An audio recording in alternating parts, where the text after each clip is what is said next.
Hi, my name is Sherry Bilderbeck, and I would like to welcome you to the meeting of the 353 Redevelopment Corporation. And we're excited to see everyone in the audience tonight. So we're going to go ahead and get things started, and we are going to start with the roll call. Ms. Sylvie?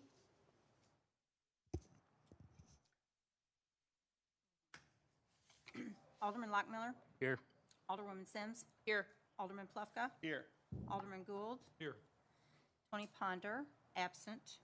Andy Burkemper. Here. Keith Slesser. Here. 6 members are present.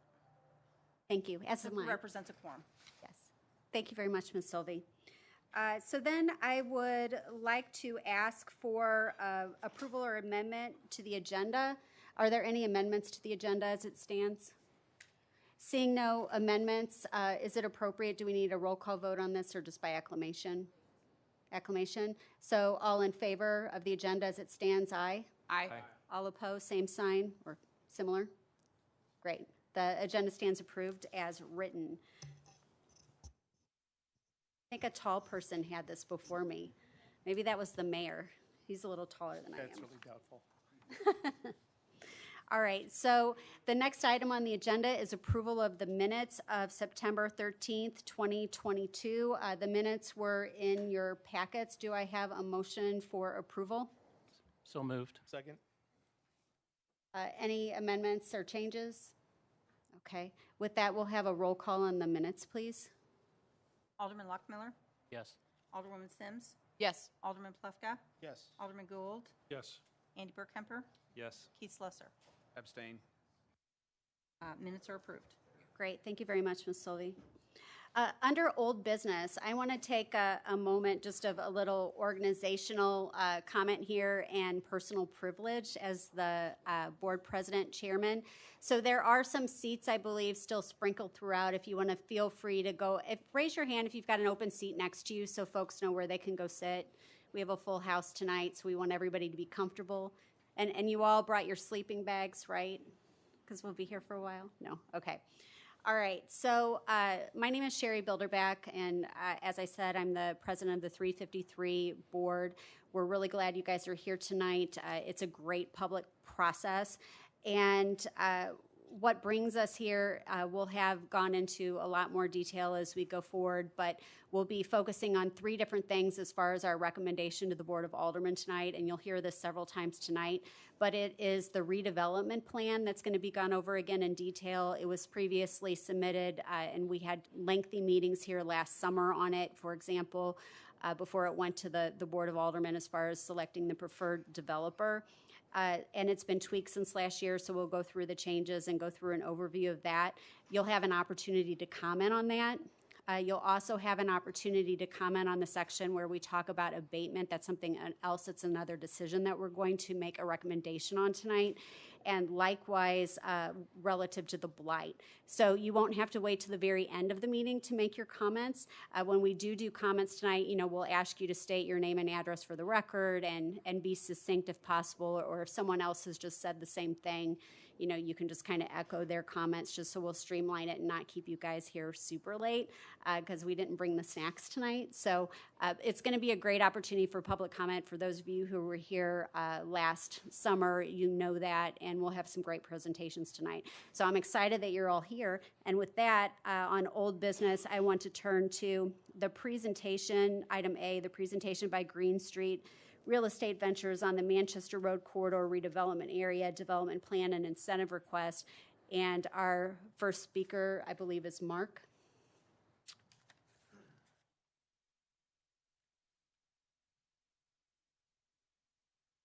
Thank you. I'll be brief. My name is Mark Spikerman.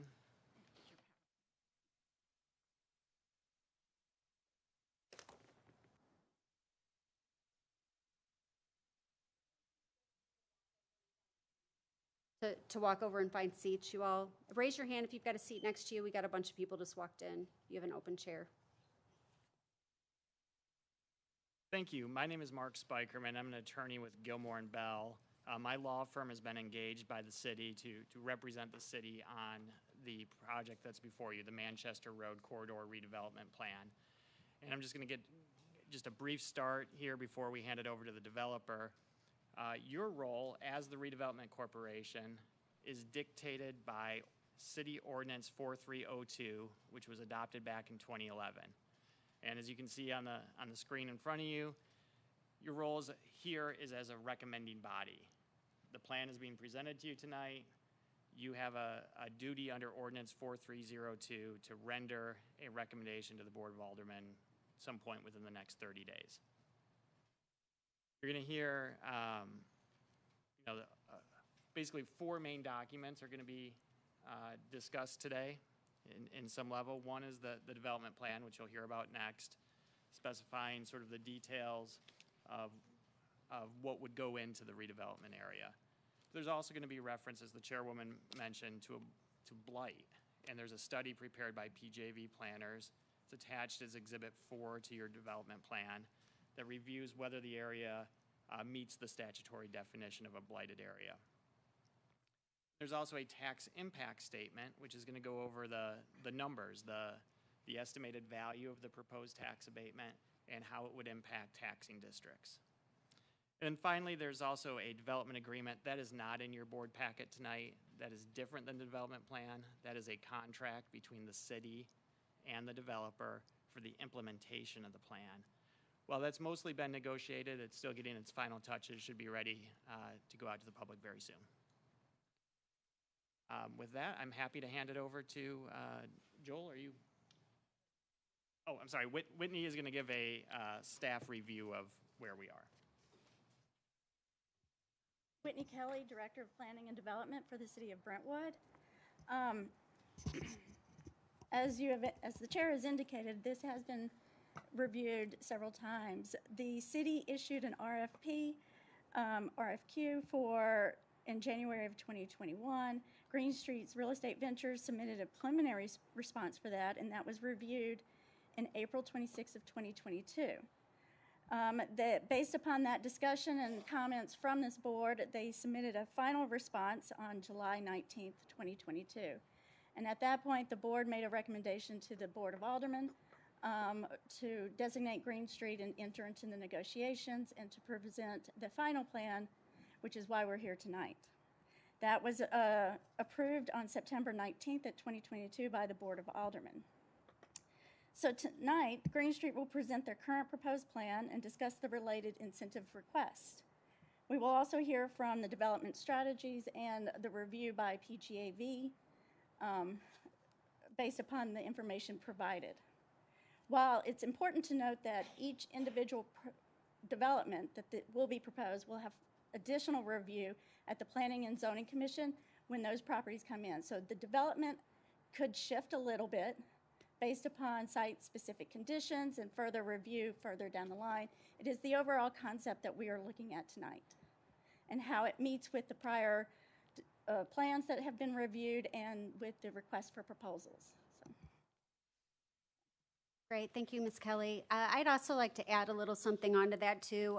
The process officially started and we had that request for proposal, like you said, January 2021. But this has been something that we've worked on for a very long time. I've had the privilege to be around volunteering on city boards and commissions for a really long time now.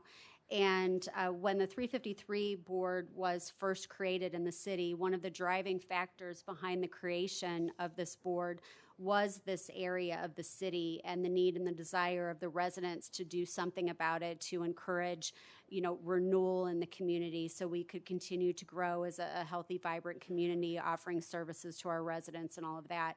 So that was a couple of decades ago, which time flies when you're having fun.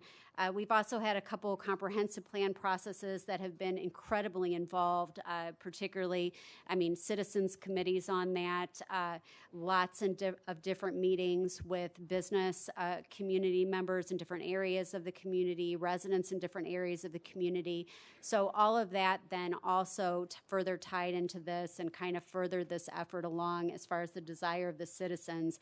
And we also had, and John, you've been around for a really long time too, working with us on this. And we've also had a citizens committee that met for several years, of which I was privileged to be a part of, that further looked at this, and this is all even before we got to the RFP stage. So I want to emphasize that a lot of good things in government can take a really long time, and a lot of great citizens that have had a lot of amazing input and dedicated a lot of time.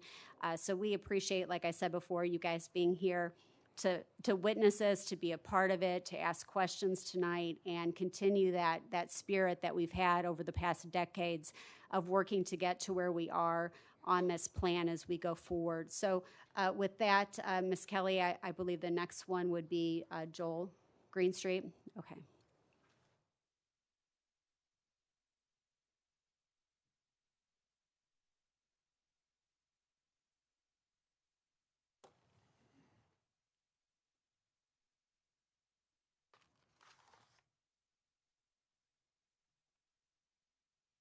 Joel, if you could make sure that your microphone is on and picking up your voice, that would be great. Does that work? I don't Can you know. hear me? I Test, think 1, it could 2. be a little loud. I can hear you, but I think it might be a online- little louder or online. There's a green light on it. Can we turn his I mic think up? it's our AV tech that needs to adjust it. I think those listening online might have trouble hearing as well. Is that better? Yep. Yes. Joel Oliver, Green Street, Real Estate Development. Thrilled to be here. I can't believe we started this process over a year ago. For those of you that have worked with me over the last year, you know that kind of what you see is what you get. So when I say that we've been really impressed with working with the city and all of your consultants is a genuine statement. The sophistication and really the eye that the city has in looking out for the constituency and the long-term good of the city is commendable and really makes what we do easier when there's clear and concise direction. So we appreciate that, and we're just thrilled to be here. So we will succinctly jump in and then answer any questions that anybody may have. Our guiding principle when we started and submitted our preliminary plan and then our final plan last year was to be respectful of the vision that PGAV had put forward based on the feedback that they had gotten from the citizens in Brentwood. That was our guiding principle then. We believe that we have maintained that as the plan has evolved. I'll tell you, as a practitioner of real estate across the country, this is a very different world than it was a year ago. Everything we do has become more challenging. Interest rates have doubled. Banks have gotten more difficult. Equity has gotten more difficult. But we appreciate that the city has stayed the course with us and allowed us to get here and present something that we believe respects the process of where we've been. There's a couple of different angles of this plan that are a little easier to see, but for context, can you tell the colors on there? So for context of what you're seeing, see if you can see my mouse. Right here is where, in the original plan, there was a small row of townhouses that were condominium for sale properties. These are still condos. There's still a different architecture. I will tell you that a lot of the things that influence the change in this plan are things that we've learned over the last year, really influenced by things the city has learned over the last year through the working with SEMA and FEMA on the flood mitigation process, what that final topography looks like, how those things all look, really impact all of these things. And like Whitney said, those aren't finalized yet. So we will continue to tweak these things as we work with the city engineers on what's actually constructible. That's why this is called a concept plan, that this is a guiding principle for what we should achieve. For instance, if we come back in 6 months and say, we're so excited, there's gonna be a Costco here now, you'd go, wow, that's not fitting with the concept plan, right? That's the idea. If we said, we're gonna build a really great tire burning facility here, you go, that's not keeping with the concept plan. So this is the guiding document for us going forward. So while these were a few townhouses before, these are condo buildings now. As we've learned more about where the MSD permanent facilities are to deal with the flood mitigation, we've reallocated where some of the multifamily is. The total number of units has stayed exactly the same. So this building here, this building here, this building here are multifamily apartment buildings, taking advantage of the connectivity with the park. One of the most challenging asset classes that we have as an industry in the country right now is office product. That was really driven by COVID. People working from home has drastically changed that landscape. We still show 2 office buildings like we did before. They're just, one is still in the middle where it was before, and the second one's in phase 3. And that's really responsive to the market. If I'm able to do an office building sooner, we would love to do that, but we're driven by the constraints of the market. There is still a hotel right here where it was before. There's still destination entertainment in phase 2 like there was before. And then it's a mix of commercial, food and beverage uses smattered throughout. So our general metrics are very close to where they were before. So the 30 condominiums has increased slightly. The hotel count decreased. That's now 136 units, which is a little bit smaller than it was before. It's still 660 apartments as before. It's 120,000 feet of office, 184,331 square feet of retail, which is very specific for a concept plan. And then a mix of structured parking and surface parking. One thing we did add that was a pretty big elemental change that we believe will create a great connector point to the park, we'll discuss in more detail later, but is right here, this little bitty box. This is an outdoor beer garden. Originally, there was a brew pub up on Manchester, which was intended to serve as an amenity to the park. Realistically speaking, and working with our food and beverage group internally, it's a pretty long slog for somebody who's going to, watch something at the amphitheater on an evening. So we put this down here. For context, if anybody's been to Francis Park in South City, Rockwell did an outdoor beer garden. This is a very similarly sized concept, immediately adjacent, that makes a really nice connection between the park and the development. This gives you an idea, if you were kind of not on the ground but up in the air, kind of what that shot would look like from the park into the development. This is a higher up view that gives you kind of that massing and context. There are 2 parking garages along Manchester now, which, having a master's degree in urban planning, I would tell you, well, maybe that's not a great idea. Maybe we don't like that streetscape. The way that we've addressed that is the first floor on Manchester, and both of those will be a food and beverage use. The reality is most people along Manchester will be either in their car driving or walking on the street, so the first floor experience is what really matters. And if you're that pedestrian, that's the experience you get. Not the second story parking garage, but really what's on that first floor, kind of adding that amenity for the community. This table you all saw previously. This is the same format. The lettering has changed a little bit because it got confusing the other one, but it matches the plan. So this would show you the same metrics that I told you before with the unit counts. This is still approximately 1.1 million square feet of total development throughout the entire development. And we're right about $425 million of total development cost, which is very close to where we were before. The timeline has been interesting throughout the whole thing. I would have told you a year ago that we would have been further along. Really what's dictated that is the thoughtful approach of the city and working with the state and federal agencies that manage the floodplain. This is a way bigger headache for the city than it is for me because you guys have been dealing with it so long. You guys have been great partners. Your consultants have been great to work with as we work through this together. But at the end of the day, it's really what drives our timeline on what we can do. The reality is right now, a lot of those properties are still in the floodplain per the FEMA's designations. Until it is technically out of the floodplain, nobody can really do anything. We've made incredible progress. We have the data, we have the maps now that we believe will inform that we can do everything we want to do. The assumptions we're working off is based off the city's consultants that we believe that will be done April 1st of 2024. So we have a lot of work to do between finalizing our agreement with the city and those maps being finalized, but it's right about the right amount of time for us to be able to do what we need to do to confirm for you that we can do the plan as shown, that the topographies and floodplains actually work. So this timeline assumption is that we're able to finalize an agreement with the city and the timeline that everyone understands, and that the maps are done April 1st. Then there's acquisition of properties, there's dealing with business owners, there's all of the elements that need to be done for environmental remediation, if there is any demolition, site work, new construction. And that's what this diagram lays out. This timeline is very similar to what it was before, just pushed back because of the delay in the flood maps. We wanted to provide some imagery because we hadn't shown it before of how this beer garden looks. The 4 images you see here are specifically of the beer garden that is in Francis Park. I'm sure they would love it. It's not our project, but I'm sure they'd love it if you go there and bought a pizza and drank a couple of beers and played some pickleball. But they did a fantastic job This facility does serve food and has beer. This operation had to work with the Parks Department in the city of St. Louis, which is no small task by any means, and they executed it very nicely. So this is kind of the conceptual precedent for how we believe we could tie those two things together.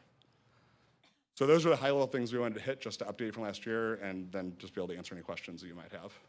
Great, thank you. I'd like to say one thing that I don't think we've covered first, just still a little setting the table, and I'll keep kind of doing that. And I'm also going to make a reminder about public comments since we've had more people come in.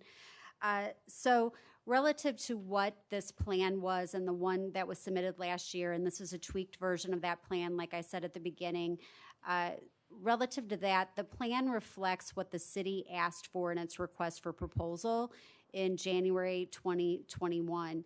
And the reason it is the way it is because we asked for that. And the reason we asked for that was because all of the things I talked about earlier that we have done, the 2 comprehensive plans where this has been talked about, the citizens group that we had that looked at this area, all of the community engagement, resident engagement, business engagement of what the residents said they wanted in this area is the reason why we put together this RFP request the way that we did.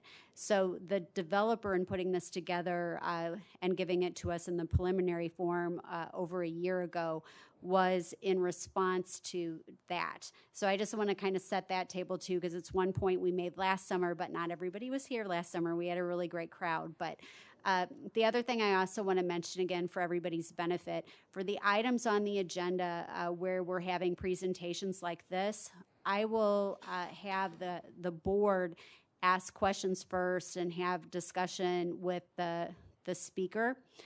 And then we will turn it over to public comment by section, which means that you'll have an opportunity. You don't have to hear this and wait until we get done with talking about, you know, the abatement information, the tax study and all of that. You don't have to hold your questions to the end. But because we have so many people, you know, we want to make sure to be efficient. All questions will be directed to the chair, which is me, and I'll remind you of that too. But we'll want to, you know, think about our questions and try to make sure that we have questions or comments that are maybe different from someone than before, or if you agreed with someone else, you could say that without maybe repeating the whole thing, just so we make sure that everybody's here. That I don't know how many people want to talk, you know, maybe there's only a handful, but I want to make sure everybody gets a chance to speak that needs to or has questions. So just kind of setting that table. And with that, I saw a hand up over here. Alderman Mueller. Oliver, with a development like this, big concern is traffic. How is that being minimized or even alleviated? That's a great question. So there's a couple of answers to that. So one of the first things that we'll do is we'll engage a traffic analysis. There's 2 large firms in St. Louis that do this all the time. As you all are more than aware, Manchester is actually governed by MoDOT, which is extremely strict in how they view these things. So anything that we do, we'll have to present the city with a parking and traffic study that will say, wow, this is real dumb and doesn't work at all, right? You need to make these tweaks, or this is great and really thoughtful and we love it. And that's a document that goes to the city. Living, you know, just a couple miles from this site and taking Manchester all the time, I know the current condition. Our guiding thought with this was this internal road that you see right here on the south side of Manchester between these buildings. The guiding principle for doing this was we wanted to pull traffic off of Manchester that is viewing this as a destination. You know, before we were ever involved, the city had already talked to MoDOT about putting a traffic signal right here, right about the middle of the site, which is something that we're still showing.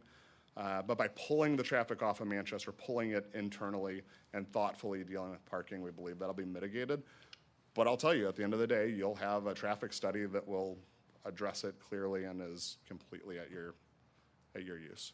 So the individual businesses along Manchester Road will not have curb cuts. They'd utilize that interior roadway. That's correct. You know, so there's a curb cut here to get in. There's a curb cut here, here, here, and here. So at the end of the day, you'll have fewer curb cuts than what you have there currently for the multitude of businesses that are there, is the idea. Thank you. Alderman Plufka? Will Green Street maintain management of the various buildings that are depicted in phases 1, 2, and 3? Everything from the beer garden to the apartment complexes? Yeah, so that's another great question. So when you look at what I would describe as a district level master development like this, obviously you have lots of buildings that own their building, right? But you also have a lot of land that none of those buildings own. So an integral part of success in a project like this is that you have a company that has long-term ownership of all of those shared public spaces, sidewalks, streets, some of the parking lots. They're also responsible for the ongoing maintenance, security, like who cuts the grass for the things that no building owner owns. So that entity, which will be there from the beginning forever, yes, will be responsible for that ongoing maintenance throughout the whole process. Thanks. My second question is, SEMA has already in its preliminary map making blown at least 2 deadlines. They're now looking at September as being their deadline for their production of preliminary maps. What does that do to the April Lomer deadline that you're talking about? And before you answer that question, will you please explain to the audience what SEMA is right. and what Lomer means? I mean, I know, but we Yeah. want them to understand. So at a high level, I think people generally understand that FEMA is a federal agency that we hear about often because there was a terrible hurricane in Florida and FEMA comes in and helps people. FEMA also is the federal agency. SEMA is the state level agency. FEMA is responsible for flood maps everywhere in the country. So they decide if a piece of dirt is in a floodplain or not. So for instance, if you take Brentwood down, when you cross over Elm, Kirkham, part of that's in a floodplain. Just to live down there. That's why I know that.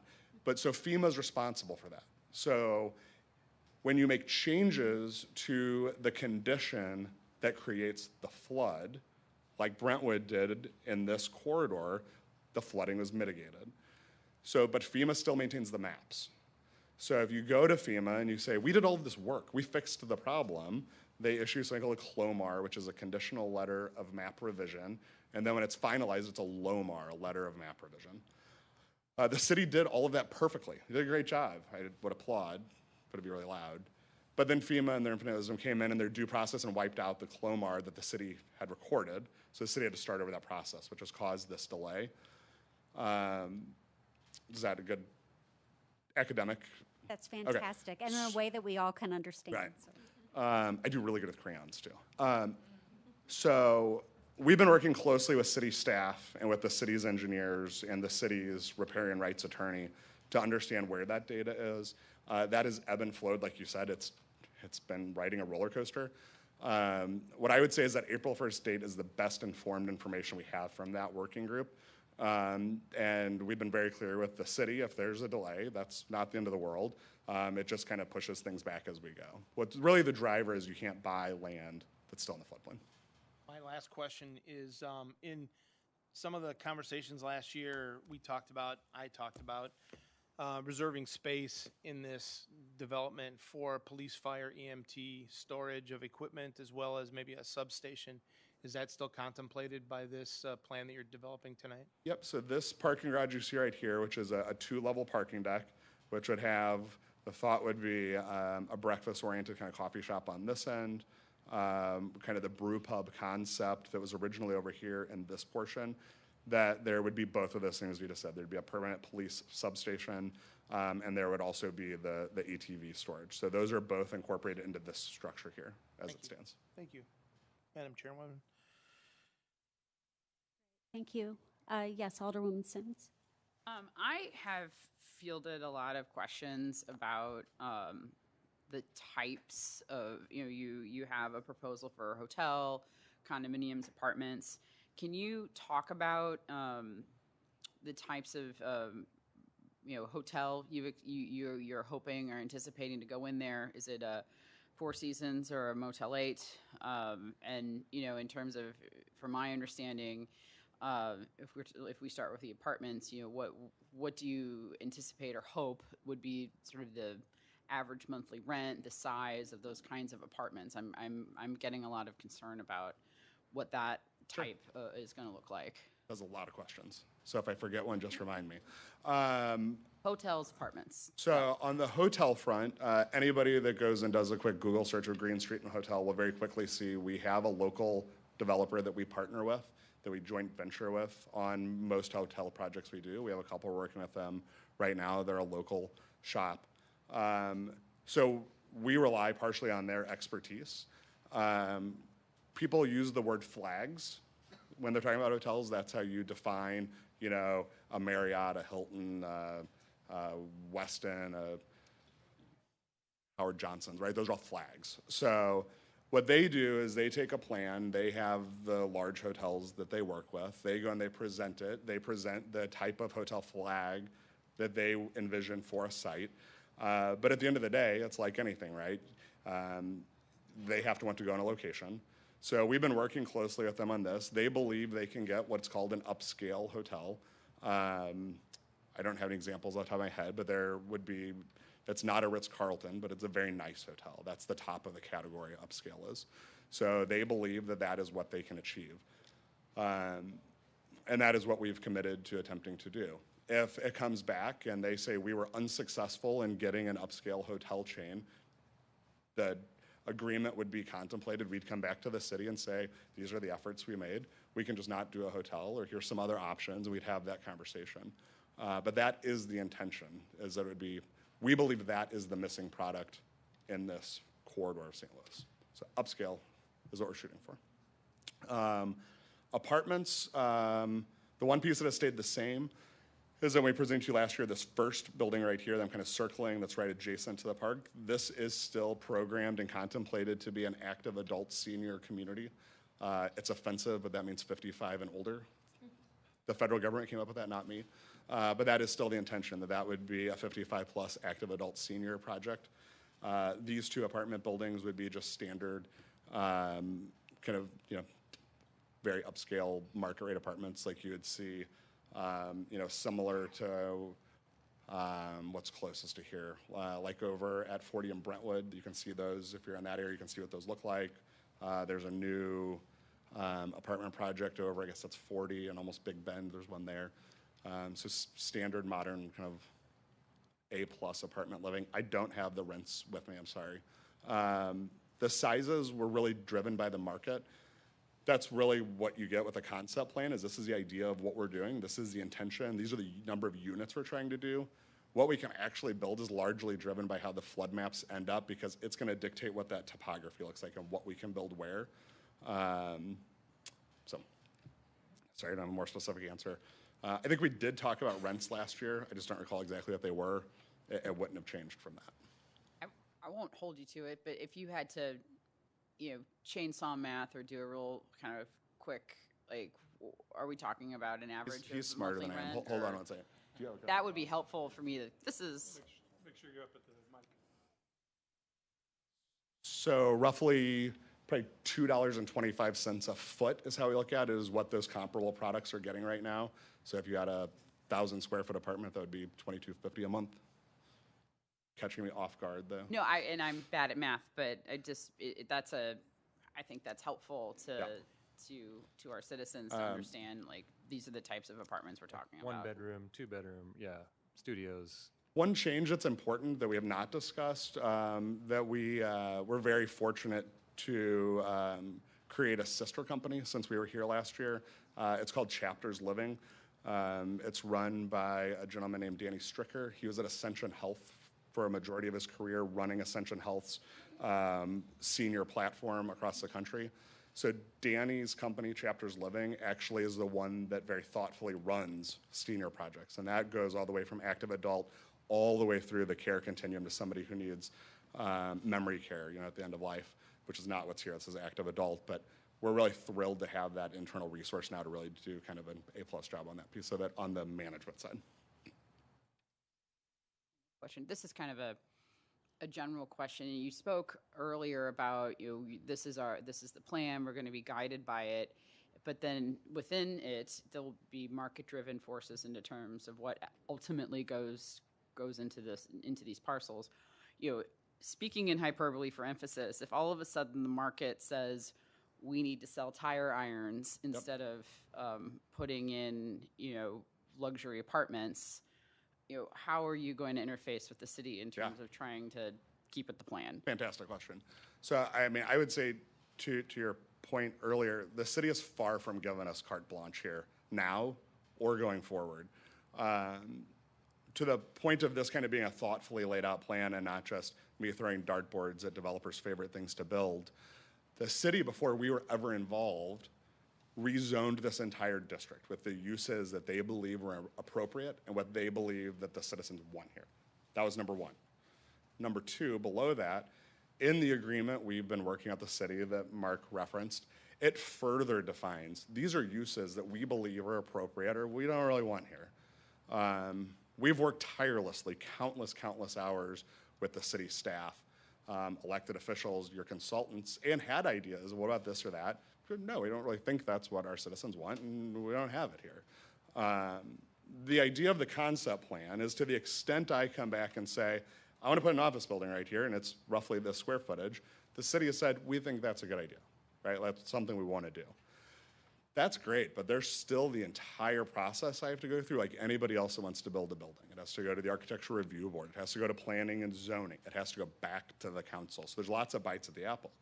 If I come back and say, guess what? Everybody's working from home with VR headsets. Nobody goes to an office building anymore. I want to sell tire irons here. First thing that the planning staff would do, they'd go, well, that's not allowed. You can't do that, right? And then I'd say, well, I still want to try to do it, and I could try to do it. And the city has lots of checks and balances to say no. So I say, I don't want to do an office building here. I want to do another apartment building. You said I can do apartments. I want to do an apartment building. Well, it's a deviation from the concept plan, so we'd have to come back to the city. We'd have to say, the office market's terrible. I can't do it. I want to do something different. I'm deviating from the concept plan. And planning and zoning would make a recommendation to the board, and the board would be able to say no or yes.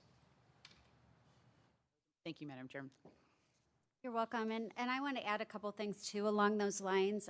I've also had the privilege of serving for a long time on the Planning and Zoning Commission, and we've done a lot of really large projects, obviously not this big, but we've dealt with a lot of phases, on one end of Brentwood, and we've dealt with a lot of different in nature, but the large commercial developments and all of that. And we've had different ones that have had different concepts and things have kind of shifted with the market.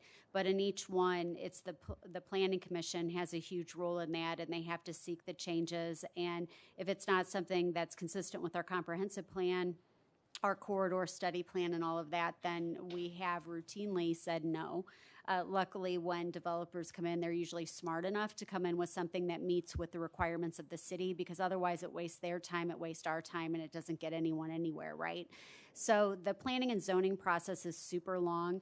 This ties into another question that I'm going to segue into because we haven't covered it. We covered it at length last summer, which is about the phasing. But as we go through this, it's not like all this is going to happen tomorrow. We have this long timeline, and if we send a recommendation on, if it goes through the Board of Aldermen, then it comes to the Planning and Zoning Commission before they can break ground on a building. It also has to go through the Metropolitan Sewer District and a lot of other approving bodies. It was mentioned the Highway Department related to anything that connects to Manchester Road, the State Highway Department. So it has to come to the Planning and Zoning Commission to look at every single building, the building materials, how it's going to be integrated in the area, all the public spaces, which is something that we went through in a lot more detail last summer. Was what the placemaking is the fancy word for it that planners use, but what they're going to do with all of the streetscaping, the landscaping, the kind of public placemaking, if you will, that our residents as a wider community can use, and anyone that uses this area here. So all of those things will come before the Planning and Zoning Commission, and usually it's many meetings and many site plan meetings, and we've had even been known to have meetings weekly with developers hashing through the details on particular buildings that they would come in with. So sometimes that's done partially, or it's done by a phase. And this whole phasing takes a period of time. And I would like you, if you would please, to kind of explain how the phasing works. And one of the things that I want to add, as you just hold on to the question, which is how the phasing works, right, is to say that in the first phase, I'm really glad to see this active senior, active adult, yes, housing, because that's something that we have worked on, another thing we've worked on for decades. I mean, I remember sitting at Planning and Zoning Commission meetings and site plan meetings, and we had special subcommittee meetings just bringing in people to talk about what we needed to do to create the right environment to provide this product to our residents. It was something that we talked about and heard from the community a lot last summer, which is that this is something that the community needs. They need a place for, adults who don't want to have to maintain their own, yards and do all of that. They want to be able to walk to amenities and walk to services and all of that. And this provides that while also freeing up some of the single-family homes for other residents to either, move up in, or new residents moving in with school-age children throughout our community to buy those more affordable, single-family homes. So that's something that I'm thrilled to see in phase one, because that means it happens sooner rather than later. And with that, if you would please explain the phasing for everyone's benefit. Yeah, no, absolutely. So one thing that was I'll say consequence, but not in a bad way, a causality of the delay with MSD's flood maps is we've always looked at the concept of starting on the Brentwood and working towards the Hanland. The practical reason that was originally contemplated is, as you all know, MSD put a massive, huge pipe down here on this end, on the Hanley end of things, and we didn't want to be anywhere near that while they were doing their work. It's a difficult coordination. That work has progressed greatly in the time that we've lost with the flood map. So we've always had the concept out there of there being three phases. So the phasing, so if you look at where my cursor is going up and down kind of violently here by this office building, everything to the left is phase one. So from here to right here is phase two. Phase three has gotten pretty small. Phase three is really just these last two buildings. That's the concept. The concept is important because it's a really big project. It'll take a while to deliver everything. And you don't want people to have the perception that you're coming in here and trying to do all of this at once, because that does not make it accretive to success. What that phasing concept does not preclude us from doing, though, is say we had an office user come along that wanted to be down here on this northeast corner first. The agreement, the concept does not preclude us from being able to do that, even though it's in phase three. So the intention, the plan, the logic is to start on this end, to march down Manchester, to be able to address the south side and north side together as we march down the road, but knowing that we do have the flexibility. If somebody came along and wanted to do something, we'd have the ability to do that. I think what's also important, probably to a lot of people in the room, is people in every part of their life hate uncertainty. When you don't know something, you're gonna assume the worst. It's just human nature. I don't care what part of your life it is. Our intention and our plan and my team's instructions are that as soon as we have an agreement done with the city, this is the same thing we said last year, as soon as we have an agreement done, our intention is to reach out to all business owners as quick as we can. The city will obligate us to do that for phase one within a certain amount of time. Our intention, though, is to reach out to everybody very quickly, just to put people's mind at ease on what the plan is. It may be a little while before we're able to do something, but then at least you're not kind of stuck waiting and wondering, kind of the worst case scenario. So from the landowner perspective, the phasing may take a little longer to our intention of buying land, but we do have the flexibility to be nimble there. Thank you very much. Additional questions by the board? Kevin? Or Keith, sorry. All right, I'm new. That's the last guy. The original agreement had a space in there for workforce housing, which was something that the school district, a couple school board members, I won't say the district, but a couple of us were kind of excited about that, and I don't hear you mentioning that at all. And then I guess with the kind of change in concept and moving things around, what are your estimates on students? Or have you guys conducted a study to determine how many students you think you'll be driving into the district? Yep, two questions there. So the first question being, originally the concept was to have an obligation for workforce housing. There is no longer an obligation for workforce housing. There is the concept that we will make our best efforts to still deliver that to the extent we're able to. It's a reality of the way that the world has changed in the last year. I think you can look at our track record versus our peer developers, and we do it a lot more than anybody else, since nobody else really does it at all. So that's something we're proud of. But the reality is we want to be able to deliver a project that we can actually finance. So, and we'll evaluate that as it comes forward.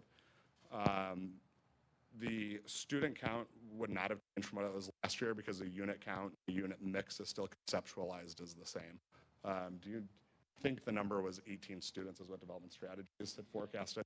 We can look up while we sit here, but that would not have changed from last year because that unit mix count is the same. And that answer your questions? Okay. And we have a new representative from the school board world here than we had last summer. So thank you for joining us. Great. Andy.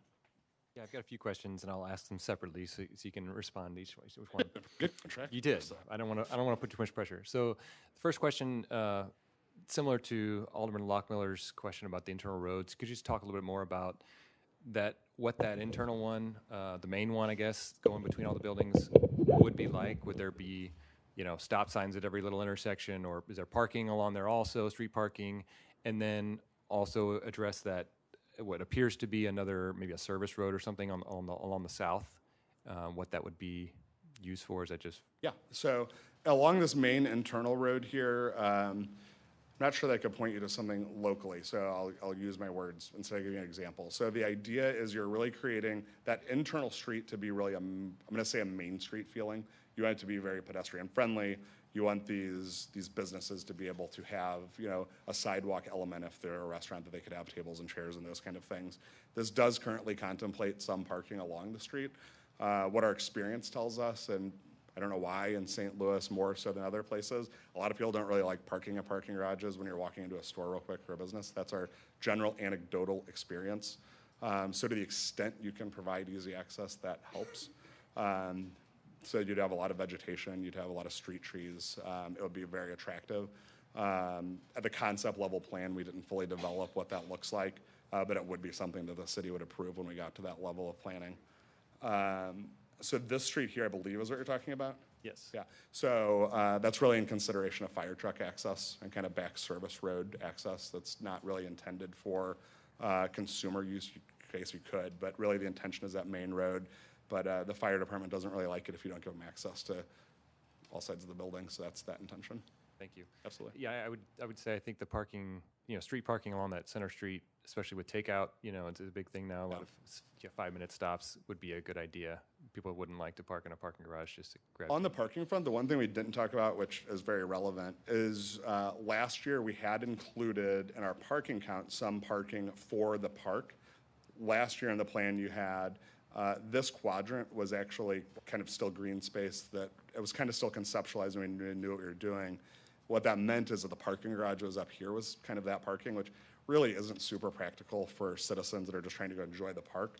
So in working with the city, we agreed to add this parking here, which is really overflow access parking for the park, which kind of helps with that connectivity with the beer garden, just kind of connecting all of those pieces. So I mean, that is important to point out that kind of at our cost, we'll develop and build that really kind of with the idea of that being for the park.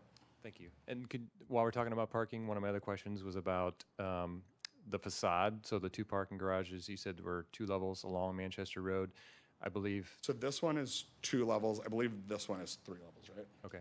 Yeah, so this one is 2 levels. This one down here is 3 levels.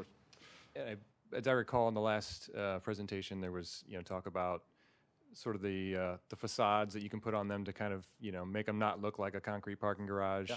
Would that still be part of the Absolutely. concept? Yeah. So we've had some precedent imagery that we've shown around of what that can look like. Honestly, if you go to downtown Clayton, people have done a pretty good job cladding those garages and facades where you wouldn't know necessarily that those were garages. So that would be the intention. Okay, thanks. And final question was about the, so I guess the redesigned, the far west end where the brew pub and stuff was supposed to be. Mostly my question, I guess, is why that element R5, the far top left one. Yes, why that would be, why that was changed, I guess, to retail instead of more of a restaurant type concept. You still mentioned a possible brew pub further to the east, but it seems like that's a little bit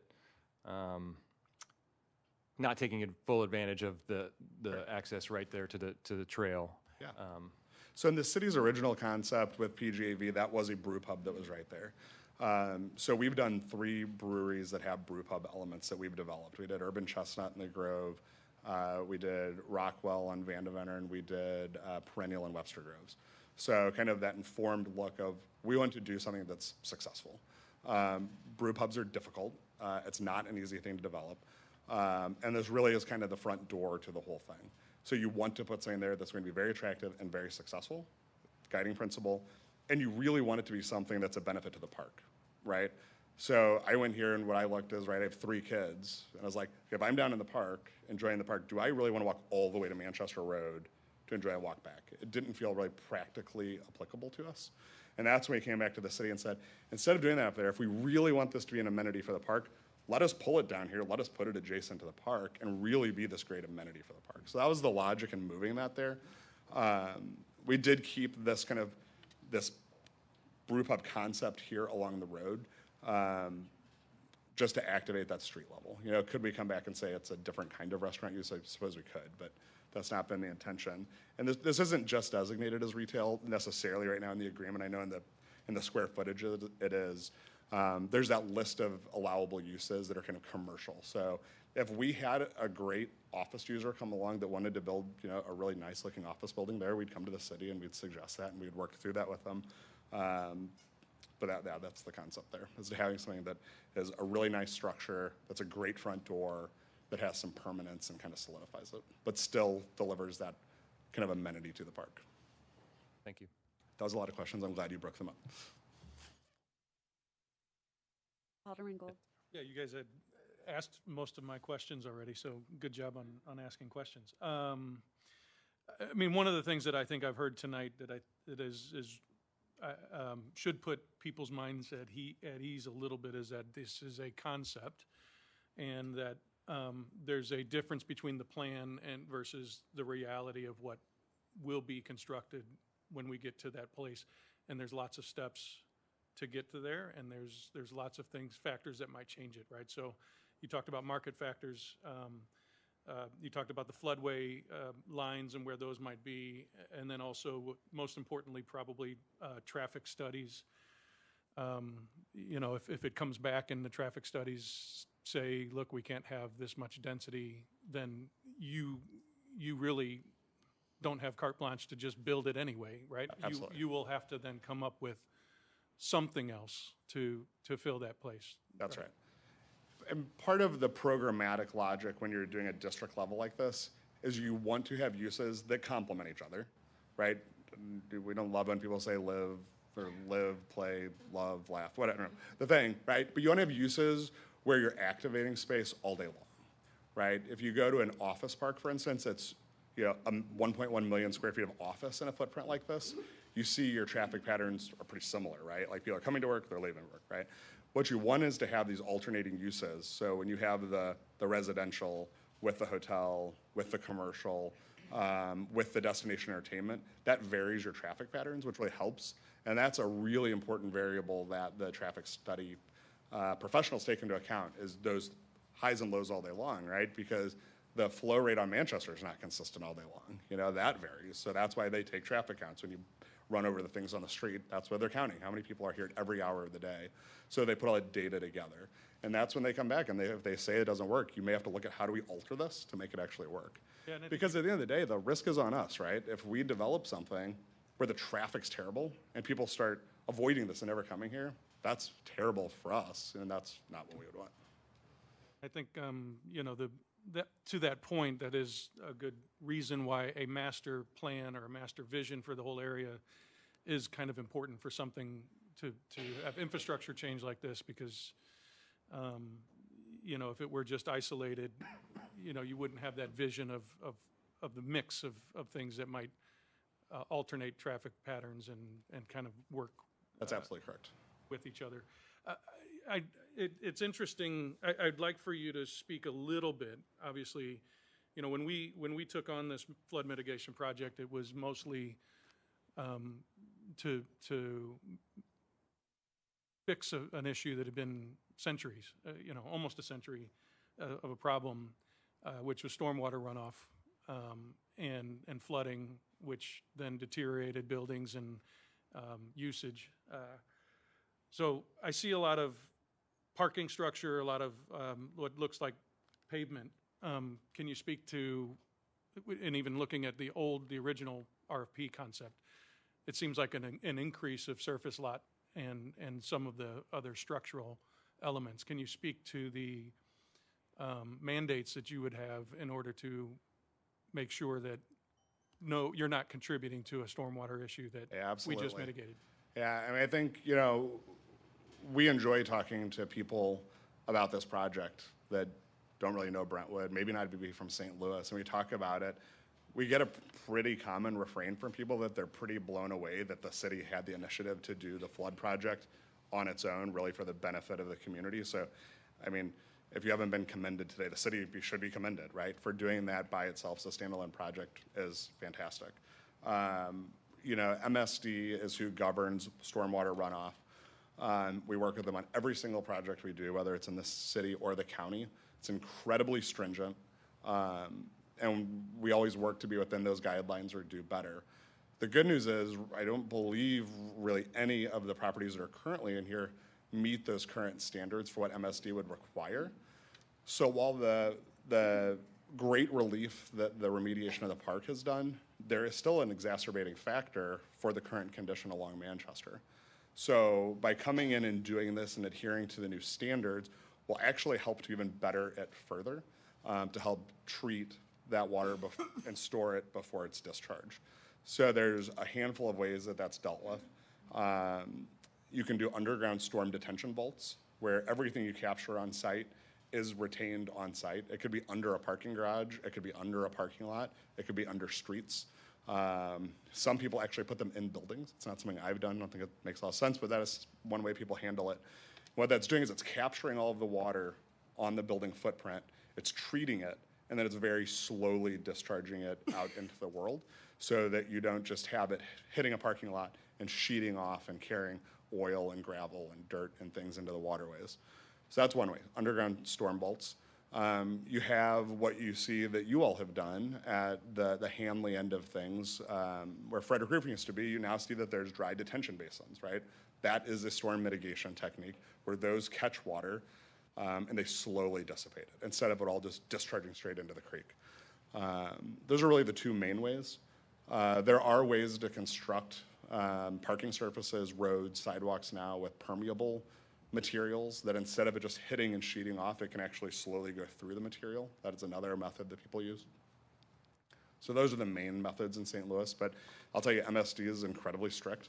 They're incredibly thorough. They do a good job reviewing all of those things and deal with it every day, so. Thank you. Are you done? Okay, thank you, Alderman Gould. I wanted to kind of add on to that a little bit, tying in with the kind of this overall view and the reason why the 353 board in the city, based on feedback of the residents over all this long time period, had gone about it this way, is because it's really important for issues, just like you mentioned, Alderman Gould, to have that bigger planning, to make these improvements, to have this realization of the desires of what the citizens had wanted. And the stormwater example is a perfect one, because in order to do that mitigation and to have MSD stormwater regulations, which, as you said, are really, really stringent, in order to do that and do it in the best way possible, having access and kind of ownership of the plan and the whole thing allows for a much better plan than doing that on a piecemeal basis, like on one little property by one little property. It's a bigger plan allows for that to be a much better plan.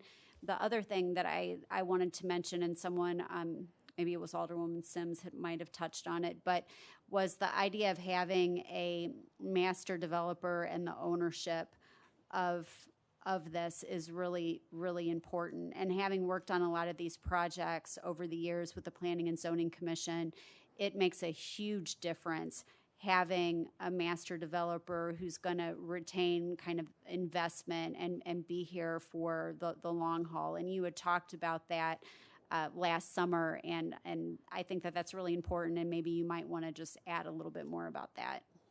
Yeah, just like anything in life, it's really nifty if you build a great storm detention basin and it's just great. But it's like anything, if you don't maintain it, if you don't inspect it, if you don't do those things, it's kind of you get out of it what you put in it, right? So I think to your point, having that overall plan that's really addressing those issues at that macro level up front is great, but also having kind of a professional firm that also has that ongoing in-house piece to make sure that it continues going correctly is equally important, right? So we believe in that. I think you can look at our portfolio of things that we have done, of things that we are ongoing. Then you could look at our peers, and there's a mix of the way people approach it. And there's really no wrong answer. There are developers that come in, build things, sell them as fast as they possibly can, and move on. And that's a very legitimate business plan. It's just not our business plan. You know, we've been in St. Louis for a long time. Our staff is made up really almost exclusively of people that are St. Louis people that get it and really care about the region, care about what we're trying to do, and ongoing investment, you know? Just like any other industry, like the easiest way to screw up your business is to do it poorly and to be dishonest. We believe we've differentiated ourselves in that, and I think your track record is really what speaks for it, right? That, you know, we do what we say we do. We're not perfect, but we really try our best, and I would hope the last over a year that we've been dealing with the city really kind of exemplified and has shown that, you know, your leadership, you know, that we've done the things that we said we'll do. We've been honest, we've been transparent, and that's what we continue to do. And then also tied into this, going back to that internal road, can somebody maybe put up if it's possible, the picture that shows the concept plan that shows that internal road again? This one? Yeah. So that internal road is really expensive. Uh-oh. Sorry. It's a massive piece of infrastructure. So that road is huge, and it's going to make a huge difference for us in this entire area as far as how traffic is handled. It's integral to this plan, but also with the way that everything's been discussed over the last, you know, couple of decades as far as what we want to see in that area and the walkability and the pedestrian areas and being able to provide that to the city. You know, that's why the city invested in the tunnel and different things like that to improve the access, right? And why we're connected in with the parkland and all of that. But that road is a really massive piece of infrastructure as far as expense in a plan. I just want to mention that, having worked on the Planning Commission for so long, I know that. And a lot of the things that you see there on that plan that will be gone over in detail when and if this gets to the Planning and Zoning Commission down the road, will be gone over in detail as far as those placemaking and areas that are gathering points and stuff like that. So I think that that's huge, and to do something like that, you really have to have this kind of master plan approach, if you will.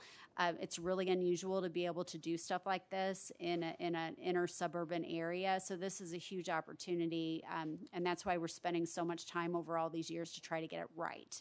It's important to do it the right way. So that's something else I just wanted to point out, kind of pulling out some of the comments or the questions that the board members have had as far as something that I think that we've said and have talked about, including last summer, as being something that's really important to the plan.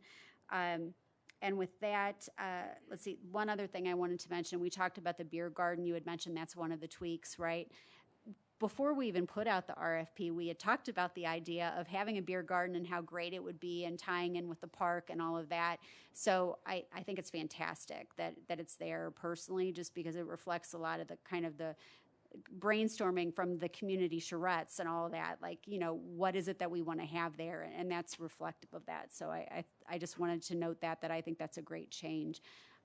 With that, Alderman Gould. I did have one more question. Given the fact that the rear access road is for vehicle traffic, but we did put in, you know, a little extra work with MoDOT to have 10-foot sidewalks on the south side of Manchester, with the intent that it's a more pedestrian-friendly district. You know, then, and not all the pedestrians may be coming from, you know, the underpass and the park. But if they were walking along the frontage of Manchester Road, do you envision access to the restaurants, the retail, all the little shops along there? Do you envision them being able to access it from there, or having to go back to the interior road. I'm laughing because we've had this conversation on some other projects recently, and it's a tricky question. For anybody that's ever worked in retail or at a restaurant or a customer-facing business, we all know there's a back of house, right? Right? To have a successful business, it's real hard to have two fronts of houses. That's honestly one of the hardest parts of Olive and Oak and Webster is, right? You're landlocked on three sides. How do you have a back of house? So it's a balancing act of where you put the access. It will really, in this application, really be tenant-driven by who the users in the space are, what their format is. The idea would not be, though, that you have to like circumnavigate an entire building to try to figure out how to get in. So yeah, the intention would be to make it all pedestrian-friendly. The reality is, my brain tells me that you're going to have more cars or people on bicycles accessing this. There will be some people that do through Manchester, where the benefit of the tunnel is it really quickly gets you into the heart of the district, not necessarily on Manchester, but that would be how we would intend to. I'd say, to your point, one of the benefits of the district level is gives you the district level latitude of wayfinding, signage, how do you really direct people, how do you help people understand where to go, and that is a benefit of that level. That answer your question? No, that's great, thank you. I do want to say, just so I'm saying it out loud so you hear it, the presentation last year was 83 slides long, just for context. I had 5 to 10 slides for tonight and 10 minutes to talk. So there's a lot of detail in here that wasn't in last year. That doesn't mean it's not there. Like all the beautiful public art you saw last year, just because don't have a slide about it doesn't mean it's been eliminated. All the beautiful precedent imagery of the beautiful buildings, that doesn't mean that has changed. I just had to get rid of some slides or make much bigger slides. And that's great, thank you. For everybody's benefit, if you want to see the presentations from last summer, if you go to the city's YouTube channel where you'll be able to watch this meeting again, like if you missed something tonight or you came late, you can see the one that we had last summer and last spring at the 353, where there were detailed presentations about this and the 83 slides or whatnot. You can see all that. So I wanted to ask some questions, and yes, I drug this out a little bit longer because I want to make sure that everyone in this room that took the time to come out, that you have all of the information about this. You know, you might not have been here last summer, but you can go back and look at that and you can find more information about some of the things that Joel just talked about as well. So thanks for mentioning I'd that. much rather answer questions than just talk, so. So are there any, yes? Obviously, already stated I was new, so don't know about all the in workings of this. How many residential homes are going to be removed for this project, if any? And how many will you have access to or the ability to get to if, you know, like right now the plan might be you only need to remove one house, but how many houses would you have the ability to? I believe there's one residential building in the footprint, but I don't know if it's occupied by residential or not. There is, I'm not sure. my understanding is there's one that's being removed that is currently zoned MC, that is a rental home that's being removed. So, yeah. Okay, but there wouldn't be any other homes, I mean, like, in. No. No, the redevelopment boundaries was defined by the city in the original RFP, and it excluded that. That's what it looks like in the picture, but. Yep. No, better to ask. Any other questions from board members right now? Okay, so just as a reminder, we're on item A, so we have a long way to go, right? I promised you guys sleeping bags, right? Okay, so what we're going to do now is we're going to let Joel sit down and rest for just 5 seconds, and we're going to have citizen comments and questions on this aspect. So the things we've talked about, the redevelopment plan, that's what we're going to talk about right now. We're still yet to get to the abatement discussion, the blighting information, the tax analysis, and all of that. So you'll have an opportunity to comment and ask questions on those after we have a presentation about it. And then after all of that, then we'll have discussion amongst the board and consider where we go next. But Do you want me to leave the site plan up or turn this I think if off you this leave way? the site plan up, I think that would be helpful. Perfect. Yeah. Thank you. Thank you very much. All questions will be directed towards me as the chair of the meeting. And if you would please come to the microphone, because this is for the public record, if you have any questions or comments, and state your name and address for the record, And then again, like if you've heard several people come up and say something and you agree with them, you could say, oh, well, me too, rather than say the same thing. But again, I don't know if we're going to have a few people speak or a lot. So with that said, who goes first? And don't be shy. Yeah, come on, I see a hand. And just let me know your question or comment and your name and address for the record. My name is Laurel Zeal. I live at 2646 Ruth Avenue. And a lot of this is new to me. The last time I saw anything from the city on this redevelopment, they were not putting in any apartments or condos or anything like that. It was just a redevelopment of the commercial areas along Manchester. The hotel is really something I'm not sure about because it's right across the street from me. And I don't know how tall it is. Not only that, but 600 multifamily units. That you're talking about 600 to 1,200 cars added to that stretch. Right now, certain times of the day, for several hours, we can't make a left turn onto Manchester from our house without waiting 2 or 3 lights because you get the traffic coming down from Brentwood, and then what comes from Hanley has been straggling out, so they kind of meet. So you can't get in between them.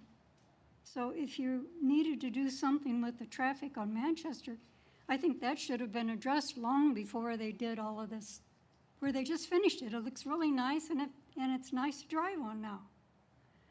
That's, and not only that, but all of these other people. Right now, we have a very quiet neighborhood, and I've lived there for over 30 years. And that's one reason I moved there. It's very quiet. 200 feet from Manchester Road, and it was quiet.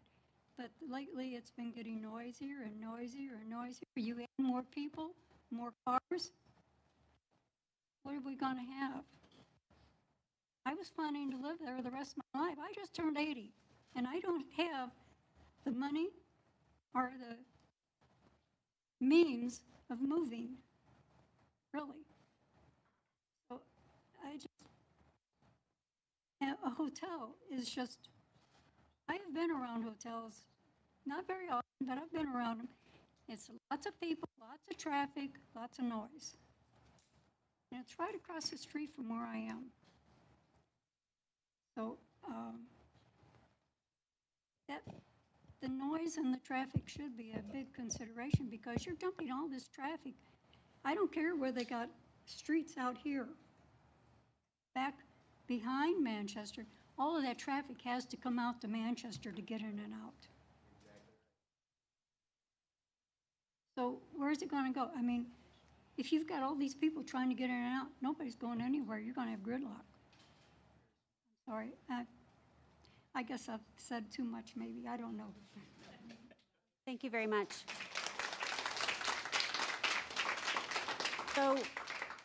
So as we've talked about, there'll be a detailed traffic analysis that will go through all of this, that will address all of those. And we really appreciate your comments, and we'll take all that very seriously, obviously. And not just here, but when we get to the Planning and Zoning Commission, just based on my past experience and being a member of that commission as well, we deal with the noise issues extensively. And I personally am very sensitive to noises and impacts on residential communities, and it's part of every decision we make as a Planning and Zoning Commission, how it impacts the quality of the neighborhood.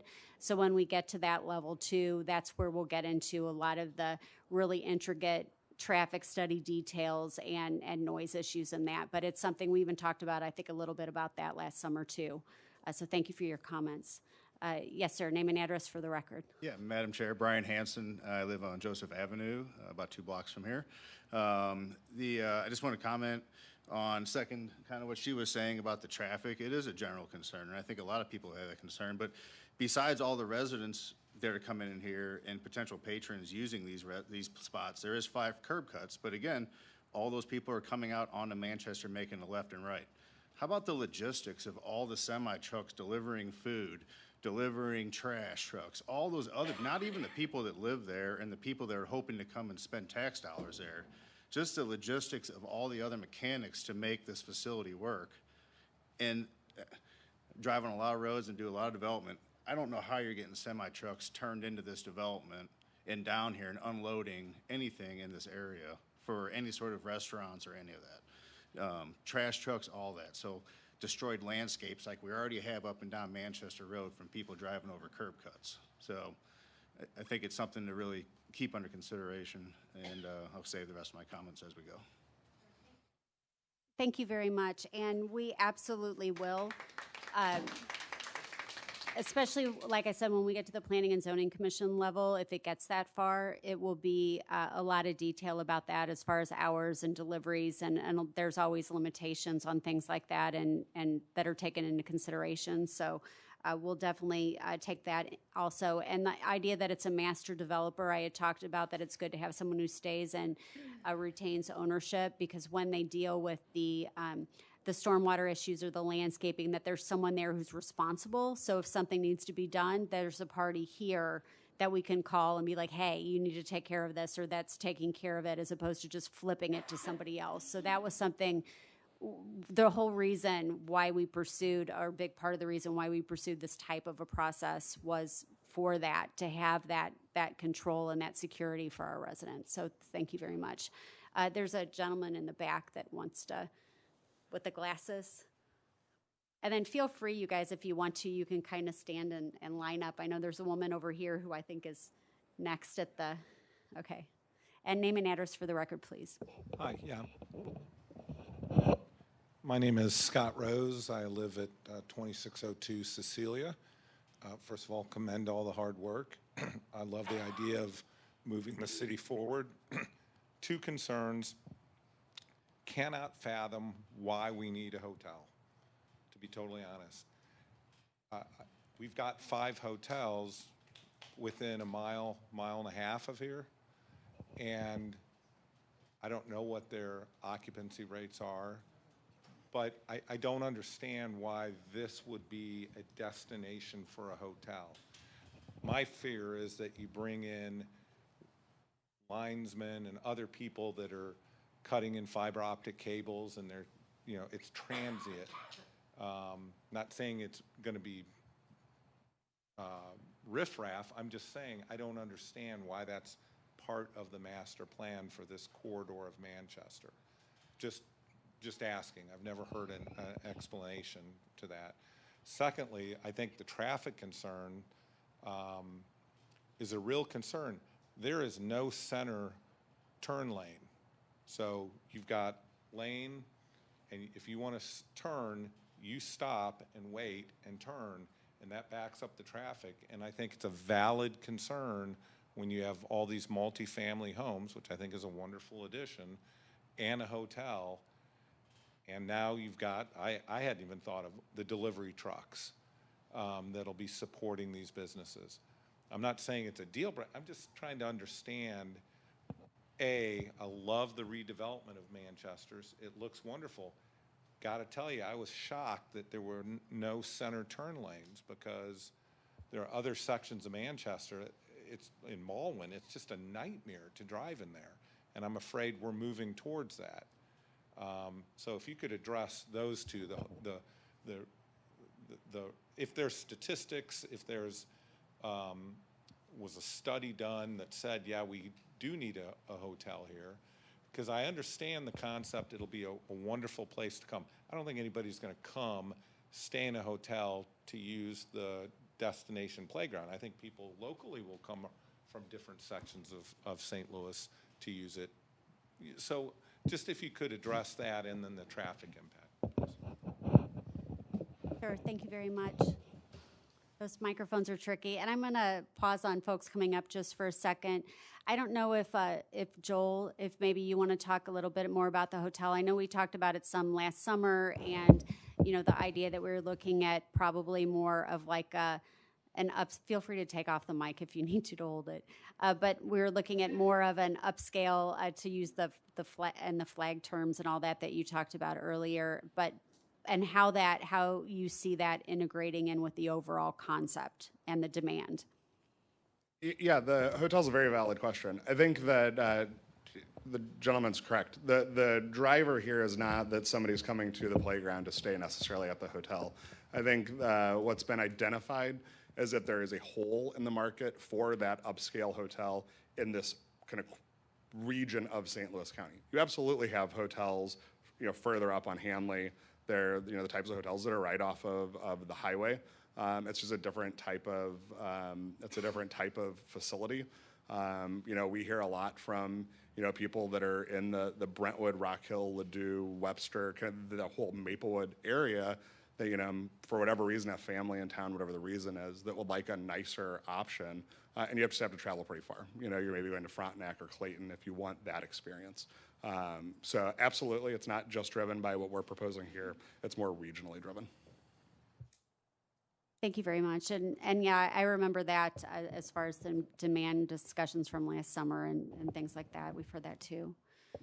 All right. Is it getting any better, Joel? You got it? Okay. The next person that's short like me is going to have to pull it down. So we're just going to deal with the mic all night, guys. Thank you very much. Oh, Sunny. Joel, could you address some of the concerns that have been raised about traffic and curb cuts and how you see that flow, what the impact you see on Manchester, understanding of high level, understanding of course that there will be traffic studies conducted Absolutely. down the road. I don't think I can undersell how important the stoplight is, because there isn't one at all right now. So he's exactly right? If you need to turn and there's a lot of traffic, you're just stuck until you have a hole where you can go. Having the stoplight in the middle of the run here provides that natural mechanism for people to get to that point to be able to turn in and not just stop traffic. It's just what I said before. The worst thing we can do is have a plan that doesn't work, that creates a bad experience for users, tenants, and people that are coming here. They're very sophisticated civil engineers that lay out how all of those turning radiuses and things work. I would say this is not a fair document to judge kind of those logistics off of. This is a concept plan. This is not an engineered drawing. There is millions of dollars and months and months and months of time to get to those engineered drawings, which I can't do until I know how the flood maps work out, because I don't know where the lines are, the elevations, the topography. That is why this is a guiding document that is a concept plan that will guide that fully engineered document that will show all of those things, which the city will reveal. Because guess what? The city doesn't want us breaking their brand new curbs. It's a vested interest here for everybody, for it to be beautiful, to be well-maintained, to be accessible, and to be a joy for everybody that's here. Yes, John. Oh, John, why don't you come up and he'll have to move the microphone now. Sorry, John. Thank you. I'm John Berncaglione from PGAV, the city's planning consultant. I was part of the initial discussions with MoDOT relative to the very issue we're talking about here.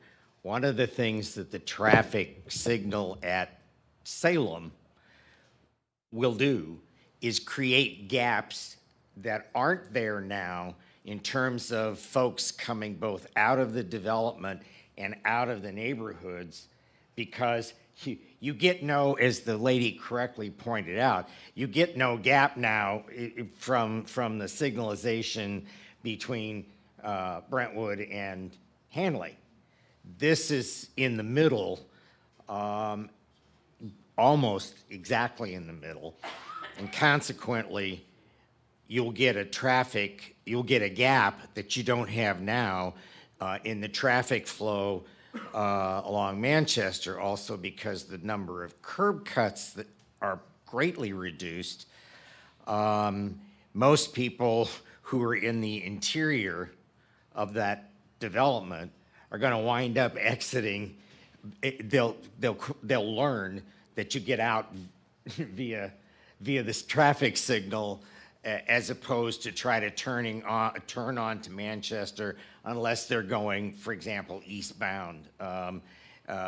Again, however, having that signal in the middle, we discussed this with MoDOT. That'll give a gap in traffic that's not there now. I don't know that it's the whole solution, and I'm not advocating that. I'm simply saying that it's a big help in terms of the traffic flow. Thank you, John. And we will definitely be, as a planning and zoning commission, going over that with a fine tooth comb. So we'll be working with the traffic engineer. Can you please just let us continue our conversation, and we'll let other people speak. And then if you have additional comments, you can come to the mic and reintroduce yourself. Thank you. So we will be crawling all over that in detail, but that is one example of the kind of conversations we're going to have. Alderman Gould? Yeah, this is probably a question for John too. Can you speak to why MoDOT wouldn't allow a center lane to be added to, a turn lane that be added to the? That I can't tell you. Okay. I mean, MoDOT's design along here from the time we got involved, which was probably 2017, somewhere in there. The design had already been established. Now, whether somebody else can answer, why there wasn't a center turning lane, I don't know. And the thing I want to emphasize too is we don't control the Missouri Department of Transportation. They are like the 1,000-pound gorilla in the room, so to speak. They make their own decisions. They don't respond or report to us at all, and we do our best to work with that situation, and so do all the developers who come into the community and in the state. So we can continue with the public questions. Okay, next person. There's a woman over here who's been waiting for a while. Name and address for the record. Questions, comments? Lori Ehlert, 8706 Florence, but going to eventually be living on Litzinger across from the school. 2 questions. One, if I missed it, I apologize. How many levels is this apartment building's going to be? I heard 2 stories for the parking garage, but I was curious about the apartment buildings. And then the other one was, I'm a big advocate. We have plenty of room in our schools, but I was curious about the school study, if that was a study done by your corporation or if it's more of a third-party general study, neutral party, because our schools, we've got to worry about how big these get as we're finishing our construction and our finances. So just kind of paying attention to that school number. Great, thank you. Joel?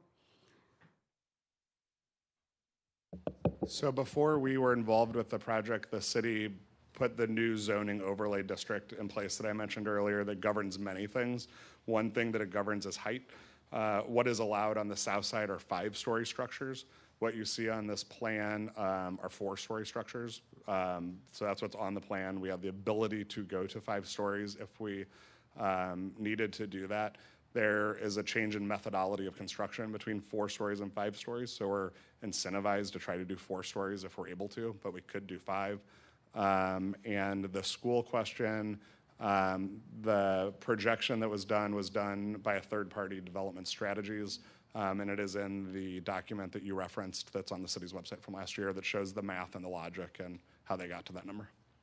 Great, thank you. And we went through that in great detail last summer as well, like on the school numbers. And that's also why we have a school board rep on the board as well. And then as far as you're right about the zoning and all of that, and if you want to get some more flavor for, what some of the buildings might conceptually look like, look at the old the presentations before this board on the YouTube channel last summer, and you'll get more from those 83 slides. You'll be able to see all that too, so you can look there to get more information. Thank you. Who is next? Mr. Thornton. Name and address for the record. Of course. If I can get the microphone.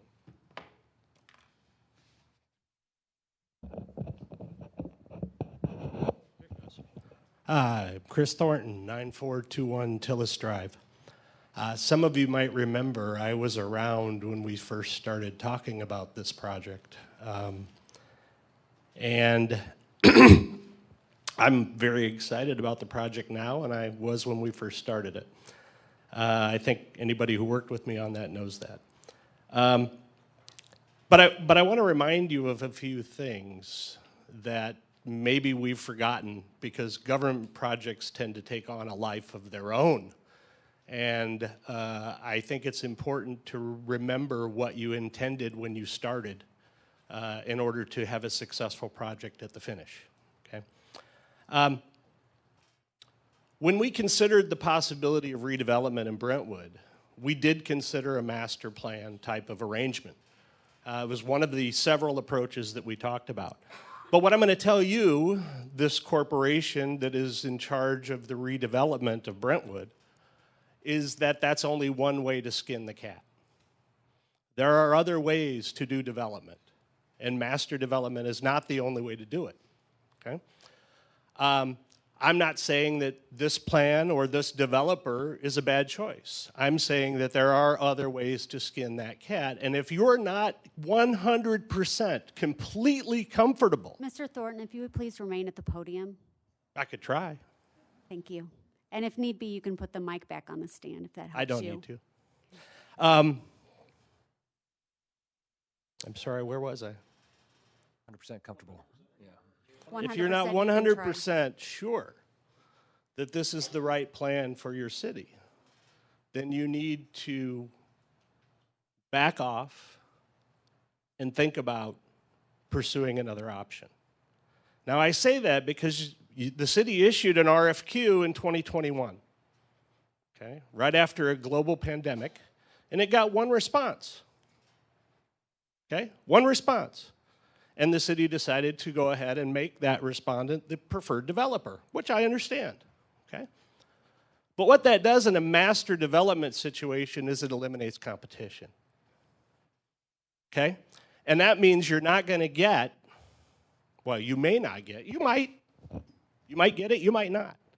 But the competition is something that I know that we talked about when we talked about doing a master plan.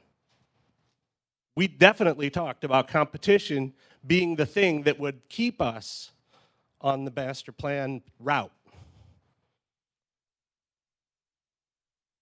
The last thing that I want to tell you is that this project is like no other development project, and I think, Joel, I don't know your last name, I'm sorry, Oliver. Mr. Oliver pointed out very clearly that this is not like any other development project. And the reason for that is because it's gone. Oh, no, yes. Now it's gone again. The reason that this is not like any other development project is because the city of Brentwood invested close to $30 million to make this even possible. Before a single thing happened here, before any developers got involved, before we even had the idea, we had to invest $30 million of taxpayer money.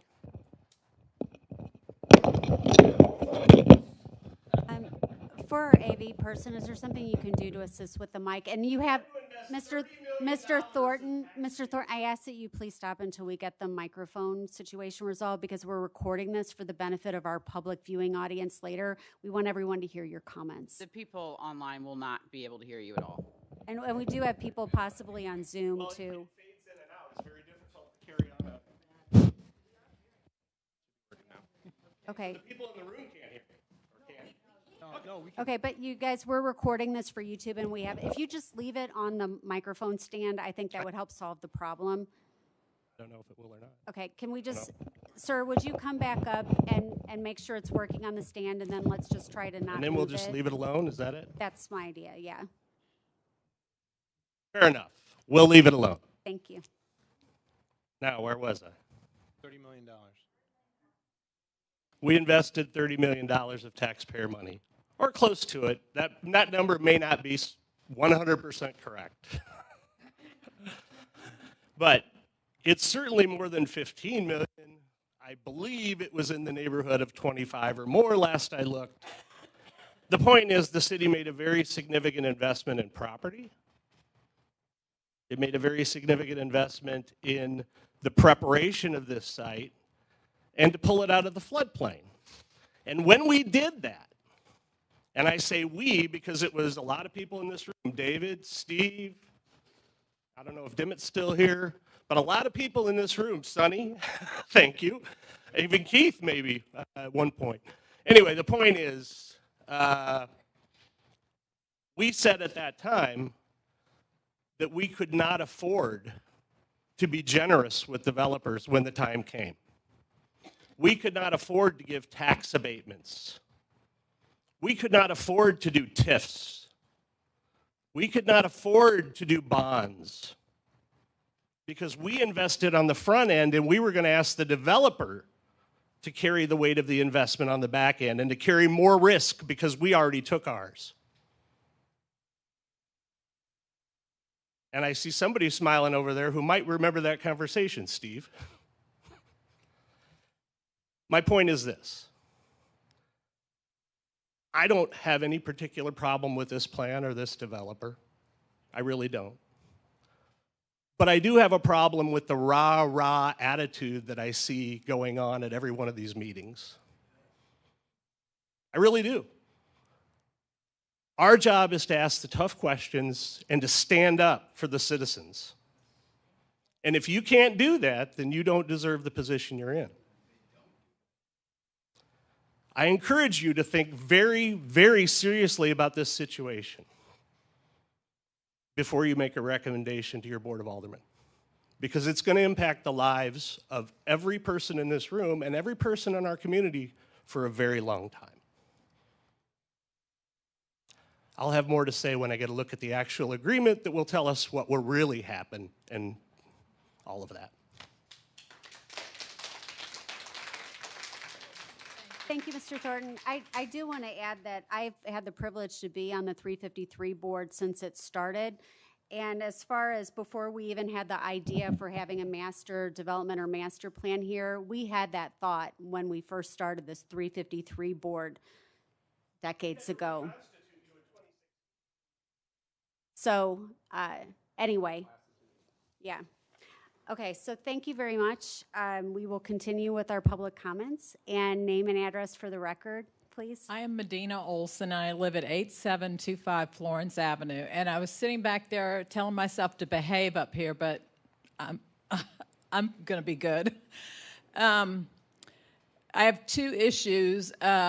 Let me state the first that I'm not even going to listen to a response on, and that's the issue of estimating 18 children. That is laughable to me, and it is completely illogical. I am a retired school teacher. I moved here because of the quality of schools, and you can't even convince me that's even reasonable. And people need to plan. If nothing else, the schools need to plan. Okay, first of all, I'm looking to move into a active over 55 adult community, and my single family home will probably in great likelihood move at least 2 children in. So now we have to account for the other 16 children. It's just ridiculous. The problem with that statement is it overshadows other numbers you've given me. You had me there because it's convincing and it's persuasive and green and all that other stuff until you tell me 18 children. So now the other numbers don't hold a lot of water with me. So you can't convince me otherwise. I have in-classroom experience, district experience, all that. You don't convince me otherwise. And I don't care who did the study. Second of all, I live 875 Florence. As it is now, I have to face people driving in front of my house to avoid Manchester and Brentwood. So I live about less than 8 houses from the tunnel. And so they take a right on that street, they cut through Florence, they take a right on Keystone, and they end up out by where the Chinese restaurant used to be. So you have now guaranteed me, with that many more cars, you've guaranteed me a lot more people cutting through right in front of my residential single-family home. And I don't appreciate it. And something needs to be done about it. And I don't want to hear, oh, we hear you about the traffic. I want to hear some solutions instead of just kumbaya, we hear you.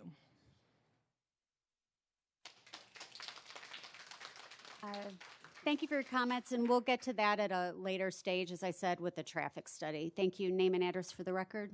Lois Truman, 8710 Rosalie Avenue, Brentwood.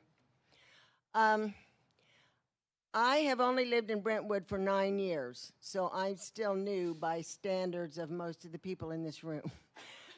And I've lived all over the world in a lot of places, in a lot of communities, in a lot of countries. And I'm very thrilled to be in Brentwood And I got involved in the very first Brentwood bound stuff. I've been in lots of meetings for all of this.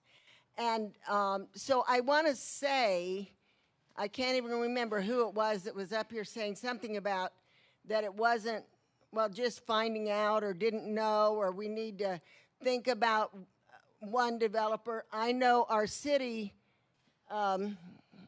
Bola, I'm trying to think of her official title. She's a city administrator. City administrator, couldn't think of the word administrator, sorry.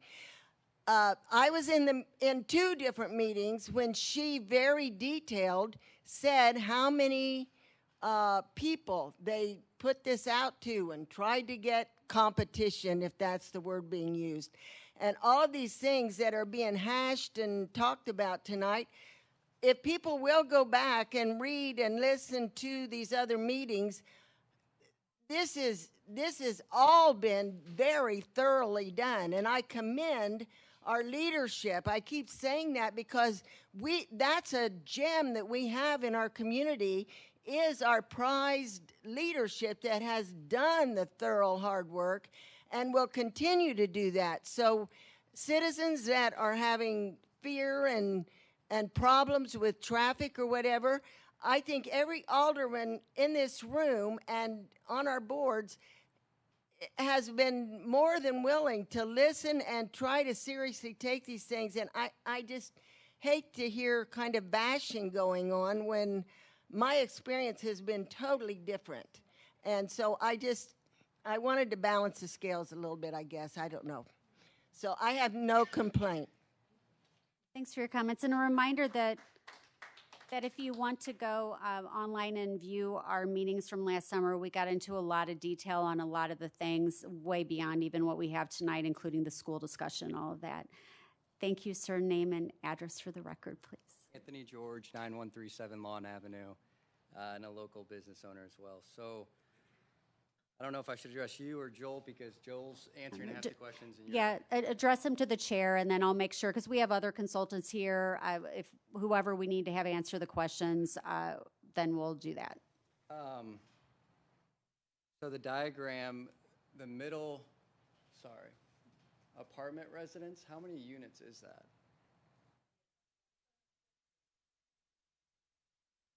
One in the very middle. I do.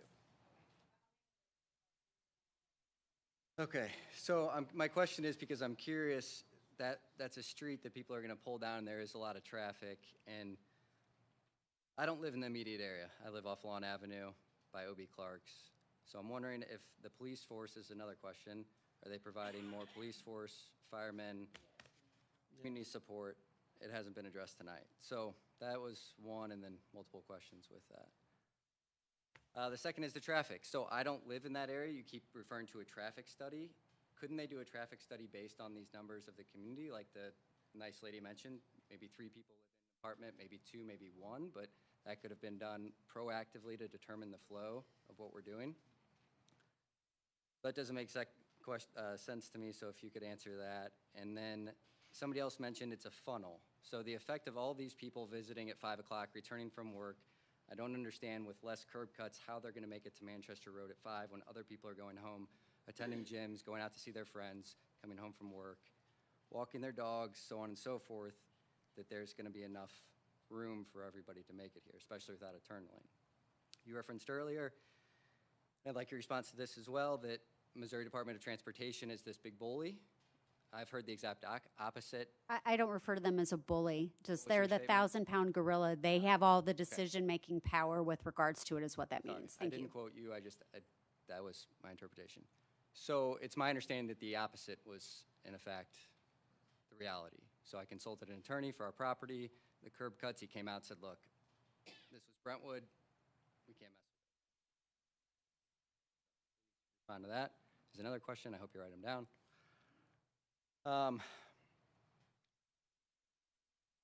Joel said the risk is on their company. Okay. Joel said the risk, thank you. Joel said the risk was on their company. I don't understand that. because they're spread out amongst the nation. They have multi-million, $100 million projects going on. So if this fails, they're okay. If it fails for that lady, the 80-year-old that stood up, she's not okay. No one cares. No one cares about the person that's been in business 40 years, and this wasn't for eminent domain, but now you're telling people we're going to enact eminent domain. That wasn't a part of the RFP. You said they abided by everything. They did not. You gave them eminent domain. Why? I don't know if you're writing that down. If you can remember, no one's writing these down. If you would just please continue to ask your questions. If we you are could making write them note of down it. so you're going to respond to them, I don't or need you can you to memorize all of this? I don't need you to tell me how to chair the meeting. If you just please then continue don't tell to me how to ask my questions. continue to ask your questions.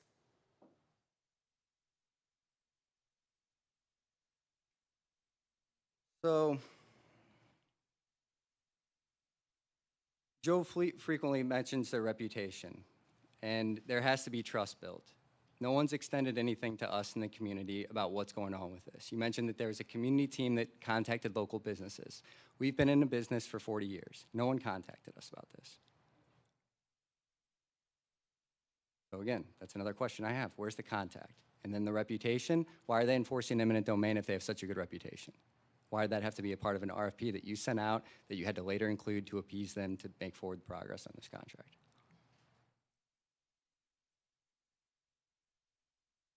You keep stating that you want a master developer because it makes everything more cohesive. For years, the Manchester Road corridor has been a complete mess. There's weeds growing up on a sign that's Brentwood. The Brentwood sign's tore off like a piece of wallpaper. The fencing's torn down. There's weeds that are 4 feet tall. I don't know what's going on. But if you need a master developer, what are we going to do with planning and zoning? What are we going to do with the architectural review board? Where's all that money going? If you're not going to need them, what are they doing?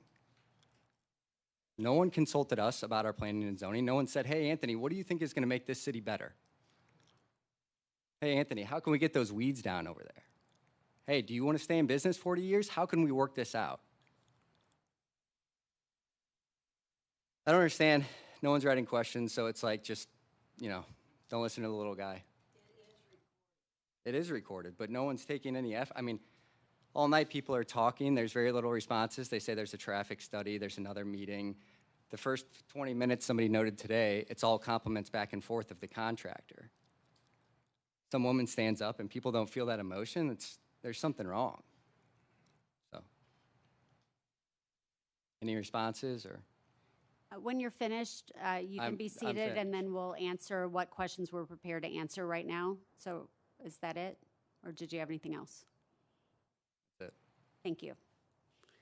All right.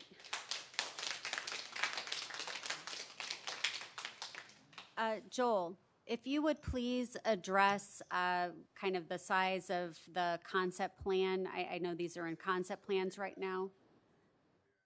Right, we're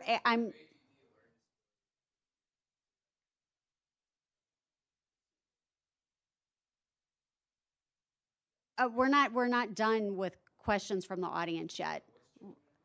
I'm going to ask for answers to some of the questions now. Yeah. Yes. And we're still on the first item on the agenda, so we have a lot more opportunity on the other agenda items for questions on those topics as well. Joel, would you please talk about the size of the apartment building and kind of how you look at that being handled? So in phase one, the first building, which we talked about as being the age-restricted building, as currently shown is 170 units approximately. The total being 660. That delta will be balanced between the second and third building. What you see on this plan for the middle building that he asked about is approximately 300. We believe that that will actually balance a little more with the third building. We're waiting on some information from MSD on those MSD facilities around that to be able to further lay out that third building. The commitment is we won't have more than the 660, which is what we agreed to in our original response. Thank you very much.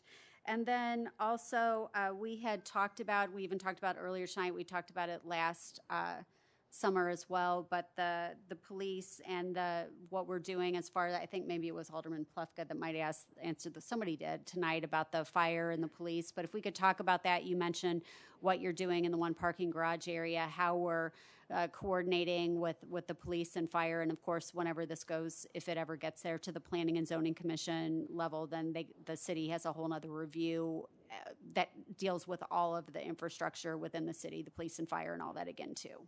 Yeah, so as a preliminary concept site plan level, that's actually the city's responsibility, which they did, dealing with the fire chief and police chief on what this plan does for their infrastructure and their resources and what we may need to do to supplement those things.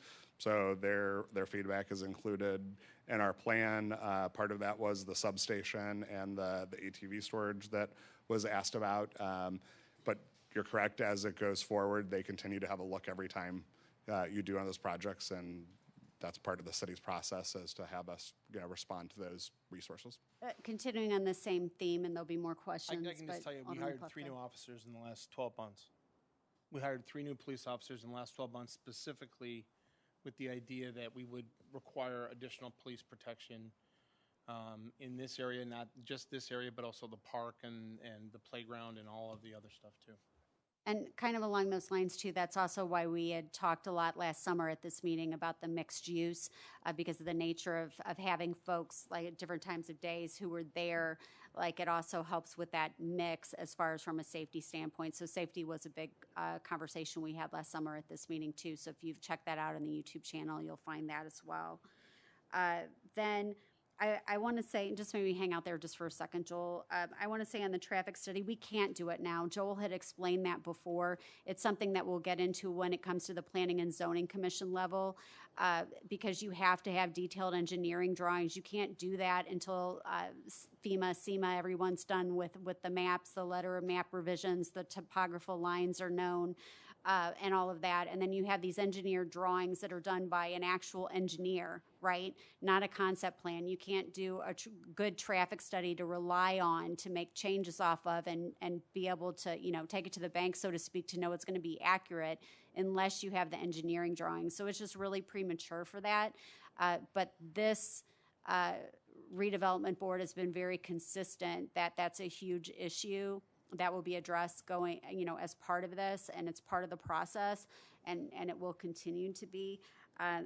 Some color I would add to that too. Just I was going to ask you at a technical level, since Manchester is in MoDOT's jurisdiction, the traffic engineer that we hire will have what's called a scoping meeting with MoDOT's engineers, and they will sit down together, and MoDOT will dictate the parameters of the traffic study. So it's not us that does that. It's not even really Brentwood that does it. MoDOT will say, this is exactly what you have to do. This is how far out you have to go for traffic counts. So that we hire the consultant, but it's MoDOT who dictates what that looks like, and then we go to the city to review.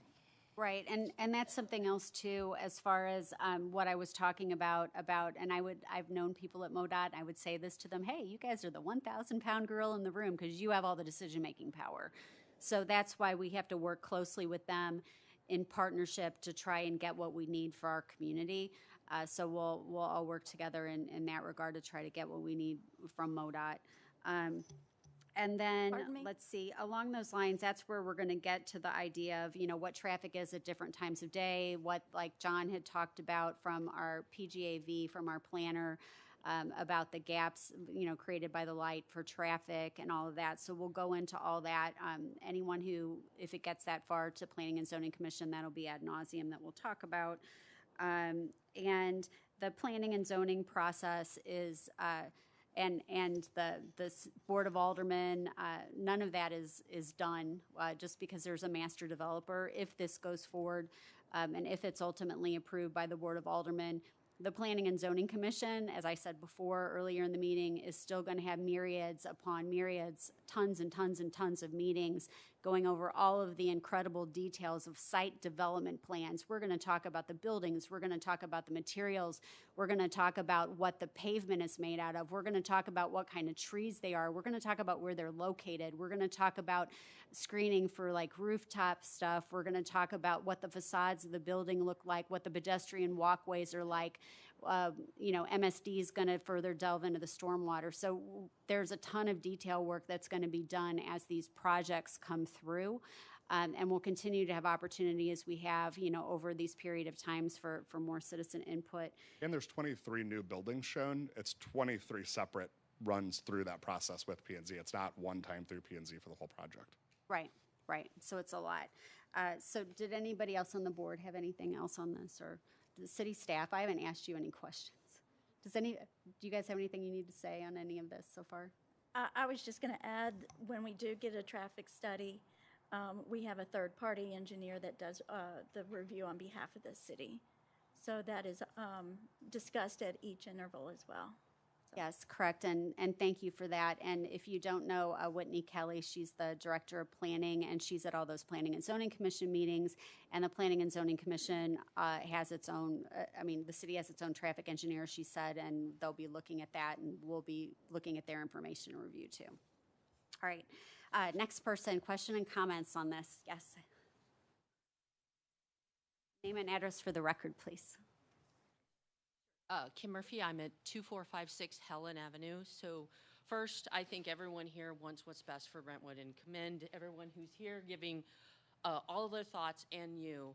I have another traffic comment, but I'm not going to go over what everyone said. I was on Brentwood bound. I was concerned about cut-through, and I talked to the Missouri, the lady from the state. And my question is about what happens if we do this traffic study and all the concerns about no turn lane, and personally I have concerns about the stop sign. What happens? Because when I talked to that person, at that time she was retiring, my understanding, what I remember, is the road of Brentwood, the Manchester is a state road. But when I talked about cut-throughs, because I was concerned, they said, oh, that's Brentwood. So if the state of Missouri only thinks about Manchester and says, sure, this number of cars is fine, but we as Brentwood residents are concerned about the turn, how does that work? So what if the state says, yep, that's fine, put another stop sign there, it's fine, because what they personally told me was that they only care about that street. We, as Brentwood, cares about the residents and because I remember, because I live off Litzinger and I was worried about the cut-throughs and the school because I also have a golf cart on my street. So anyway, I'm digressing. But my question is, what happens with this study if it comes to the turn lane and the state says, well, it looks fine from a state for this road, but it's not good for Brentwood. From the, because that's my understanding is you all own everything in Brentwood, but they only own the Manchester Road. And do they have the same concerns that we do as residents? That's why we have our own traffic engineer. Yeah. So, thank you. Great question. Next. Hi, my name is Joe Kelly. I have a commercial building at 2735 Mercantile Drive. And my question is about timing. My building is in phase 2, and I have 2 small business tenants in there, and I have concerns for them, but also for myself, just how long we're going to be able to stay alive before we get taken out, and how much notice we'll get. Great question. Thank you very much. Joel, you had kind of talked about how this process would work, and I know there's some limitation. Yes, please do. There's some limitation as far as until and if there's an agreement. But if you could explain that again, we touched on it briefly earlier. Yeah, an eventual agreement with the city would contemplate that there are milestones for when activities like that need to occur for reaching out to folks. Our intention is to beat that expectation and to talk to people quickly. That's what I talked about earlier, giving people some surety of what things look like, because people having to wonder generally is bad. So our intention is to reach out to every single owner as quickly as is possible once we hopefully reach an agreement with the city. Okay, thank you. And also, I remember from last summer, you have a person, a woman, I don't remember her name, but one person who's essentially in charge of a lot of the business communication, and that's like their sole job. Is that still correct? We have a pretty robust team of people that will tackle that piece specifically. Liz here does a lot of our outreach, marketing, investor relations. Aaron helps on the acquisition front. We have 2 in-house brokers, real estate brokers, that help with those activities with sellers and relocations, things like that. Phil has made an entire career of it. So we have a robust team of people. That's just a few that would be actively involved with that. Okay, thank you. All right, the next person, name and address for the record, anyone? On agenda item A.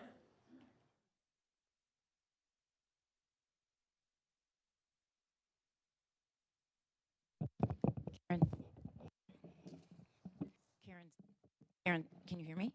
Yeah, I think it's starting to pick up now. All right, okay. It's just Karen's- being finicky. Yeah. Karen Smith, I live on Harrison. Have a couple comments. There's been a couple of comments made that, there was a comprehensive plan.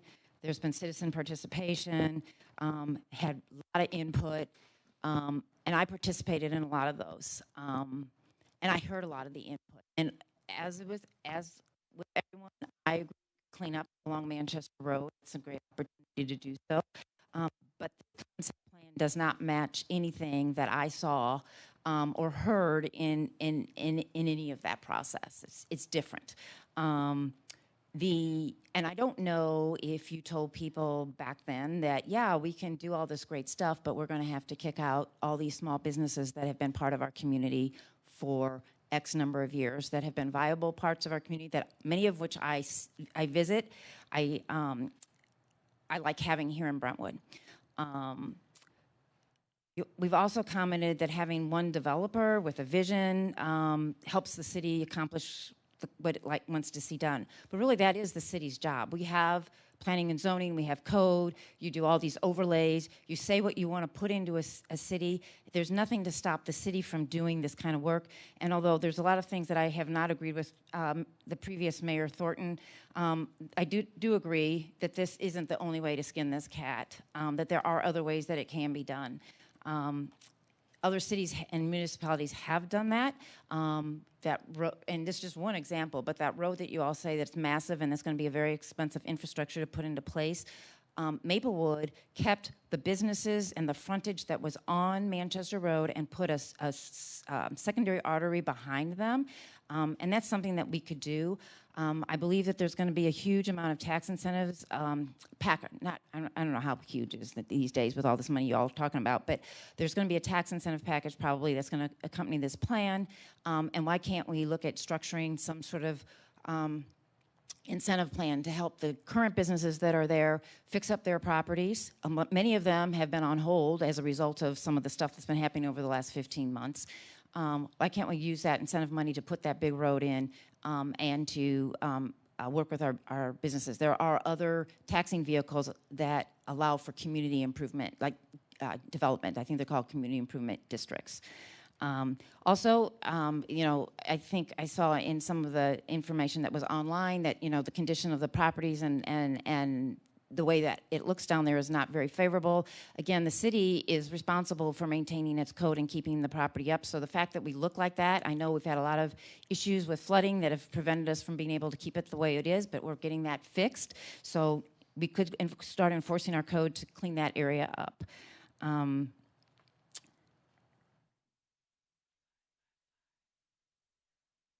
I also understand that, there was a lot of comments made that, we're forward thinking and because of our forward thinking, we're a vital community.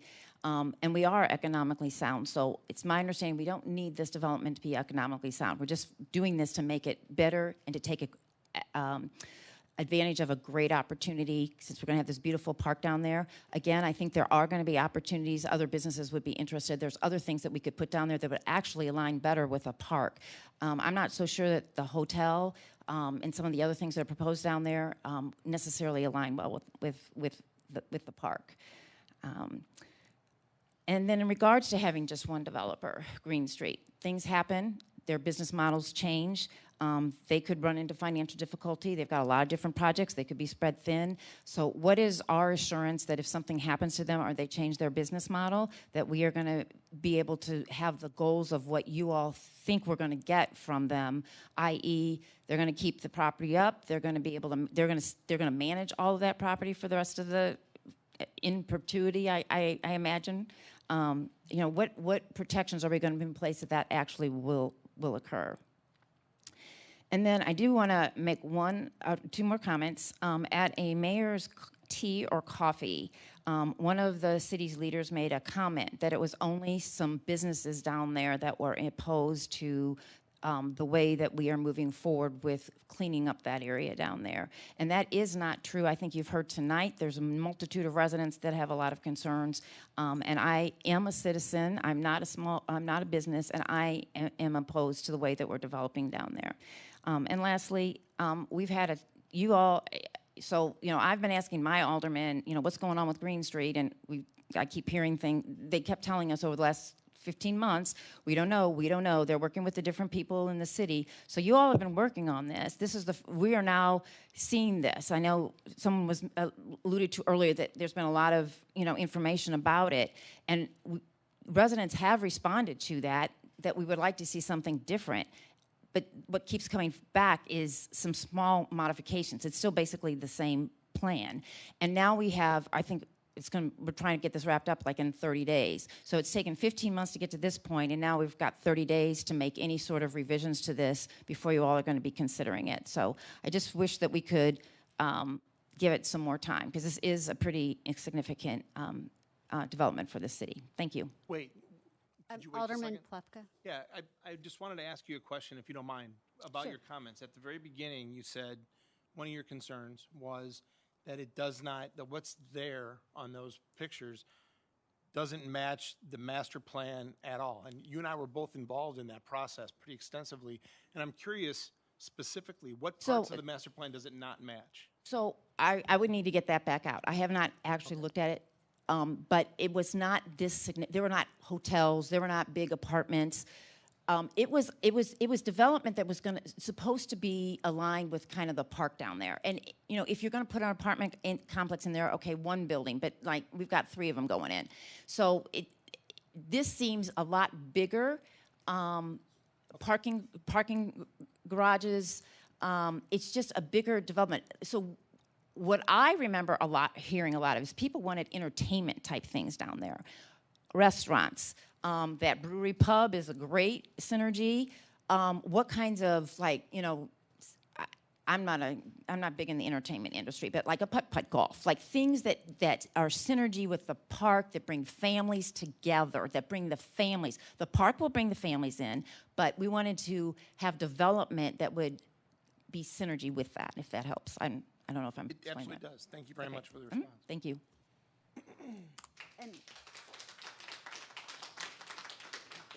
And we talked a lot about that kind of that synergy and family in places. If you look at the video from last July too, when this plan in its prior version, substantially similar, was before us last summer. Anyone else on agenda item A?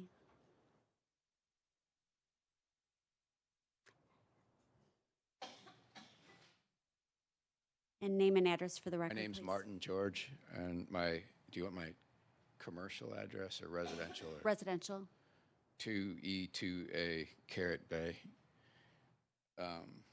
Let's see. So I want to highlight something on behalf of the citizens of. Could you say the city and state? It's a territory. It's the United States Virgin Islands. Let's see. On behalf of so there's 2 people here. There's taxpayers along this corridor and citizens that are residents. Let's see.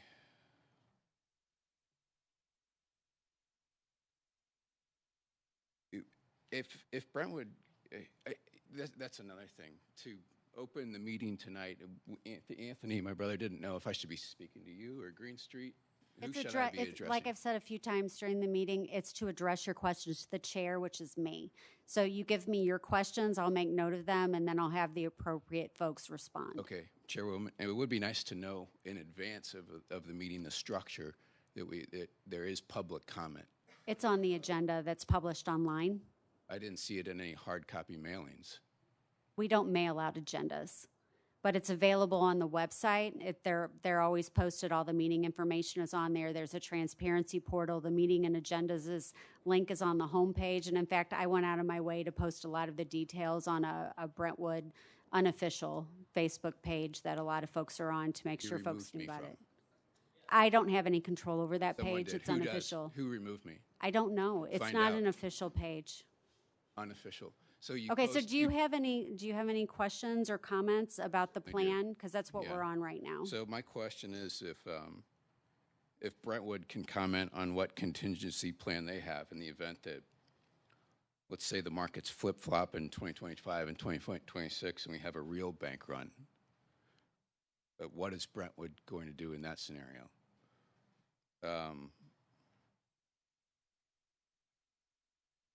The complement to that question is, before I want to highlight to Brentwood that you had asked Green Street, Mr. Oliver, if what ownership structure do they have in their holdings? How much do they hold? And there was no answer. But it was a roundabout, just words for a little bit and made everyone kind of feel good again. Do you have an intent to examine the books of Green Street and look at the finances, like the statement of cash flows, the balance sheet, their percentage?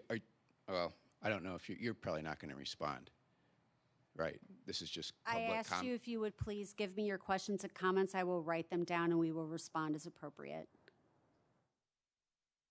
as appropriate.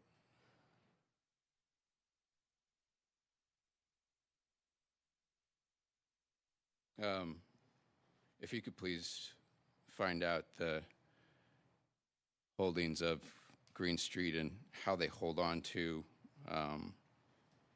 properties, especially in the event of liquidations. It's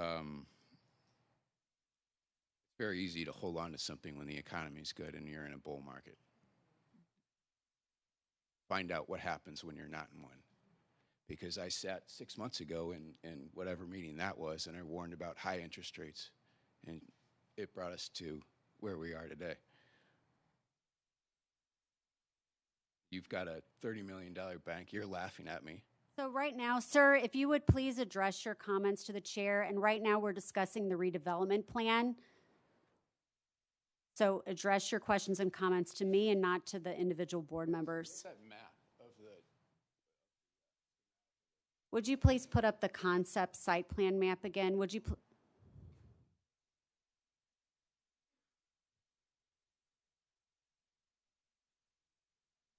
Okay, thank you so much. Okay, so one thing that, that I want to highlight again to Brentwood, that people were really wisely this evening commenting about the logistics of traffic flow and heavy trucks.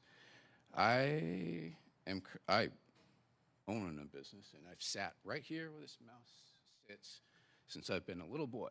And what happens is, you're in chaos right here. This is a high volume area. If you would please face the mic because we're This is a recording high volume area. So what happens is centralized planning doesn't work with high volume. Organic chaos theory works and takes place, and you have order. The curb cuts that are now there were spoken about tonight, and they're already beginning to cause havoc. And this push that would bring us down into here was talked about with trucks coming and going. My question is, are you going to be addressing that? It's a pretty simple question because it's a high volume area.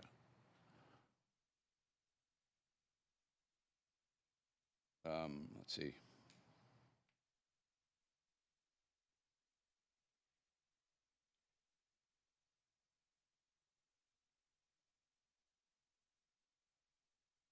Yeah, if you need help with books, like examining holdings of your single client, I can help out with that.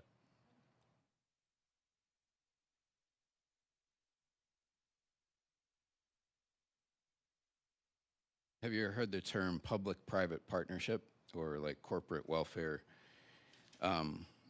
This is a great form of government that we have. This is a representational republic right here, which is taking place. I'm fond of them. But a way to really make them work good is through democratic communication and feeling the community of what's going on. Otherwise, you're just going to be botched when you start to do things like central planning. When markets move, behavior changes. It doesn't stay stagnant. You want to cut me off? So I think we do need to, let me handle this, please. Yeah, we need to. Thank you for listening. Thank you. I think we had gotten rid of the questions at that point. So is anyone else on this first agenda item have any questions or comments for the record? Seeing, okay, one more.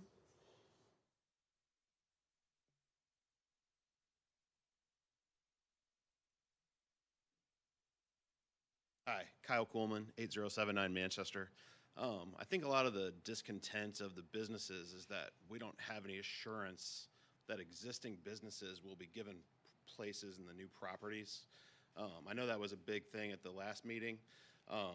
So I guess, I mean, is there any type of like a first right of refusal? I mean, I'm locked in for quite some time where Plan C office building is. So I'm assuming that will end, and we just heard that if a business would want to come in and put a big office building, that could be expedited to earlier in the process. So I think that the businesses are gonna need ample time to know what's gonna happen. I personally am fine with a lot of this development, although I will tell you, as a Brentwood business owner who talks to a lot of people, no one really wants this big of a project. Nobody. Like, well, you do, but no one I've talked to in my office wants this. So everybody wants a new area. I mean, the Brentwood looks really nice. The new road. I will tell you, those new crosswalks, someone's gonna get killed. Like, no one stops. So I just watched a lady today almost get hit. But anyway, as you can tell, it's emotional for everybody. It's emotional for me. You know, I've been there for 18 years, so you know, that's a long time to not have any security that we're going to be able to be somewhere down there. So, and if you want a traffic study, I could just look out my window. I'll tell you that it's busy. And I thought that, I mean, not to harp on that, but I thought the original plan had some kind of access to Brentwood. Was I wrong about that? Because I feel like some kind of Brentwood access to that back road would really be helpful, because it's going to bottleneck in there. I mean, that's just my thought. I'm not a traffic study person. When I want to know the weather, I look outside. So when I want to know the traffic, I can just look out and see it. But anyway, that's my question, you know, about the existing businesses. And thank you. Thank you very much. Joel? Yeah, I think it's a very fair question. And to reiterate one thing we said last year, this is a very linear process. It's a lengthy process. What we want to be cognizant of is not getting the cart in front of the horse. If we went out and started talking to all of the owners now before we knew that we actually had an executable plan with the city, the fear is it gets people planning for something that may not happen. So we know, it's what I've said 3 times now, we know people want to know the future. We know people want surety of their future. We are 100% cognizant of that. But until we know that we have a project with the city to execute on, we feel we'd be doing everybody, including ourselves, a disservice to have those conversations. And we're committed to having those conversations. And in every case where it makes sense, if we can keep somebody in the footprint in a way that makes sense, we're obviously open to doing that. So thanks. Great, thank you. I would turn now to city staff at this point and a procedural question. So we're on A. Do we have anything else on A? We can move on to B. Great, thank you. All right, so I'm going to go ahead and take us on to B. Noting we've been at this for 2 hours and 20 minutes. We really appreciate all the comments and all the participation. So our next topic is review and discussion of the Manchester Road Corridor redevelopment plan and abatement request. And is that development strategies? Yes. Katie Medlin, development strategies. Development strategies is also the one that did the school study, right? that I talked about earlier.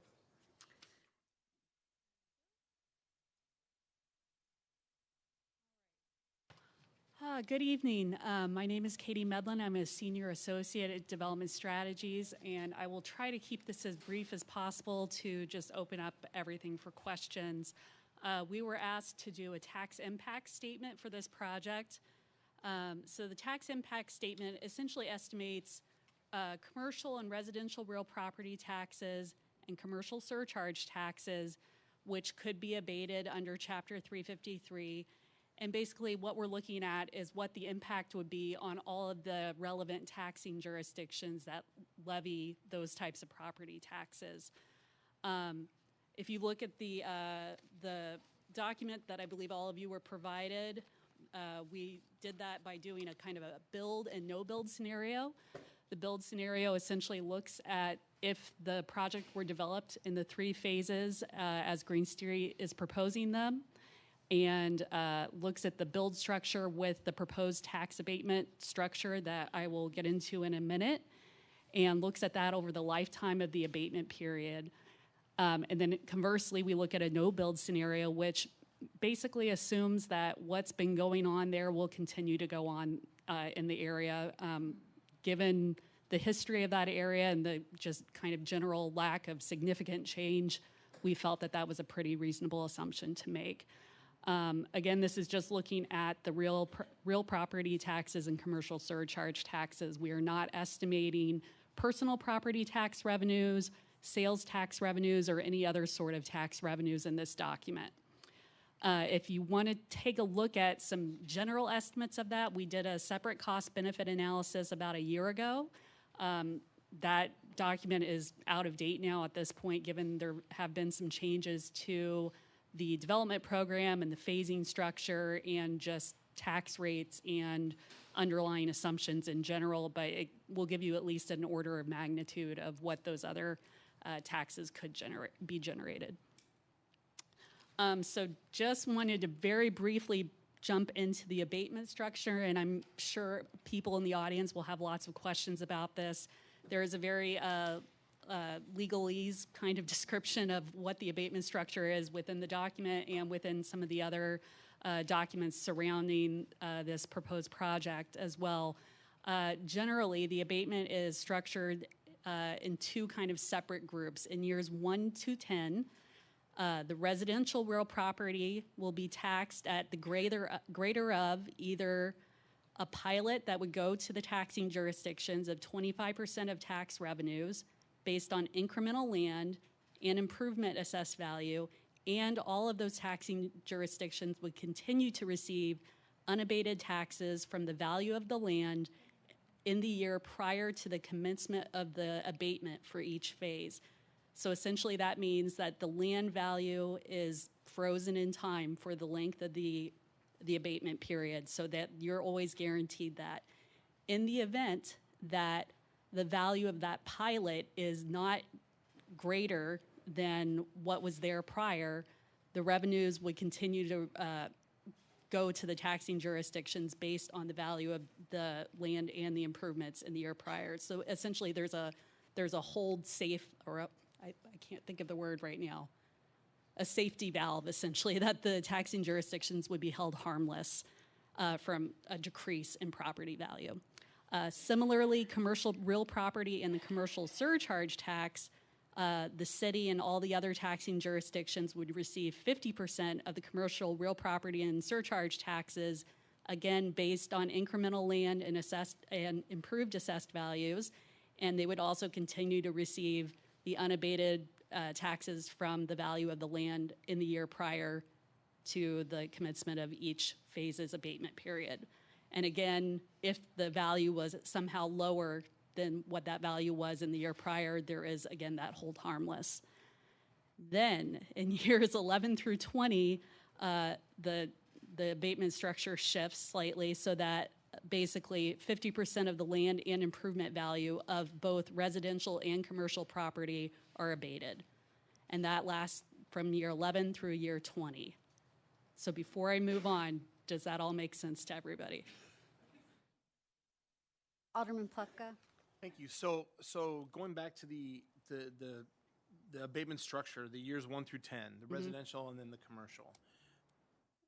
Would I be correct in saying that let's give it as an example that the parcel we're dealing with had $100 of tax liability in the year before the development, and in the first year after the development, in year 2, the new assessed value of that property had raised the tax liability to $200, so from $100 to $200. So the city of Brentwood would still collect either, well, it would on this formula, it would collect. It would not collect less than $100 under any circumstances. Right. You would get the taxes of, say that property was just land and there were no buildings on that property. So you get the $100, and then if it's residential, you will get 25% of that delta, that difference between the 100 and 200. Right. So you'll get taxes generated off of that $25 in that scenario. Yeah, that I well, just the mentioned. taxes based off of that $25. Right. Yeah. And okay. Yeah. All right. If And that then- makes sense. So, as you said, a safety valve, it means that regardless of so the abatement allows for the developer to reduce its tax liability by 75% in the first 10 years on residential builds, right, and 50% in the first 10 years on commercial builds. Not quite 75% because they always have to pay that land value. That's exactly what my question was Right. going to be. So regardless of that abatement structure, the city is not going to see a reduction in tax revenue under the first 10 years under any circumstances. And I would say conversely, under your example, say that $100 in the year prior to the start of the abatement, say the assessor for some reason comes in and says, well, I'm going to value this at $50 now. Right. You're still At that at that 100. 100. Okay. And that exists throughout the first 10 years or the whole 20? That exists through the first 10 years. And then years 11 through 20, it's just 50% of the total assessed value. Regardless of the nature of the building. Right. Okay. Thank you. Alderman Leckmueller? In that 11th year, do they look at is it reassessed as far as the value of that property, or do we still stay at that 1-year level throughout the whole? So in the 11th year, it's the assessed value, like the biannual assessment that the county assessor comes in and does. It's 50% of that assessed value. That base value of the land at that point, from how the agreement was explained to me, or how the abatement structure, I should word that, was explained to me, that at that point, it's the actual assessed value. So then there'd be a ratcheting up of the revenue. Revenue The to city, I the mean. city, yeah. Okay. Yeah. All right. Okay, if you want to continue on with your next slide. Okay, so there's a more exhaustive list of assumptions within that document, but just wanted to touch on some very important ones. The assessed valuations are based on current assessments of comparable properties in Brentwood. Just so that you're all aware, compared to the document last year, we are now using 2022 assessments as the base value and then making some assumptions on growth from there. This time last year, 2022 assessments weren't finalized yet. Similarly, we are using 2022 tax rates now as well. Right now, we are assuming a biannual assessment growth rate of 3%. I don't know if all of you have received your notices of assessment increases lately, but it's a lot higher than 3% for most of us. But historically, we've seen 3%, so we've stuck with that as a more conservative approach. I hope it goes back to 3% for myself, but we'll see. And then currently, there's a fair amount of land within the project area that is actually considered exempt right now. Some of that land, the assessor actually does apply a value to. That seems reasonable. A lot of times, it's a nominal value that doesn't make sense. So in those instances, we've applied an assessed value for that land so that that is included in that base number for the year prior to the commencement of the abatement period, so that revenues will be generated off of that. I won't go into nitty-gritty details on all of the numbers. I just wanted to touch kind of on the high-level findings. So phase one, which, oh, sorry. Sorry, I'll stop. Alderwoman Go Sims. ahead. I just high level, like, so with this proposal, we're not going to be taking in less tax than we are right now. Is that a true statement? Yes, but I would also say that the assessed value would hold. So where in normal times, if nothing had happened there, typically you'll see at least some nominal growth every other year, and tax rates change. I should. But yeah, I'm just refine giving my that statement. caveat. It's going to be frozen at what it is just before the development assessed starts. valuation True. will be frozen. Whatever happens with the tax rates will happen, but And so the tax going forward would be that amount frozen plus the net of this the pilot scaled payment. percentage that changes as we go in time. Right. And I, of course, understand the term pilot perfectly. Right. But I should if you could actually maybe define that. Pilot is give a quick definition of that. I don't think the microphone's working. Why can't we get this thing to work? Save you guys coming.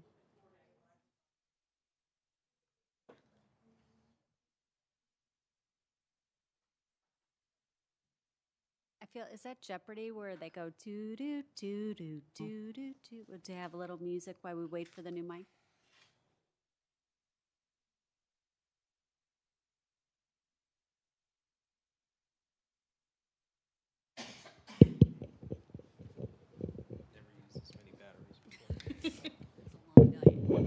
Hope you have enough backup. The mic's tired. Uh-oh. Can everybody hear me now? Yes. Okay, great. So I was saying a pilot is a payment in lieu of taxes. Mark could probably get more into the particular legal definitions of it, but essentially it's based on the current assessed valuations, but isn't exactly taxes per se. And I will look to Mark now. I mean, and Reader's Digest version. Yeah. Like, tax. It's just like a tax. It's just imposed by contract rather than law, and it's divided between the taxing districts based on their tax levy. but it's either frozen in time of what it was before this starts, plus whatever Right. net Well, and of the change increases. The base land value, Mark, correct me if I'm wrong, that's still considered unabated taxes on the land, correct? Yeah, Chapter 353 was written in the 1940s, and if it was rewritten today, it'd be a lot clearer. But what they do is they freeze the land value instead of the land and improvement value. So everything above land value that we don't want to abate, at 25%, for instance, is a pilot that we impose by contract. But the land value is still taxes. Yep. Anything else? I know this gets confusing, so. Oh. Hold on, Alderman Gold. Yeah, and so could you explain, we've talked a lot about phases, we've talked a lot about buildings, we've talked about, 1 to 10 years, 11 to 20 years. Can you speak a little bit about how each one of these parcels are on different timelines? Right. So essentially, this assumes that all of the abatement will happen in chunks based on those phases that Joel's team described, and assumes that all of phase one will enter an abatement period. I believe it starts in 2027. I can't remember the exact year now. I have to look back at my report, but it essentially assumes that all of those phases will individually go into an abatement period separately based on the expected time frame of development that Green Street's team has in place right now. Individual parcels aren't going into abatement by themselves. It's happening kind of as a chunk, at least in this model, if that makes sense. Is that at the start of that phase or the completion? This assumes that the abatement period starts upon completion of construction of that phase. So say they end construction Q4 of 2024, it assumes abatement starts Q1 of 2025. For example, I can't remember the exact dates without rereading what I wrote.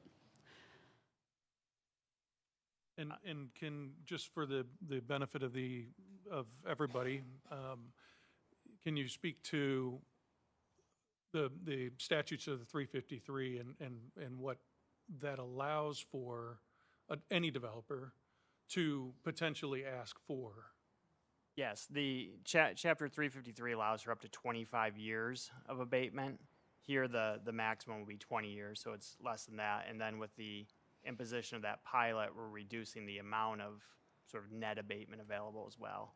And so 25 years, is it 25 years up to 100% of abatement, 25 years, or is it break down differently? 100% for the first 10 years, and then 50% for years 11 through 25. So 353 allows for 10 years of 100%, 50% of 15 years, basically, if they wanted to.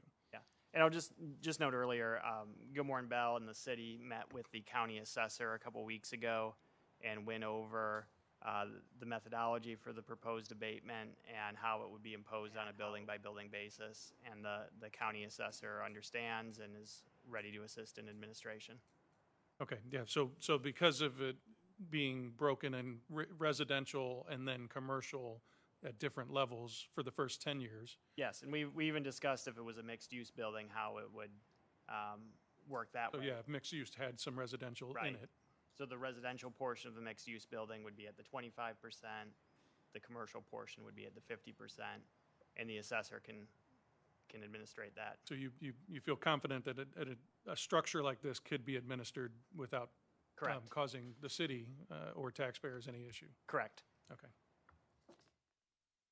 Proceed. Oh, no worries. Good for the next slide. Any other questions before I dive into the findings, or? Go to the next one. Yeah. So just very quickly, high-level findings. I only chose to put up the city and the schools on here, but if you, again, look at the report, it goes into detail for all of the affected taxing jurisdictions, including the county, any sort of the special taxing jurisdictions, et cetera. Phase 1 estimated duration estimated 2024 new revenues of around $870,500. Schools 6.4 million. Again, this is over the 20-year time period of the proposed abatement under the structure we just went through.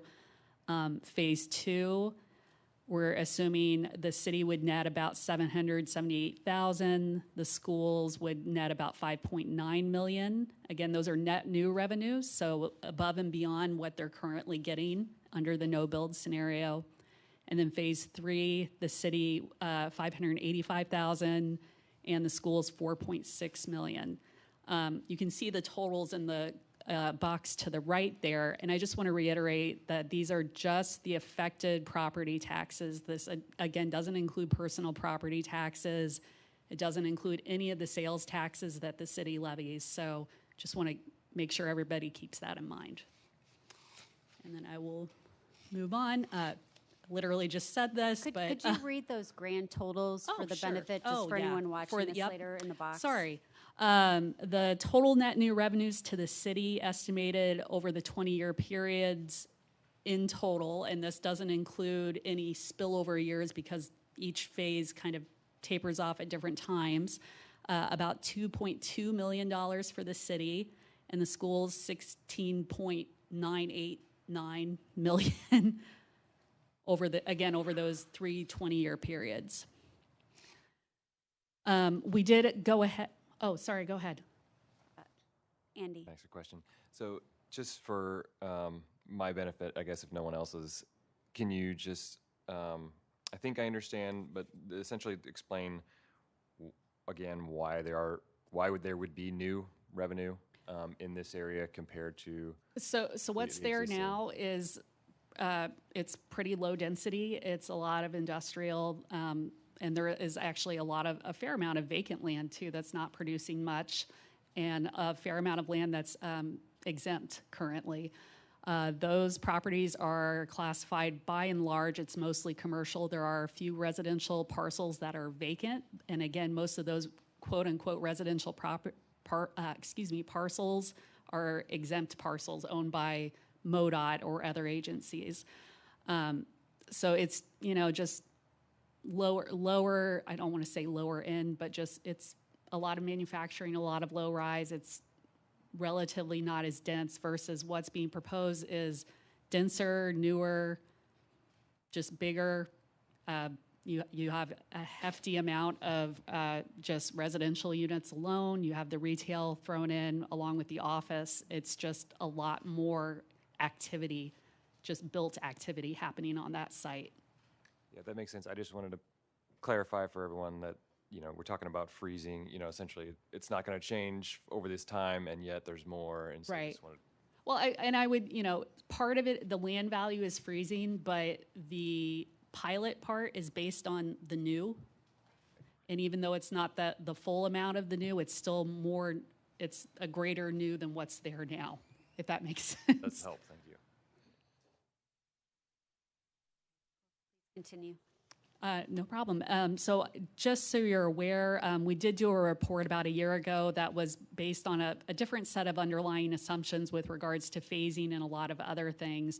But just to give kind of a scale, we did throw in what the net new retail sales taxes to the city were into this deck. If you want to go back and reference that report, those net new retail sales taxes were 26.3 million over a 25-year time period. And this was under a different abatement structure, different deal altogether, but just wanted to throw that in just because the amount of retail hasn't changed all that much.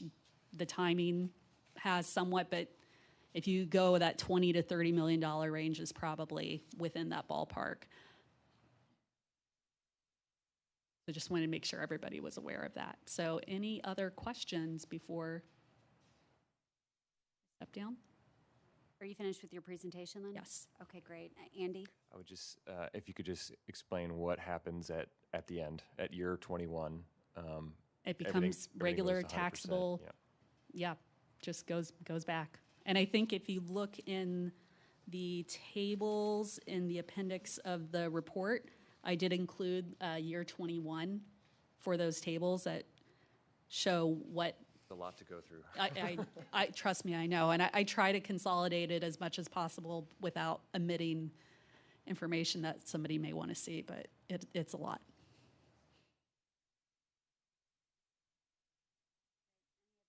Questions from the board on this one? Great. Did you? Okay, go ahead. I don't have a question for her. I'm just going to try to make a motion to maybe adjourn for 5-10 minutes, take a recess. We got a lot of people that have been sitting there. I had to get up in the middle of the meeting because my old bladder couldn't hold it. Just to maybe give people a second. I got to run home and let my dog out, or I'm going to get divorced. So just, if we can maybe I'd like to make a motion for a recess just for a little bit. I'll second that. Yeah. How long of a recess? What did you say, 10 minutes? Let people use the restroom. Okay. We need to have a vote on that? Yep. And is that legal?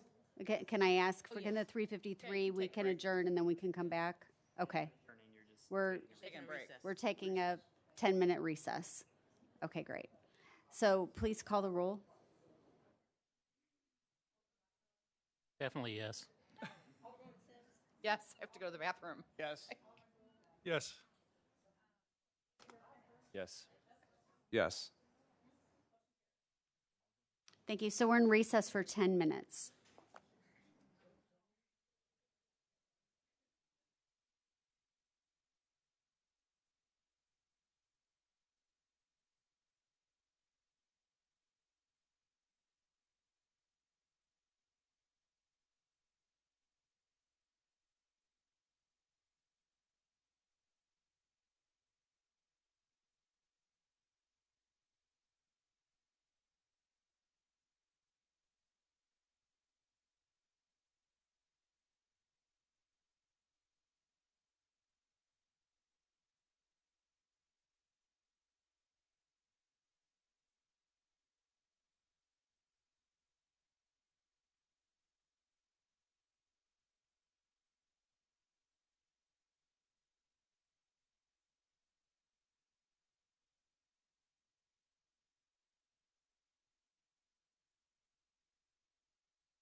All right, if everybody would make their way back to their seats, please.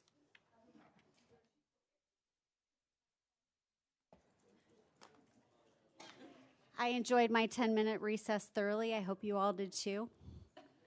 All right, now that we've had a breather, I think, well, we're missing one of our representatives, but we're at our 10 minutes, so we're going to go ahead and get started again. Do we need to do anything formal to restart the meeting other than me just calling it back to order? Brilliant. So as chair of this meeting, I call it the meeting of the 353 Redevelopment Corporation back to order. That said, we are next going, before we continue with questions, because we're still talking about the abatement, tax impact analysis, incentives, and all of that. So we have Lindsay next to go over the incentive review. And then after that, we will move to, if we could have folks quiet in the hallway, that would be helpful. Can't close the doors. Okay. So we have folks out there that can shush folks The door in the needs hallway. to stay open. Because government. It's an open meeting. Yeah. It's an open government meeting. The doors will stay open. We've requested that quiet in the halls, and it'll be taken care of. So we are going to have this, and then we'll have questions amongst the board for Katie and Lindsay's presentation, and then we'll go on the same subject matter back to the public for additional comments and questions. So with that, Lindsay, the stage is yours. And if you could remind everyone who you're with and the role that you play for us, please. Thank you. Thank you very much. Is this on? It doesn't sound like it. Can you hear me? Yeah. Good? Okay, Yeah. great. I'm not going to touch it because yeah. Okay, I'm Lindsay Evans with PGAV Planners. We're a consultant for the city reviewing this information. And we took a look at the tax impact statement that was prepared by Development Strategies and that was just presented to you. And we included that information here, as well as some other incentives that are being discussed for this project as a whole. That incentive package includes a 20-year property tax abatement with the residential tax revenues at 25% for those first 10 years and 50% for the years 11 through 20, and then the commercial properties at 50% for the entire 1 through 20 years. The package also includes discussion of a 1% CID sales tax plus a 1% TDD sales tax, and that's a combined 2% CID and TDD. That CID also includes a special assessment as part of the incentive. There's a Chapter 100 sales tax exemption on construction materials, and there's a land acquisition negotiation for the public properties that are developable parcels to be conveyed to the city that would then be conveyed to the developer. There's also, as part of the incentive package, a clawback provision, which is in quotes because it's not really a formal term, it's just sort of how people are referring to it. And what that clawback provision means is that at year 5, the city has the ability to review the financials of the project and determine whether the project is performing in the manner that it should be. If it's performing better than it should be, then there are negotiations in place for reducing the incentives to the developer. And that allows the city to sort of check the developer's returns at that 5-year period. And again, Development Strategies touched on this, but that tax impact statement that was presented does not include the CID, TDD, and special assessment analysis because they're not new taxes in the same way that there's an impact on existing taxes with the abatement. So this incentive package lists a number of items, but the main item that we're reviewing tonight as part of this 353 meeting is the first item, which is the 20-year property tax abatement. So we're going to focus on that. Our incentive package analysis addressed the need for incentives, why this project justifies incentives, and some of those reasons are allowing a reasonable rate of return for the risks associated with this development. And some of those risks are the land acquisition, timeline, and cost. We've talked about the land acquisition being the requirement of the developer and that timeline being unknown, as well as the cost being on the developer to manage. The environmental remediation of all of the land and buildings in this area, there's a number of environmental assessments that will need to be had to determine what that remediation is. We'll get into the Blight study on the next item, but some of those environmental remediation items are outlined in that study, and that comes at a cost to remediate all of that. The public infrastructure is also a large risk to the developer. All of the roads, sidewalks, and utilities that have to be implemented into this plan all adds to the risk that the developer is taking on in and of themselves. These incentives are common tools in Brentwood and the region and have resulted in prior successes in both Brentwood and the region. We looked at the value of the incentives and how they compare to the value of the project and the benefits that the city is seeing. The 20-year timeline is important to incorporate a variety of incentives. And what that means is that some of these incentive items are only able to be implemented on a longer timeline because that's how they're able to be monetized by the financing institutions. And this request for 20 years, although the statute allows for 25, is less than the statute allows. So it's still not maxing out what could be provided by the 353. This is an ambitious large-scale project, and the incentive request is still within the standard range of this region. So again, with projects that are similar in size and scope, the percentage of the ask is still in the range within this region. And that range and the value of the incentive package equates to approximately 18% of the current $425 million total development costs of the project. So looking at the entire looking at the entire incentive package and putting a value to all of those items, the abatement in addition to all of the other incentives, it equates to 18% of the $425 million that the developer is investing. The additional considerations that were discussed are that the taxing districts will not receive less revenue from this area than what they are currently receiving. The abatement request is able to be lower because these other incentives are included.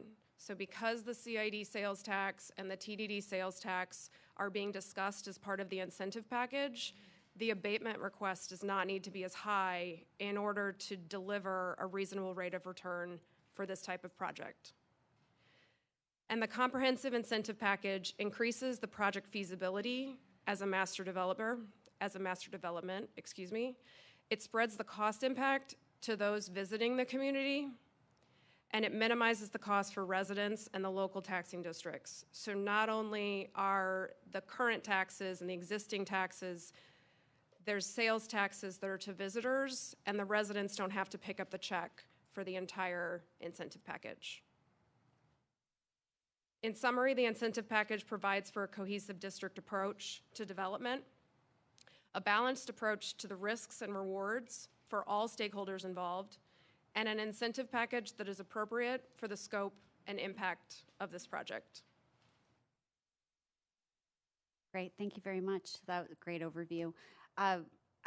Two things I want to say myself is I'm glad that you included the point. I feel like it's really important about why the timeline, and in order to have the inclusion of the other types of incentives like the community improvement district or TDD, those types of things, and the fact that those are really user based. So for folks who come into the community, use that area, and that decreasing the amount of abatement that's necessary to make this a viable project, to get it off the ground. I think that that's a really important point. And one thing that through the discussion I'd like to elaborate more on is the clawback, because though that's not something, we're voting on or to do a recommendation one way or the other tonight, to the Board of Aldermen is the idea. But one thing that that's still important, even though it may not directly relate to some of it for us, is this clawback provision, which is kind of unheard of and really, really great for the city. So I want to make sure we touch on that some more. So I don't know if you want to touch on it more. Maybe the alderman will have more to say on that. But those are two things. So I'm going to go to the board. Maybe I'll go to Alderman Plufka first. Could you touch on, you mentioned the utility investment that has to be made, and you mentioned streets, but you also mentioned utilities. Could you speak a little bit about the nature of the utility upgrade that has to be done along that north side of Manchester Road? Sure. I actually will just have Green Street because they can provide more detail on that. So I think that would be a better option. Thank you. Thank you. You could be taller, you know. Yes. So I could be. I'll do this. So we're currently estimating, based on our research on what we believe is the infrastructure requirements, that centralized roads about $23 million worth of cost that we're bearing to put that in for the benefit of the. This will increase the capacity, the water carrying capacity along that north It's side? everything that's required. So that's the north and south side together. Yep, inclusive of both. Yep. Can you say that number again, Joel? $23 million. $23 million. The other question I had was actually, and thank you for that. The other question I had to do with the clawback provision and how it would operate. So if the expectation is an 18% rate of return or an 18% rate of return on the investment, and we get to year 5, and how high over 18 does the rate of return have to be before the provisions of that clawback provision go into effect to moderate their return on investment? Mr. Spikerman, do you want to speak to that? Yes, thank you. The way it's measured is based on whether the value of the building exceeds actually 120% of cost. Okay. And that, as you mentioned, that will be measured at 5 years. And the way, commercial buildings are appraised, a lot of that is based on rental income as well. And so if a building's doing really well, they're making a lot of rent, it's going to appraise high, and then the clawback's going to kick in, and it's going to eliminate abatement 50%, right. on that sort of, call it that excess value, the value that's higher than we're projecting. Will the Just one clawback? other, I was just going to mention that is an assessment, whether it's a sale property or whether it's the current value of the property. So it's not an issue of if this property doesn't sell. Right. No, I understand that. So let's say it does exceed that, and the clawback is appropriate to kick in. Over the remaining 15 years of the abatement, there'd be an adjustment lowering or raising their tax liability for the remaining 15 years. Correct. Okay. And that happens just one time. At that 5-year mark, it doesn't happen any other time throughout the course of the 20 years. That's correct. Okay. That's what I had. Thank you. Is that per RPA or one time? It'll be almost on a building by building basis or whatever segments that are financed and completed together. Right. Can you explain that in layman's term, what you two just said, for the benefit of the audience? Sure. There are 3 phases. Within each phase, there are multiple buildings. The clawback will be measured basically on a building by building basis. So it's one time, but it's one time for each building. Right. Yeah. Okay. At that 5-year point. Right. But I assume the 5-year period starts, there's a, for each phase has its own clock. Exactly. Right. Yep. Exactly. Those time periods the development strategies touched on, those time periods are also phased for the clawback. Alderman Gold. Yeah, just to clarify on that. So, and maybe I heard it wrong, but I understood it to be that the timelines of each one of those, the abatement starts on a building or parcel by parcel, not phased thing. Because we had talked about, even Joel talked about, we have this theoretical phase 1 that may or may not include the buildings that we have in this concept plan, but there could be buildings all throughout the development. So wouldn't the timeline for the abatement be on a financed cluster of buildings Yeah, or so building? if building A within phase one is completed in 2024, the 5-year mark is 2029. Okay. If buildings A and whatever's next to A and B are financed and completed together, and they're both done in 2024, then they both get measured in 2029.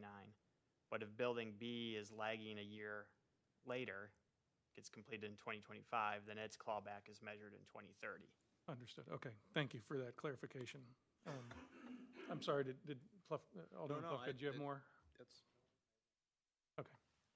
I did have one more question. You talked about the value of the incentive equating to 18%.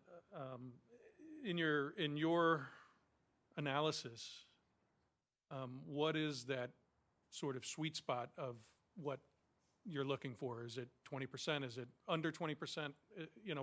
15%?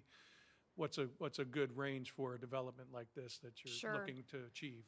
So 20% is sort of industry standard for the max, right? The not looking to go over 20% of the cost of the project. So we're at 18%, which is less than that. Mm-hmm. We typically don't see less than 15% on a project that has proved the but-for argument of incentives are needed. And so that percentage to make sense for including incentives into a project is putting it between that range of 15 to 20%. Okay, thank you. Andy? Can I ask a clarifying question? So for the CID and TDD sales taxes, that 2% is, added on to all sales in the district, and that goes directly to the developer, or maybe not directly, but ultimately to the developer? Is that how? It goes to the redevelopment corporation for improvements that are allowed by the statute. So it is not just into the developer's pocket. It has very clear requirements for what those funds can be used for, which in this project is probably going to be used to monetize a bond issuance that allows the project to be financed. I won't get into the specifics of that because we're focusing on the abatement topic tonight, and the CID and TDD sales tax is a sort of separate topic for future discussion and negotiation, but it is controlled by a statute in the same way that the abatement and Chapter 100, and it's not just profit. One quick clarification. Great. I think you misspoke. You said it goes to the redevelopment corporation. It goes to the CID and TDD boards. Board, correct, And sorry. it doesn't come to us. Thank you. And I also would like the city staff or someone to kind of tell us about the success that we've had, or what's been the track record relative to, even though we're just doing abatement tonight, but just to have that general big picture in the community relative to what we've done with abatement in the past. We've had some TDD districts and some community improvement districts, and I know that they've been used successfully in the city and things have been paid off early and different things like that. If maybe we could have a little bit information on that, and if you want a little time to look at that, we can go to. Okay. Do you want us to continue with board questions until then, or? Okay. So the aldermen are more attuned to the actual agreement that occurred, but I rudimentarily understand that there's a bunch of properties that are going to kind of get lumped in and as part of the deal for a set price. How are you going to determine so right off the bat, you're basically getting a piece of land, very rudimentary, for free. So you build on it. The land and the building costs should hopefully exceed 20%. I mean, how is that going to come into the calculation? Or am I not thinking about this correctly, or not ask my? So you guys are getting parcels of land. The city is giving you land for a certain dollar amount. You're getting, I have no idea, 20 properties for, I think I heard $1 million or something like that. So are you going to allocate, $20,000 or $200,000 to each one of those properties Because when you're doing this reassessment after 5 years, you're basically getting if you get a piece of land for free that's worth $200,000 and you put $1 million property on it in cost, essentially you would assume that you would have $1.2 million and then we'd have the clawback there. So I'm wondering how the allocation of the kind of free land is going to go into the clawback provision. If that makes more sense. Mr. Spikerman, do you want to speak to the assessment and how it's compared at the 5-year clawback? Yeah, so they will have to allocate their purchase price to land. The other side of that is when you do the abatement test, whether the base is there and the 25% exceeds the base, that property will at the time have been reassessed as privately owned and taxable property by the time the base is set.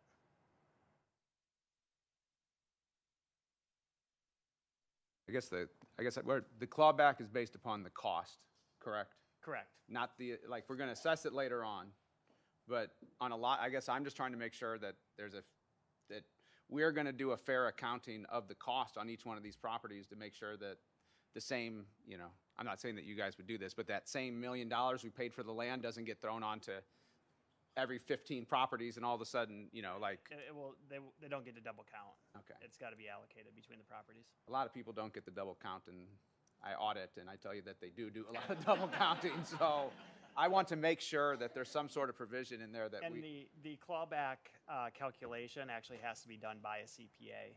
Okay. Professional standards, ethics, and reviewed appropriately by all parties. Well, we're the most trusted people out there, so yeah, I wouldn't trust an attorney, but okay, thank you. Trust me to write a CPA into the agreement. Thanks. Alderwoman Sunny. That's fine. You said that the return percentage was 18% and that the low end is 15 and the high is 20. In your experience with a project of this magnitude, how does that 18% compare with other developments? Are we high? Are we low? Are we kind of where we need to be? I mean, what does your experience tell you on that? Sure. So I'm just going to clarify really quickly that 18% is the incentive package as a percentage of total development cost. So that percentage is not the same as a rate of return that a developer is seeing for weighing the risks of developing a property and then getting a return back from that investment. Those are two separate calculations of different parts of the financing structure. So the 18% is the value of the incentive package as compared to the total development cost of $425 million. As far as developer rate of return, and I will say it's a little confusing because the percentages are similar. So there is a goal of about, and it's 10-15, 10-16, yes. So there are many financing parties that you're not going to be able to attract to a development if you're looking at a less than 15% return on investment. And what that means is that if a developer wants to do the best project that's going to be the greatest thing, but they can't prove to financing parties that there's going to be a return on their investment of at least, on average, 15%, then there's no bank out there. I'm summarizing with the word bank. There's no bank out there that's going to come to the table and help that project move forward. So you have to be able to prove the viability of the project to the different investors and make sure that they can see that return. So when I say that the reasonable rate of return, this incentive package allows for a reasonable rate of return, it's allowing the developer to have a feasible project to go to a bank and prove to them that it's viable.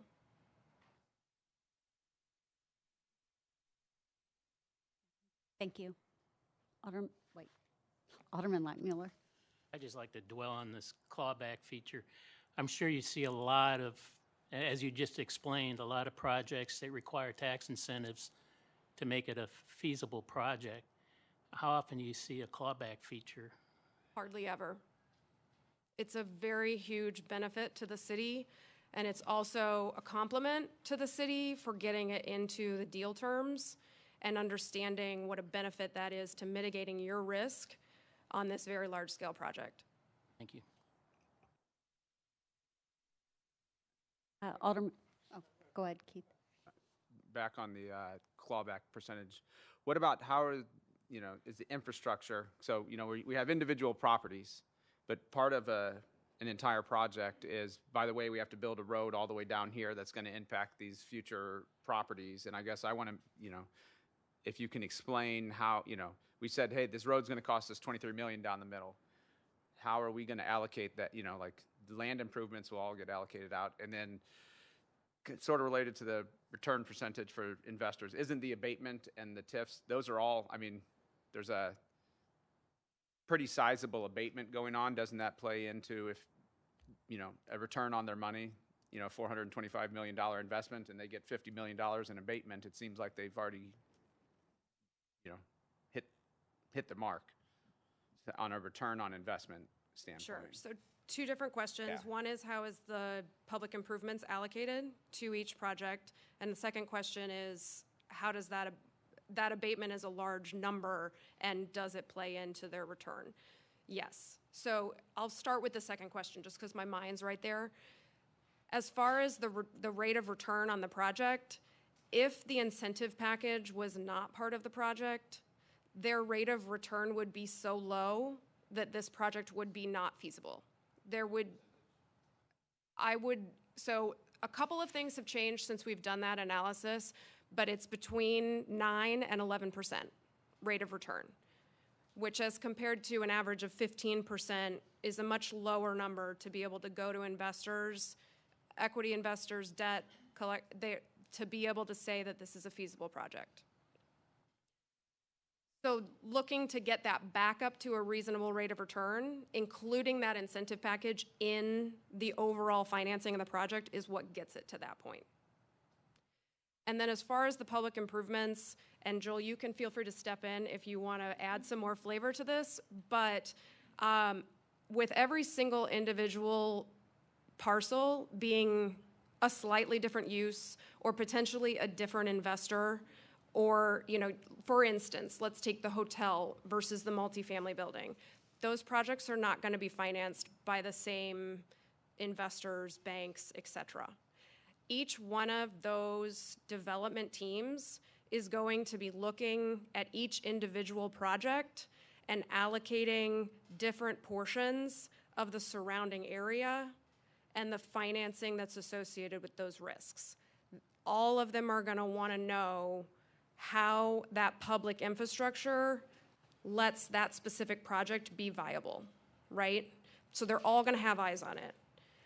There are also corporation structures that can separate the building from the public infrastructure. So in the instance that Joel talked about with the overall master developer being responsible for the land, which is different than the actual vertical building, that vertical building will have its own set of requirements separate from those public pieces.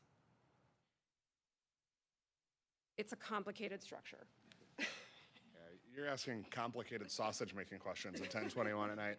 So I think 2 things, right? Having a master developer structure is great. The reality is incentives aren't free.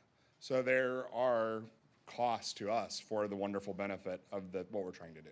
So we're going to pay more for land than if you just had one-off developers coming in and doing deals, right? So our land cost is going to be higher. The $23 million of infrastructure doesn't magically happen. In a normal world, cities usually use TIF to do that, as Brentwood has done in the past. That's how you would pay for that $23 million. There's no way to recoup that without incentives like that.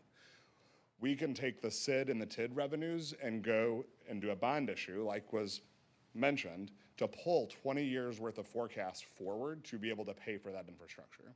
So you have 72 parcels have to get acquired at a premium. You have $23 million of bonus infrastructure has to get put into place. And then all of that gets allocated to 23 new individual building pads. So all of that comes together It's really two different hats, right? So the first hat is we're land developers. And the second hat is we're vertical building developers. So when you look at like the multifamily building, for instance, and you do the analysis of what's the cost to build this thing, it's going to have that land basis in it that accounts for the land that was acquired, aggregated, replatted, the demolition, environmental, all of the infrastructure. And that's what forms your basis. So the abatement is great, but that SID and TID overlay that you're putting on your tenants partially replaces the abatement that you're getting. Because at the end of the day, tenants can only charge so much, right?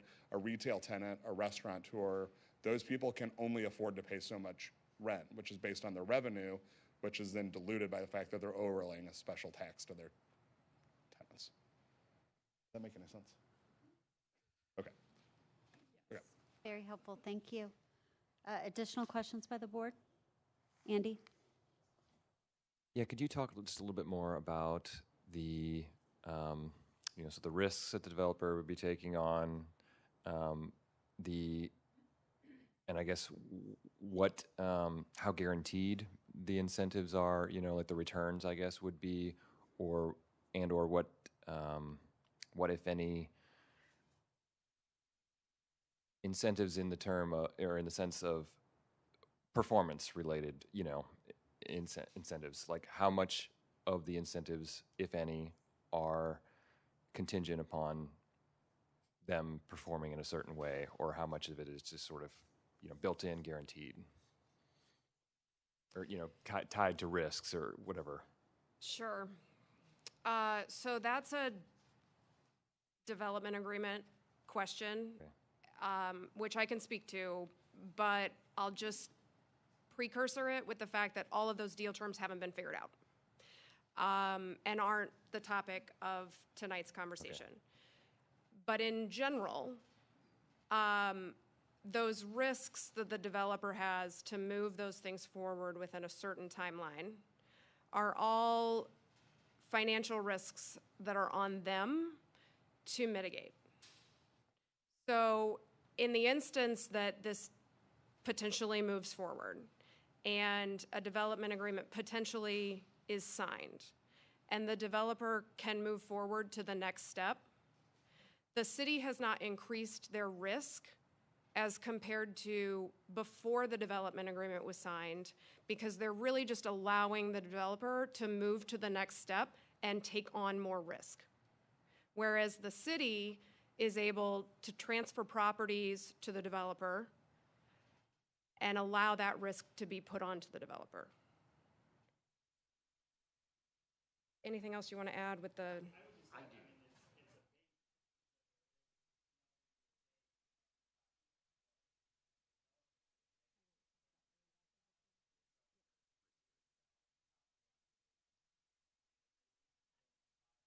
Per the development agreement, they don't get the abatement. They don't get the incentive. That's a great point. Could you repeat that, because it wasn't all on the mic? I want Sure. everyone later to be able to hear it too. Sure. The ability to qualify for abatement is based on actually completing the project per the terms of the development agreement.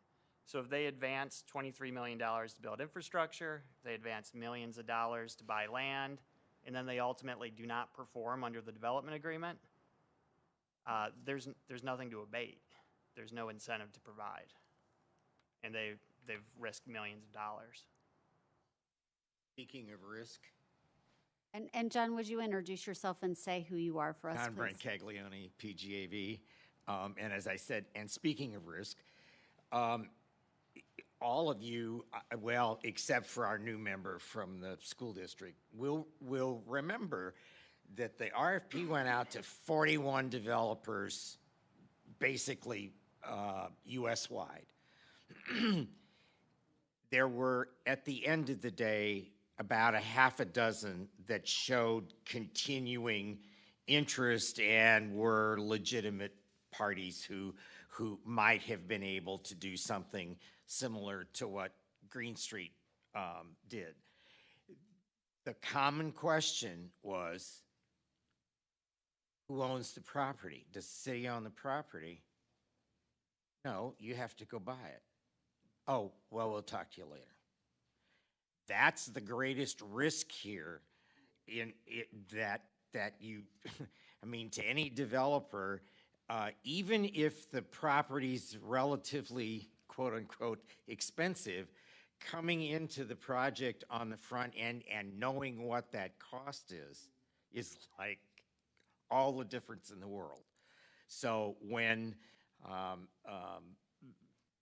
Mayor Thornton earlier talked about, well, you only got one proposal.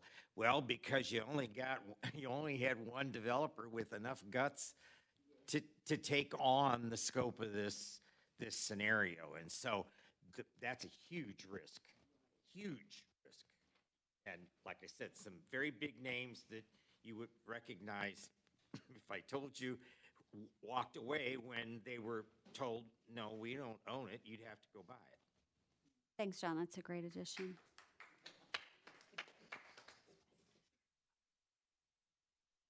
Oh, do you have May I it? speak?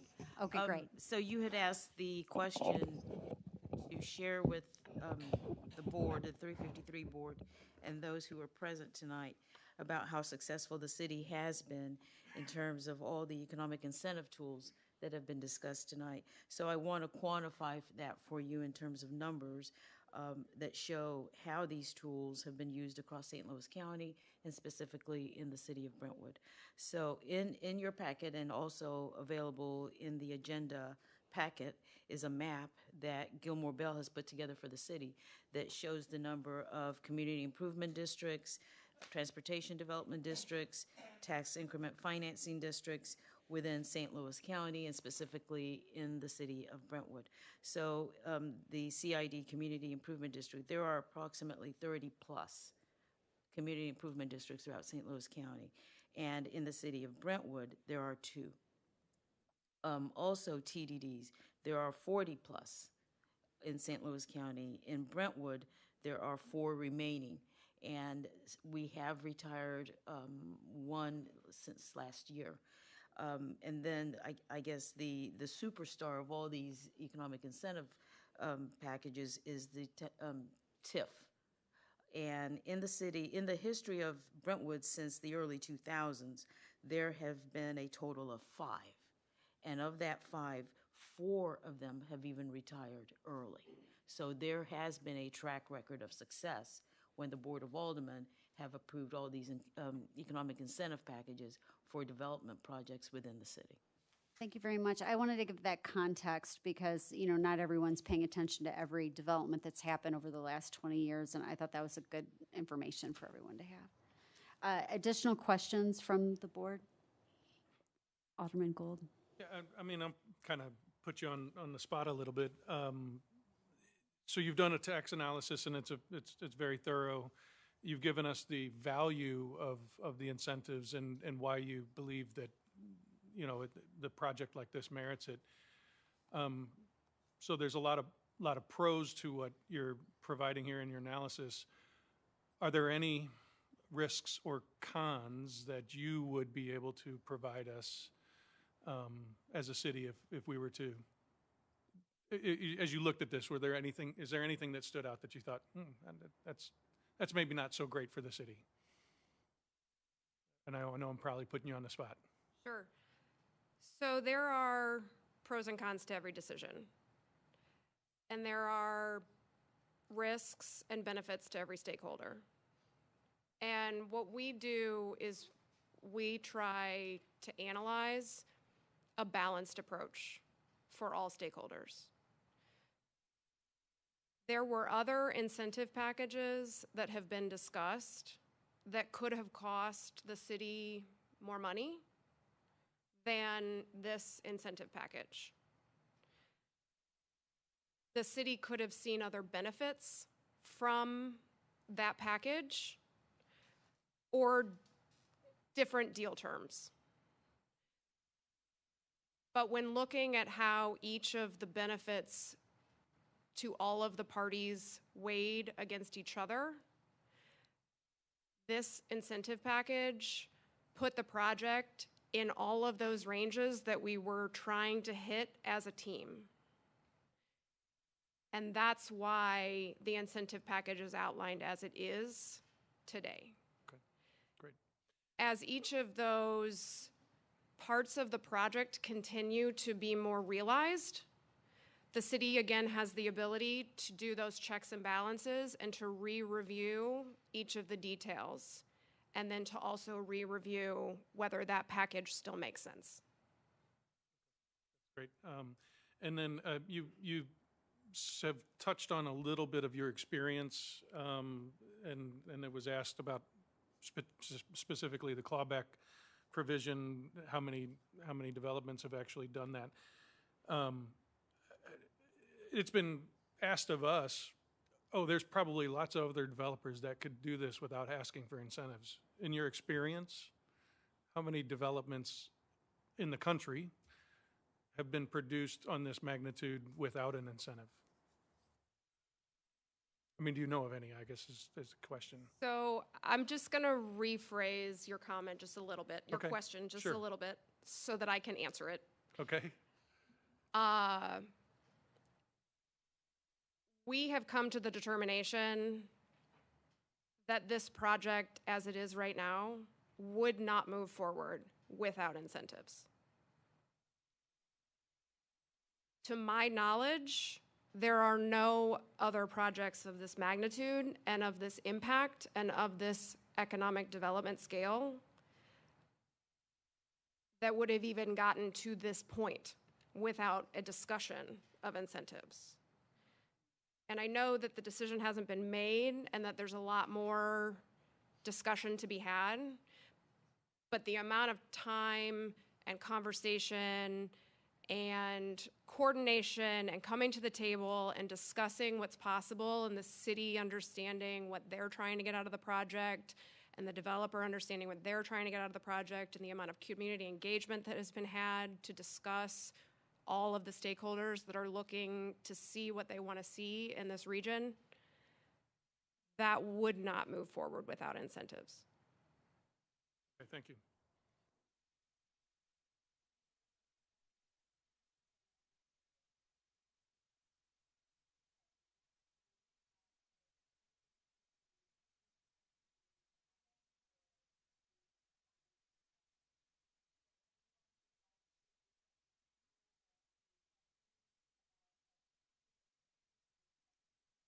Excuse me, I think your mic's off. Oopsie, sorry. I forgot to hit my button. Let me start that over again. All right. So now we're at the point of citizen comment on this agenda item with the presentation by Katie and by Lindsay talking about the abatement, which is before us tonight as far as a recommendation later on a discussion, but the incentive discussion that we just had. So if anyone in the public would like to come to the microphone to have a comment, question, name and address for the record, we invite you to the microphone on this section, on this topic.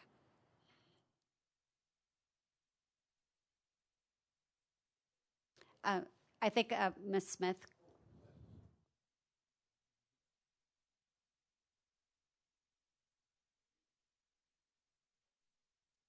Karen Smith, I'm on Harrison. I know this is, a lot of this discussion was on the abatement, but in regards to the taxes, the CID and the TDD tax, so it'll be on good, I guess, like goods and services in that area. So what would that total tax be for that? Because I know we were concerned when we, I think, increased sales tax to support the bonds to fund part of the city's investment for the Brentwood Bound, we were concerned about our tax being kind of high for the region. So I was wondering what the total tax would be.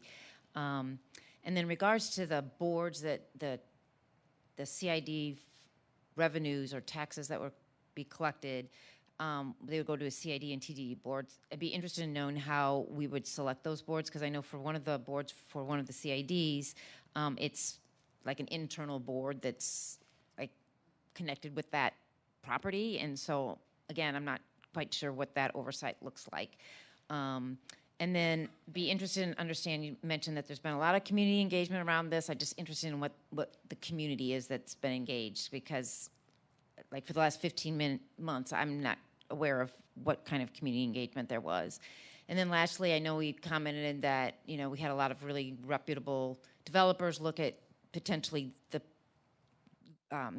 doing this large-scale project, and we only had one come forward. Again, going back to my earlier comments regarding the risk that the city's taking by working with the developer, I do think the project is ambitious. And so, I mean, I just caution us to think about how ambitious that is and whether there's a reason why the other developers maybe thought they wouldn't be willing to take that risk to move it forward. And so is this risk mitigated enough with this developer to make the city feel comfortable? Like I mentioned earlier, business models change and the financial situation changes both externally to that company as well as internally to the company. And so if that does change, how is the city protected if a bunch of that property has been acquired and maybe some of the development has occurred but not all of the development has occurred? Like, what are we going to do to mitigate that risk for the city? Thank you. Thank you. There was a couple questions, and I think I'm going to turn to Mark. And some of this, understanding that we're doing the only thing that's really in our purview is the abatement, not really the SIDs and the TDDs and that. So we'll try to do our best to answer what we can. But that aspect, and then, you know, I think John spoke to some of the other issues before, but. Yeah, first of all, the existing sales tax rate in the city of Brentwood is 9.738, so 2% above that. There are a few other areas in the city or in the county that have both CIDs and TDDs for that extra 2% bump. The closest one is probably the Market at McKnight Shopping Center in Rock Hill. CIDs, TDDs, they are separate units of local government. They are governed by a board of directors. On the CID, that board of directors is appointed by the mayor with the consent of the board of aldermen. On the TDD side, it's elected by the property owners. To qualify to be a board of director, to be elected, to be appointed on either district, you have to be an authorized representative of a property owner or a business in the district. Under the development agreement, the city's working to negotiate spots on those boards for city designees. They can exert some oversight there in addition to what the statute provides. Great. Thank you very much, Mark. And I don't know if, John, you kind of addressed the topic of the risk for the developers, the competition that was there and what the decision point was. Do you want to kind of, in light of the comments that we just had, is there anything else you want to add? Well, I don't want to repeat what I said earlier about all of the developers that were ultimately solicited and the half a dozen that continued to show interest. It was all about land acquisition. In other words, they did not feel like they were in a position to have any further discussion. I mean, they basically cut off discussion when they were told they'd have to acquire the land. It was just that simple. And of course, because you have to do that on the front end of the project, that's where your biggest risk is. And then you add the infrastructure into it. And in this case, some additional risk that you're going to find environmental issues because, for those of you who read the next topic on the agenda, there were 27 Phase 1 investigations done as part of the city's acquisition of its property. Virtually something was found on every one of those just by the nature of what businesses occupied this area over time. So that's another risk. So, you know, the risks keep piling up, and that's why unless this incentive package is part of the deal, it was clear to me, and I conveyed that to you all, that nobody else was going to take it on. Thank you, John. And I think, Mark, you had kind of talked about, as far as risk to the city, there really, if there really isn't any way that they can get the abatement money if it doesn't happen. So go, if you want to go through That's that correct. again. The city's not writing them a check at the beginning. It's only they achieve or they get a vested interest in the abatement once they actually complete the project per the terms of the development agreement. Thank you. All right. Any other comments, questions on this topic? Name and address for the record, please. My name is Stuart Clark. I live at 2331 St. Clair Avenue. I just want to point out, I worked with Mayor Kurtz and the citizens when we saw Brentwood Square deteriorating, and we knew we had to do something to stop that, or it was going to continue on. And it was part of the city that needed it. And we looked at all the risks, and we put together a tax incentive program to get a developer in there and to fix it and bring it up to speed. And now we have a chance to do it with another part of the city that we never thought we'd have a chance to do it with. So, I think the taxing incentive program that I've read through makes a lot of sense if you're selling bonds and if you're looking for investors. And I think I'm excited about the plan I'm seeing tonight. And anyway, I congratulate all you guys for all your years of work on that. Any other comments or questions from the audience on this topic? You'll have one more cut at it after the blighting discussion. All right. So I think any other comments by the city staff? Okay. So I think we're ready to move on to the next agenda item, which is a presentation of the blight study of the Manchester Corridor District. And John, you're up.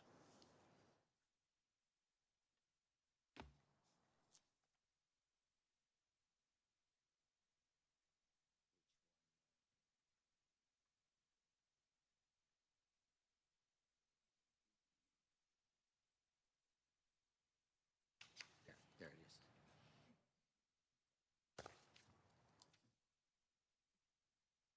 Okay, you have a document that was conveyed with your agenda, and it's also available online.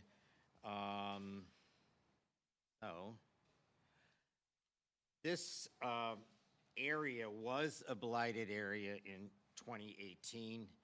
We provided all of the backup at that time, and it is still, in our opinion, a blighted area by virtue of the definitions in the statute and also a 353 area. I'll explain that in a minute. These two show you the area that you would be considering today and the area that you considered in 2018. If you'll notice, the boundary is virtually the same, except that the properties west of Mary Avenue are now no longer included. Those were part of, those properties were mostly part of what the city bought for the park development. They're now no longer, they're part of that, and so they've been taken out of the boundary as far as this new designation is concerned. The redevelopment activities, as I said, west of Mary are essentially complete. The qualifying conditions of all existing properties have not changed, and I'll come back to that in a minute, other than those that are now part of the flood mitigation project, because those have been redeveloped as part of those purposes. Vacancies in buildings have now increased, and the evidence, you will see photographs that are in that document. I'm going to show you just a very few here in a minute. There's more than 160 photographs just between 2018, 2020, or 2022, and June 4th, which when I went out to the area the last time, and they'll all look the same if you were to look through those photos. nearly all, not all, but nearly all properties have buildings and/or site improvements exhibiting physical deterioration. That's a requirement of the statute. Part of that is driven by the fact that 60% of the buildings are 52 years old or older. And that means that they likely contain hazardous materials and unsafe conditions. And if I go back to the phase 1 studies, the 27 studies for the properties that were already acquired, most of which, but not all, most of which had improvements on them. Age in and of itself means, in this case, that it's probably going to have lead paint and it's probably going to have asbestos. It might be contained at this point, and it doesn't necessarily make the building unusable as it is, but it becomes a factor that you got to deal with if you're going to redevelop the property. If you, again, look at the trajectory here, the continuation of deterioration is likely. Katie mentioned that earlier. Redevelopment is required to incorporate MSD and the city's new stormwater control standards and further minimize the risk of flooding in extraordinary storm events. So what you have done with the flood mitigation project doesn't mitigate everything. And so above the so-called 500-year or level A1, I think they're calling it, above the 500-year flood event, that area is still, the south side of the street in particular, is still vulnerable. And if you look at the requirements now in the code, any development in that area has to have its parking and its floor plate 1 foot above the 500-year elevation, as Joel pointed out earlier, wherever that actually winds up being. So you need to keep in mind that this area is contributing to flooding because there's nothing that meets the current requirements. And at the same time, unless redevelopment occurs, you're never going to completely mitigate the flooding of properties on the south side of Manchester if you have, particularly on the south side of Manchester, if you have another event like July of last year. Now, yeah, somebody can argue, well, that was a 1,000-year event. You're not solving the problem of stormwater control without redevelopment. The area constitutes an economic liability because absent private redevelopment to mitigate these conditions and the physical deterioration, the area is going to continue to require government services. By comparison to the demand for those services, the privately owned properties in the area that are in poor condition are going to generate less tax revenue than similarly situated properties in better condition. Somebody earlier talked about assessed value. All but 3 properties in this area have gone up. There's been an overall increase in assessed value, but a whole bunch of them haven't increased at all, or their increases have been so small that, as Katie mentioned earlier, the 20% increases that we've typically seen haven't happened in this area. I have the documents. Well, we'll have the opportunity for public comment on. There are some that have increased 20% or more. I don't disagree with that.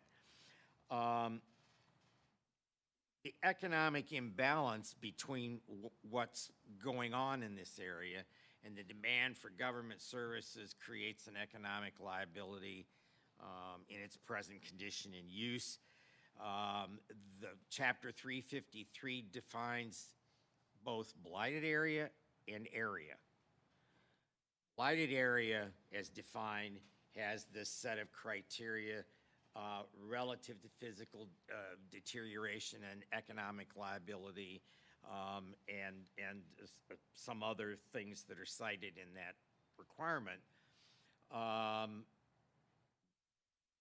But it also defines area, and what that definition says is that not everything within the boundary you generate has to be blighted if, in order to create an overall redevelopment plan, it's necessary to include other properties. So I wanted to point that out because I think it's an important distinction. When you start talking about the term blighted area, it has a defined meaning. In the statute, it's been tested in the courts over time, and we're telling you we think it qualifies.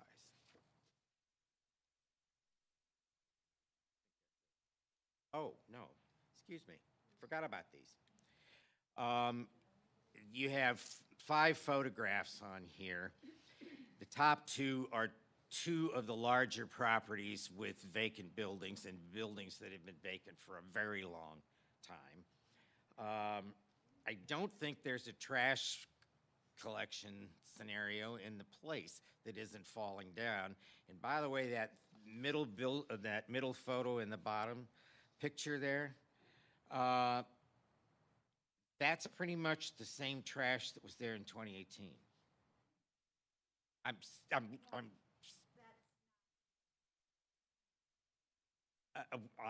just saying I can show you pictures from 2018 and today, and the same trash will be there.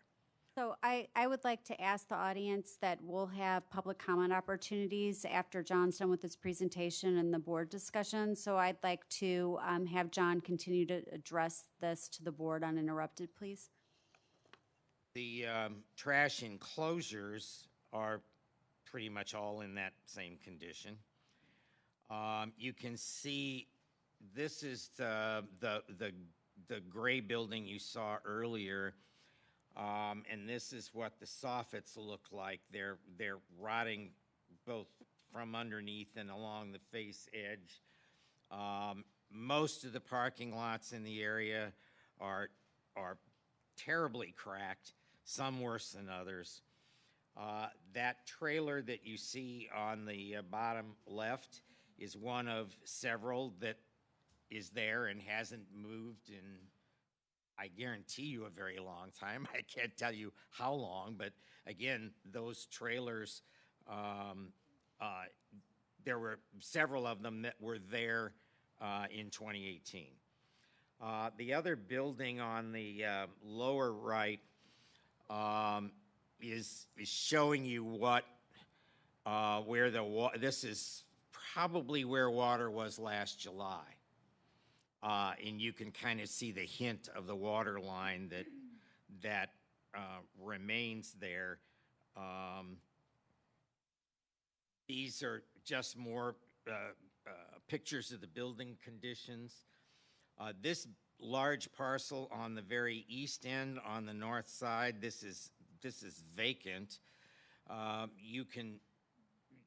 This was gated, and when I was there previously, I don't know whether it was opened by MoDOT for purposes of the work that they were doing. You can see what it looks like, and if I were, let me see, maybe I can do this. Right about in here, somebody was occupying the territory. I could hear them. I heard them sneeze, heard them cough. Clearly was not an animal, and clearly did not want to determine exactly who was in there, other than the fact that it looked like there was evidence of somebody who had tried to camp. And again, that's because this isn't secured anymore, and the overgrowth is pretty much out of control. That property's vacant, and it was bought like 2 years ago. It changed hands. Yeah. So clearly the property was purchased, but nobody's done anything with it. In any event, that's simply a subset of the, like I said, there's photo after photo after photo,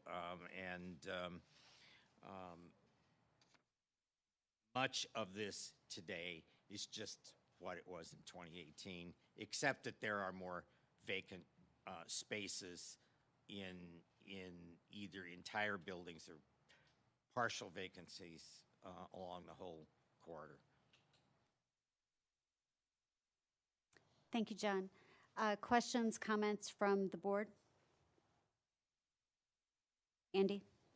I'm just wondering what I assume there's some percentage of properties that meet the definition of blight, that kind of, there's a threshold there that for the whole area to be considered blighted?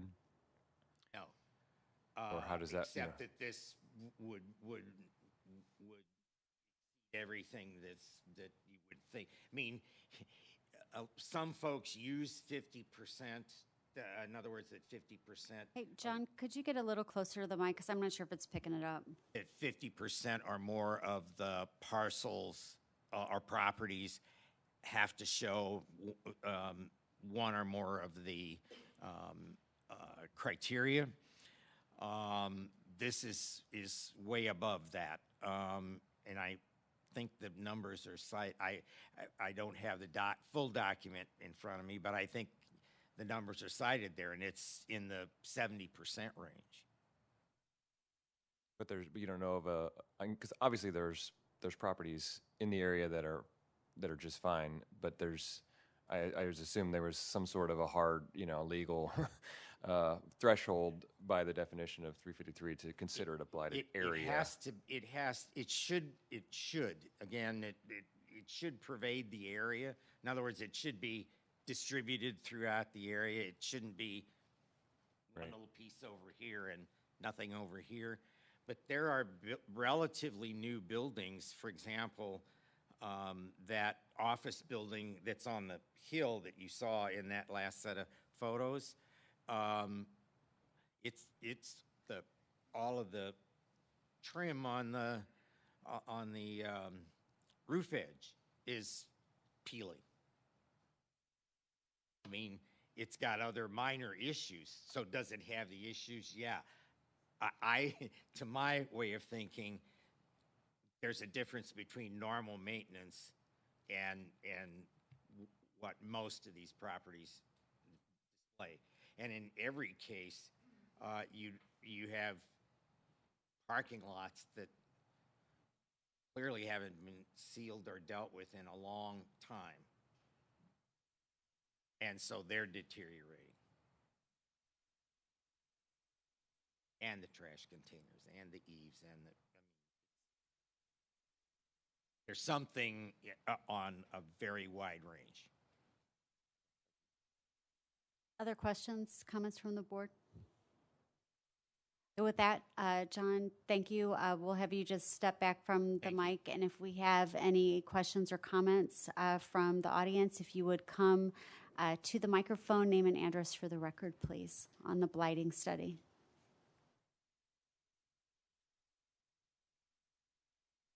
Hi, this is Ellen Mell. I'm CEO and owner of Custom Technologies. We're at 8255 Brentwood Industrial, smack in the middle of everything we're talking about tonight. I want to talk, give me a moment please to pull my notes up. Sure.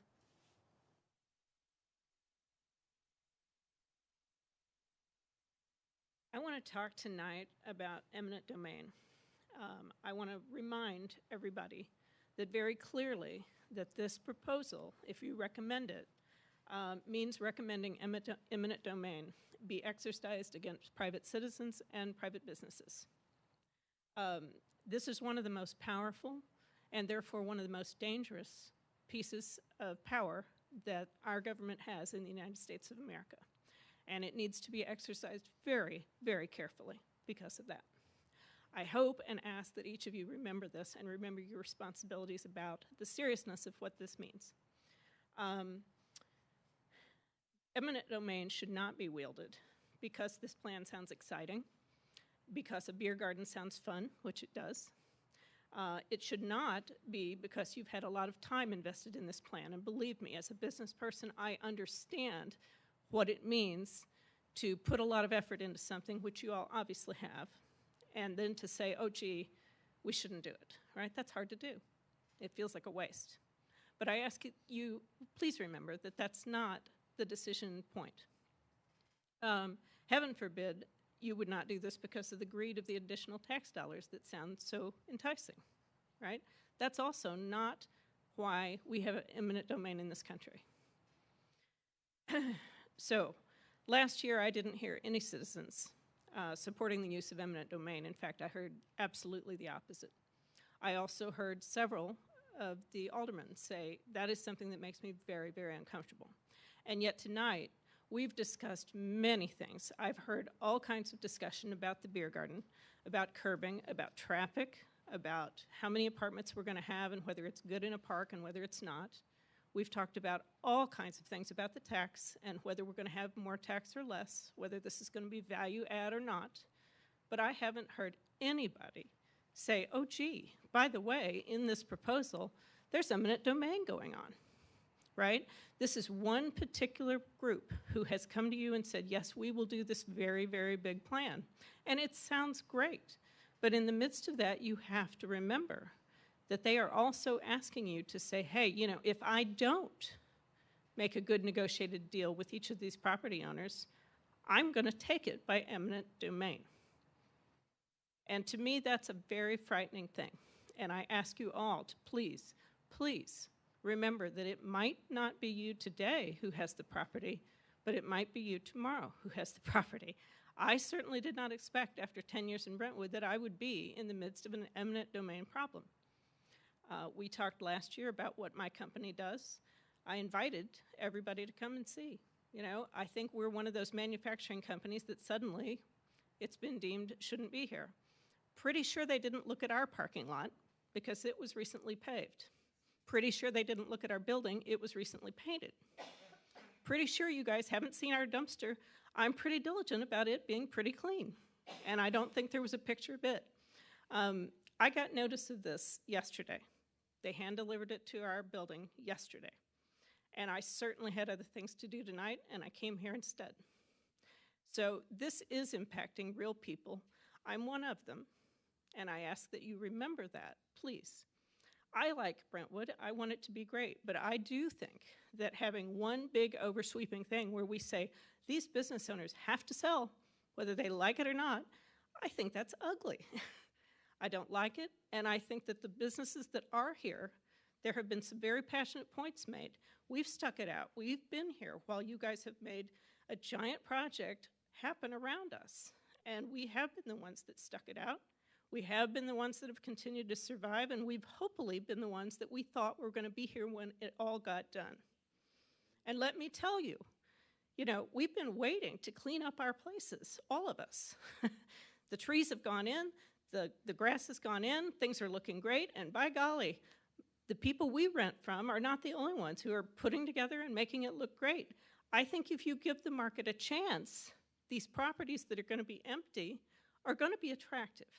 And the only argument I've heard tonight is that there has to be some sort of overarching thing to take care of the flooding. Well, let me tell you, last year it came close, but we did not get flooded.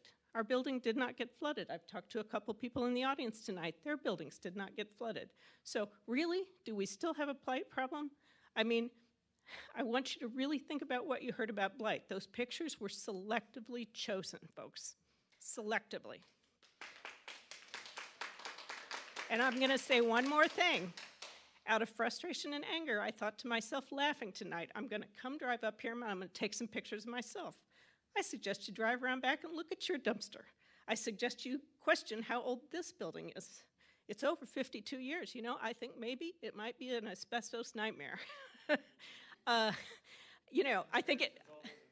Yeah, the church, Mary Magdalene, that's right out, right? It was 1944. So, again, saying something is old makes it terrible. That doesn't fly for me. And saying something is just needing a paint job and needs their parking lot finished when it's been a mess for 3 years, let that happen.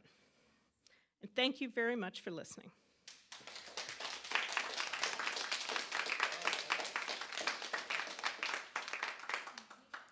Thank you. Additional comments or questions? Name and address for the record, please.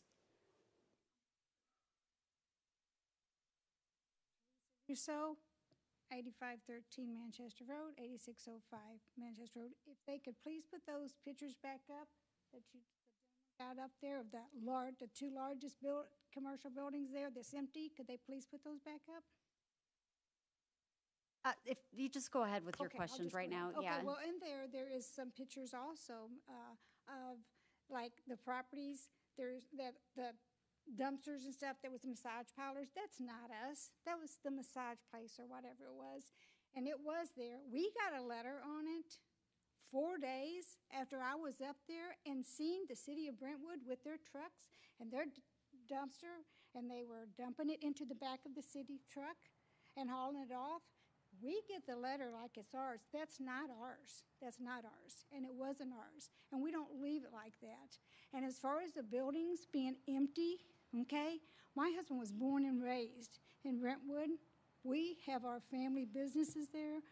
He's bought property there. We've had it, been buying properties and own lots of it since 1990.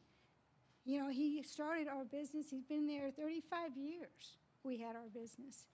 I got illness and, he sold. But the story of this is we have tried. I want to say these buildings been empty. We have people coming to us. We don't want to be a slumlord. We want to fix our buildings up and have tenants in there. We're not able to. And I think people of Brentwood need to know this and need to know what's going on. How does that affect us? How does that hurts us?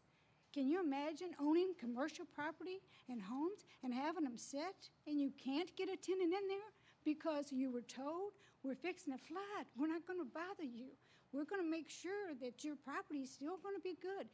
And then you come along and our property can't be rented because they have rezoned it and they were only doing it for the flood, but now it's rezoned. Got to have an office building. You got to, how many people have I brought to the city of Brentwood? Whitney, I think you know me very well. Before that, it was Lisa Kirkmeyer. We have all been, and they have turned them down. We have to keep these buildings empty. Is that because, they're not worth much because they keep going down? And we've got people, we bring them. I've got more people right now that want them. I can bring them in here. We can all sit here and go over everything. Green Street is willing to let these companies go in and let us keep our buildings, which we want to do. And we want to fix them up and work with people coming in there. But what do we need to do to be able to do that? I'm not a professional speaker, and I'm sorry. I know it's long and it's tired, but please help us. Let people know what's going on because it's just not fair to be done like this. And then when they put pictures up like we're, doing something wrong, we want to fix our properties. We want people in here. I would think the city would want tax dollars being in there. It's been years. Imagine making your mortgage, paying your taxes that go up every year, and keeping your properties. And then you're getting falsely accused in letters, and I've got them to show you that it's not us that's done this. And yes, we do have like some siding on there, but how can you fix it up when you can't even get anyone in there? So please help us. I mean, we're trying to do the right thing for the city. We want to see the growth of the city. We love the city of Brentwood. Like I said, we have daughters and family members that are here. We have houses here. They live here, this is our city. And please, keep that in consideration because I'm with the other people. Eminent domain, how are you supposed to know which way to go? So please help us. We would really appreciate that. Thank you. Any additional comments or questions for the record? Name and address, please. Melissa Russo. I'm her daughter, but I also live off Lewis Avenue. I have my house there. I just want to add on to her comment is that also, in addition to that, my entire family, not just the commercial buildings, we all have residential houses as well. We love this city, we really do. And I just wanted to make a comment on my mom's statement is that we have brought multiple people to you guys who want to rent our buildings. But the thing is that they either do not get approved by the city of Brentwood, or we have multiple people who, when they call to ask about getting, the approval to come in and whatnot, they get directed to Green Street instead of us. So I don't understand that whatsoever, and that's infuriating. So when I see the photos, and I'm so sorry, I'm also shaking because I'm so furious. When I see the photos of this gentleman right here and him saying that, how horrible our buildings are, and then seeing Blighted, which is so much worse than eminent domain, to be honest. And if you see the numbers that what you say our buildings are worth and whatnot, how is this fair? How is it fair? We see the photos and everything and how we're horrible, but look at what you're doing to us. Does the city of Brentwood, the residents, anyone actually understand what's going on here? Thank you.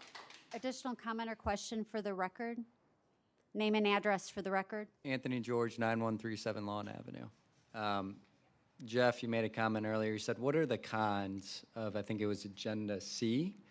And you said you were looking from the other perspective. And I think that's what everybody needs to do, myself included, because it could be a wonderful project to work with them. But I ask you guys to each consider this very carefully, because if you were a business owner or your family had 40 years invested, like some of these people, and they built the building by hand, they owned a residence in the area, they were concerned about traffic, they were concerned about their livelihood being taken from them, I think you'd have some major concerns as well.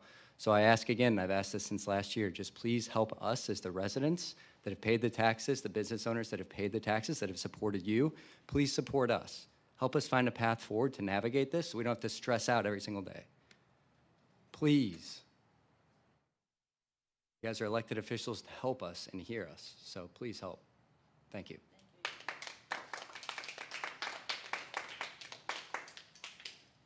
Next comment, question, name and address for the record, please. My name is Elizabeth Bache. I'm a property owner at 8500 Manchester.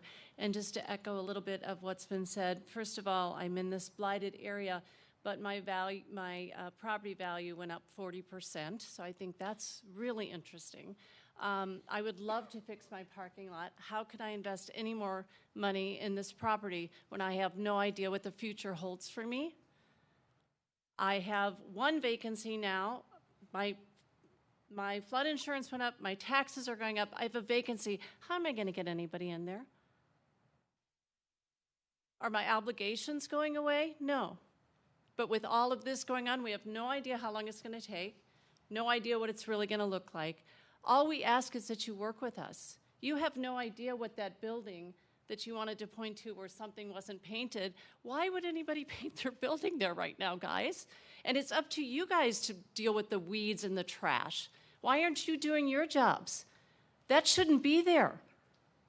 Somebody has neglected their duties here. That's not a reflection on all of us. That's a reflection on the city of Brentwood not taking care of whatever your regulations are. There should be regulations against that. And that's why you guys have just completely abandoned us here. And that's why it looks the way that it looks. All we want to do is work with you. We want to keep our businesses there. My tenants have been there 25 plus years. We want to stay. Work with us. And if your park is so great and the tunnels are so great and the sidewalks are so great, guess what? People are going to come. You don't have to hand it over to one person. This is not the only way to do this. And I know there's a lot of giddiness about it, but it's not the only way to do this. And you really are affecting people by this decision. And it's not all, all these dollar signs. You have no idea if you gave it time. You're looking at 25 20-year projections of taxes. You have no idea what that would look like 20 years from now if you would let organic growth actually happen there. You don't know, nor do you know where Green Street's going to be 5 years from now or 10 years from now. You have no idea.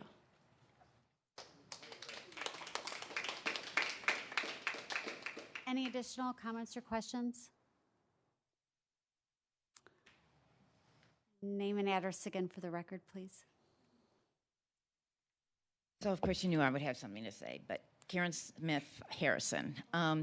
So is it possible to understand the properties that are in this blighted area that are viable, that, you know, I've heard that their assessed values have gone up, they have viable businesses, although I understand that they're struggling. I personally have been concerned with the use of eminent domain in the city since I bought my house in 1990 and shortly thereafter found out about the whole Target thing going in, and that was just so disturbing to me.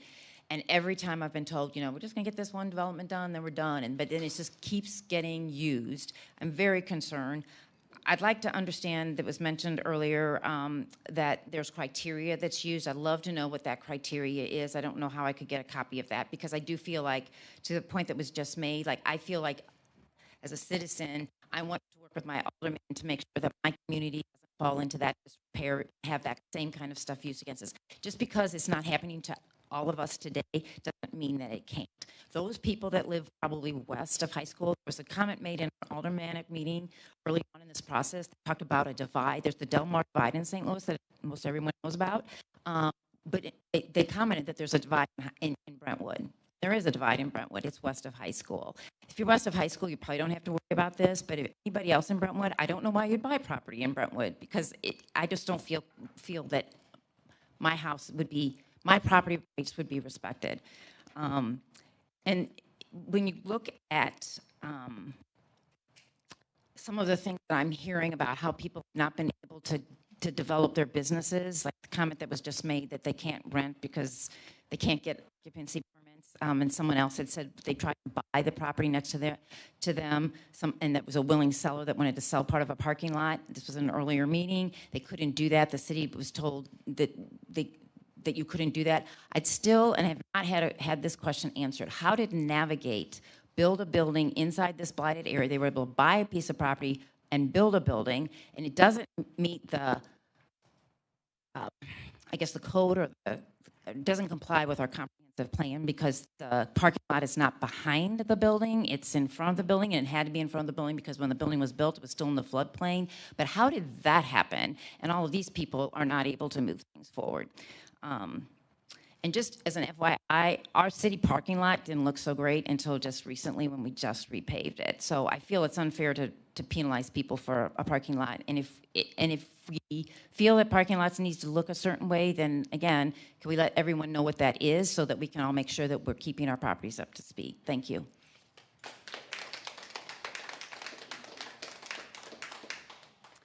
Any additional comments or questions on the blighting study? All right. City staff, anything else on this agenda item? Okay. So we are going to move on to item D, which is discussion and recommendations by the Brentwood Redevelopment Corporation to the Brentwood Board of Aldermen. And I would like, Mark, for you to give us a kind of what is our purview? What are we doing here tonight? What the next steps are, please. Yes, thank you. 4.5 hours ago at the beginning of the meeting, I mentioned that your role as a recommending body, you're tasked with making a recommendation to the Board of Aldermen regarding the plan and the incentive request. You're welcome to make that recommendation by motion. You can do so tonight if you feel like it, or you can schedule another meeting at a later date.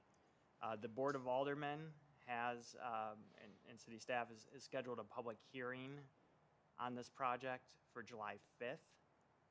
Ideally, we'd want your recommendation before July 5th to keep everything on schedule.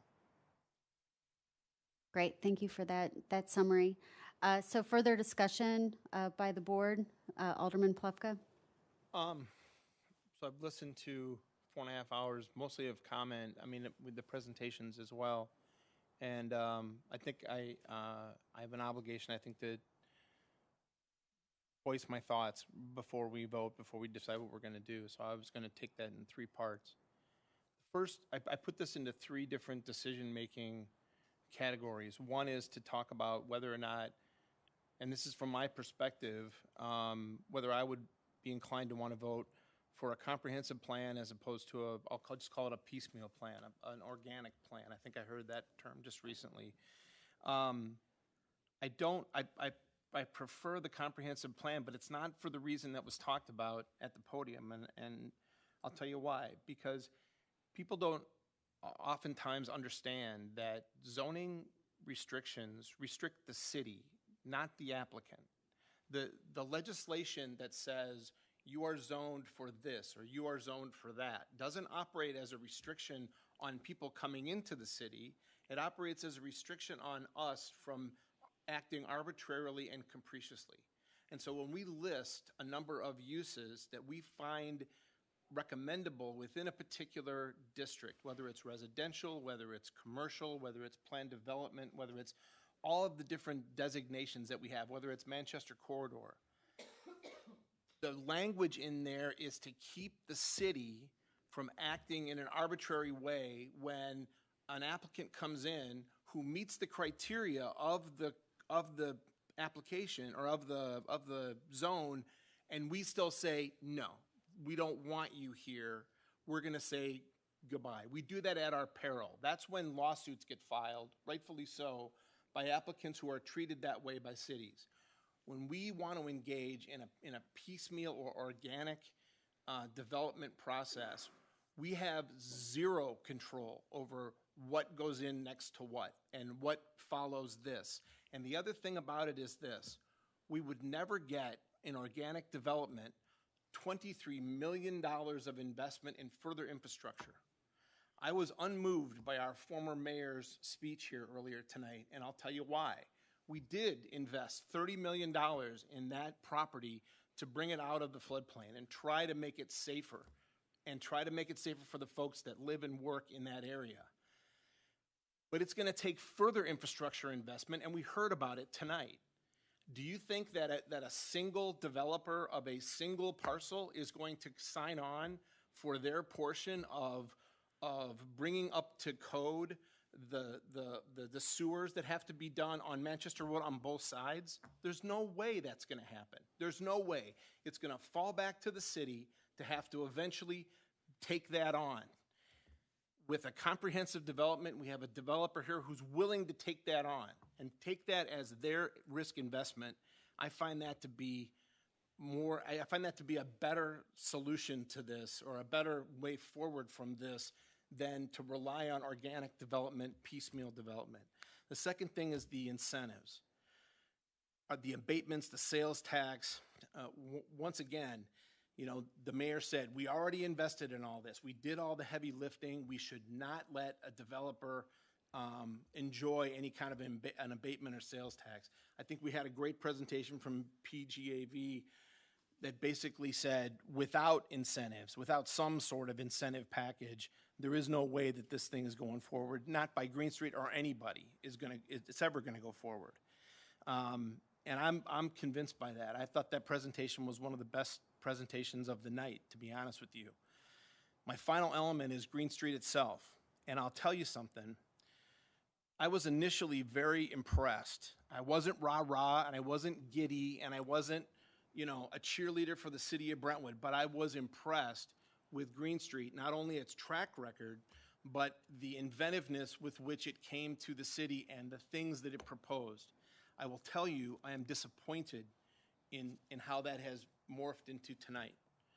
On a number of points, in a number of parcels, I personally think that Green Street could have done better in terms of what they're proposing as a comprehensive part of this plan. And it's frankly, that's got me the most concerned about whether I'm going to favor this plan or not, to be honest with you.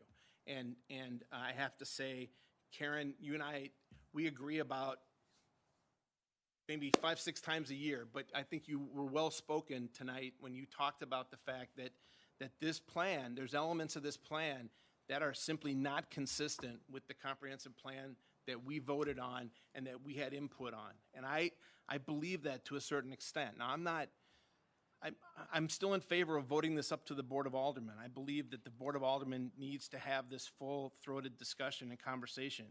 But I will just signal to you right now, that's where my concern lies, is in the nature of the development. It's not in the incentives, and it's not in Green Street itself. I think they're financially fully capable of doing what they said they're doing, and I think they've acted totally transparently with us.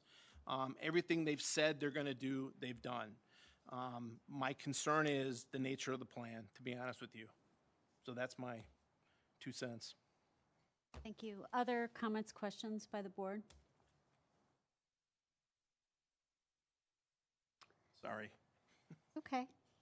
That's why we're here. The chair would entertain a motion.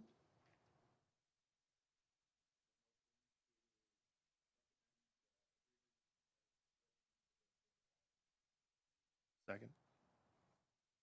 Clarify, to be the development plan, not the agreement. Right. Right. Any further, is there a second? I've seconded. Seconded. Any further discussion or questions from the board? Alderman Gould? With respect to Alderman Plufka's comments, I mean, I think they were really well stated. It's a lot of information for all of us to take in. It's a lot of information, especially for residents and businesses that maybe haven't been involved in the process. I'm not suggesting that I'm not for recommending this to go on to the board, but I do have hesitation to do it tonight. I feel like this is a plan that has a lot of thought into it. There's a lot of what I would say as it relates to Green Street. Again, I think they've shown the willingness and true potential of partnership. And as we look at who do we want to work with and develop this area, that's important to me. So I commend them on their ability to continue to work with the city staff and everybody and come to the table and be willing to work with us when we say, look, it's a redoing infrastructure is critically important. That's not something a developer jumps at the up and down at the table and says, yeah, we love to do that. Putting in rear access roads and making sure sewers are realigned. You know, those aren't the things that developers like to get involved in.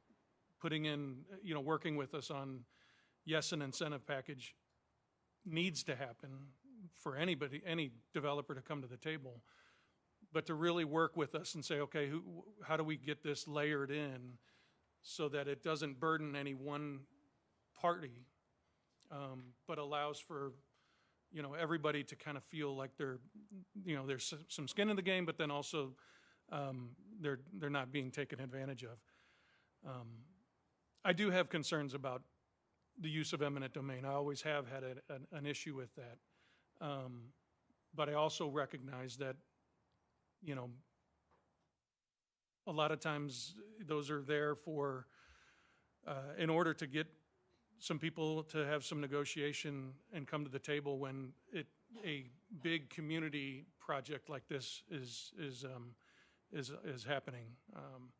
That doesn't mean that any one of us ever wants to see that come to pass. You know, we should be very cautious. We should be very diligent on whether or not there's even a discussion about going into something as serious as that. I'm kind of going off on a tangent, but I'm inclined to maybe table this to another meeting to give everybody some time to absorb this and to potentially hear from other residents that weren't able to attend tonight. Any further comments or questions by the board? Alderman Lockmiller. I mean, I sympathize with the business owners down there. I've sympathized. I've taken a lot of notes from the residents. Right now, all we're doing is forward this on to the full board. We've got ward meetings next week to hear from more of you. We've got 2 aldermatic meetings to discuss this further. I am in favor of Green Street. They're a local developer. I think we have to do a comprehensive plan. I think we still have time to maybe work out some of the bugs on what's down there. But I'm just in favor of moving this forward tonight and having further discussions over the next month or so. Any further discussion or comments by the board? I'll just say quickly, I appreciate everyone's comments tonight and for sticking with us.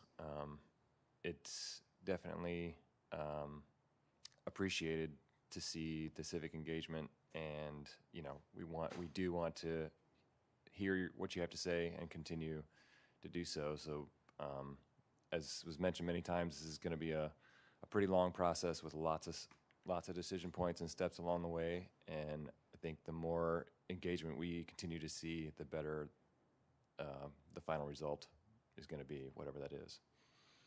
Absolutely, and thank you for saying that. And that's kind of why we structured the meeting the way we did, to have such multiple opportunities for public comment. And like I said earlier, I was thrilled to see the amount of people here tonight participating. Any further comments or questions from the board? Seeing none, Secretary, will you call the roll? Or for the vote?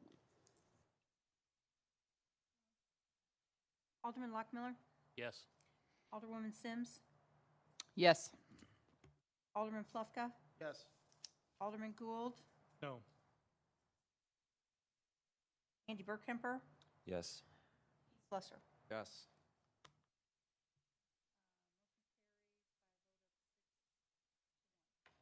Thank you. 5-1. Thank you. For the benefit, again, I know that you talked about it earlier, Mark. If you would, please, what the next steps are, so the folks know some of the, Alderman Lockmiller kind of talked about that coming up, but so they know what their next opportunities are for public comment. Is his mic on? Okay. Sorry. I understand there'll be ward meetings next week, and then on July 5th, the Board of Aldermen will hold a public hearing regarding the plan. So the public will be allowed to comment again directly to the Board of Aldermen. And then if the Board of Aldermen so desires after that public hearing, they can do a first reading of an ordinance approving the development plan and development agreement. And then it would move, if it's first read on the 5th, it would go for final passage on July 17th. Am I right? The agreement may become public as soon as June 30th. Correct. Okay, great. And we haven't seen that here. No. So, yeah. So I think that the next step is other business.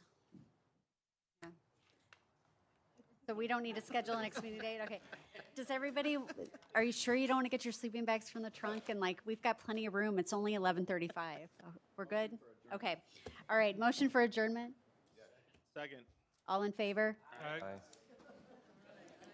We are adjourned. Thank you all very much.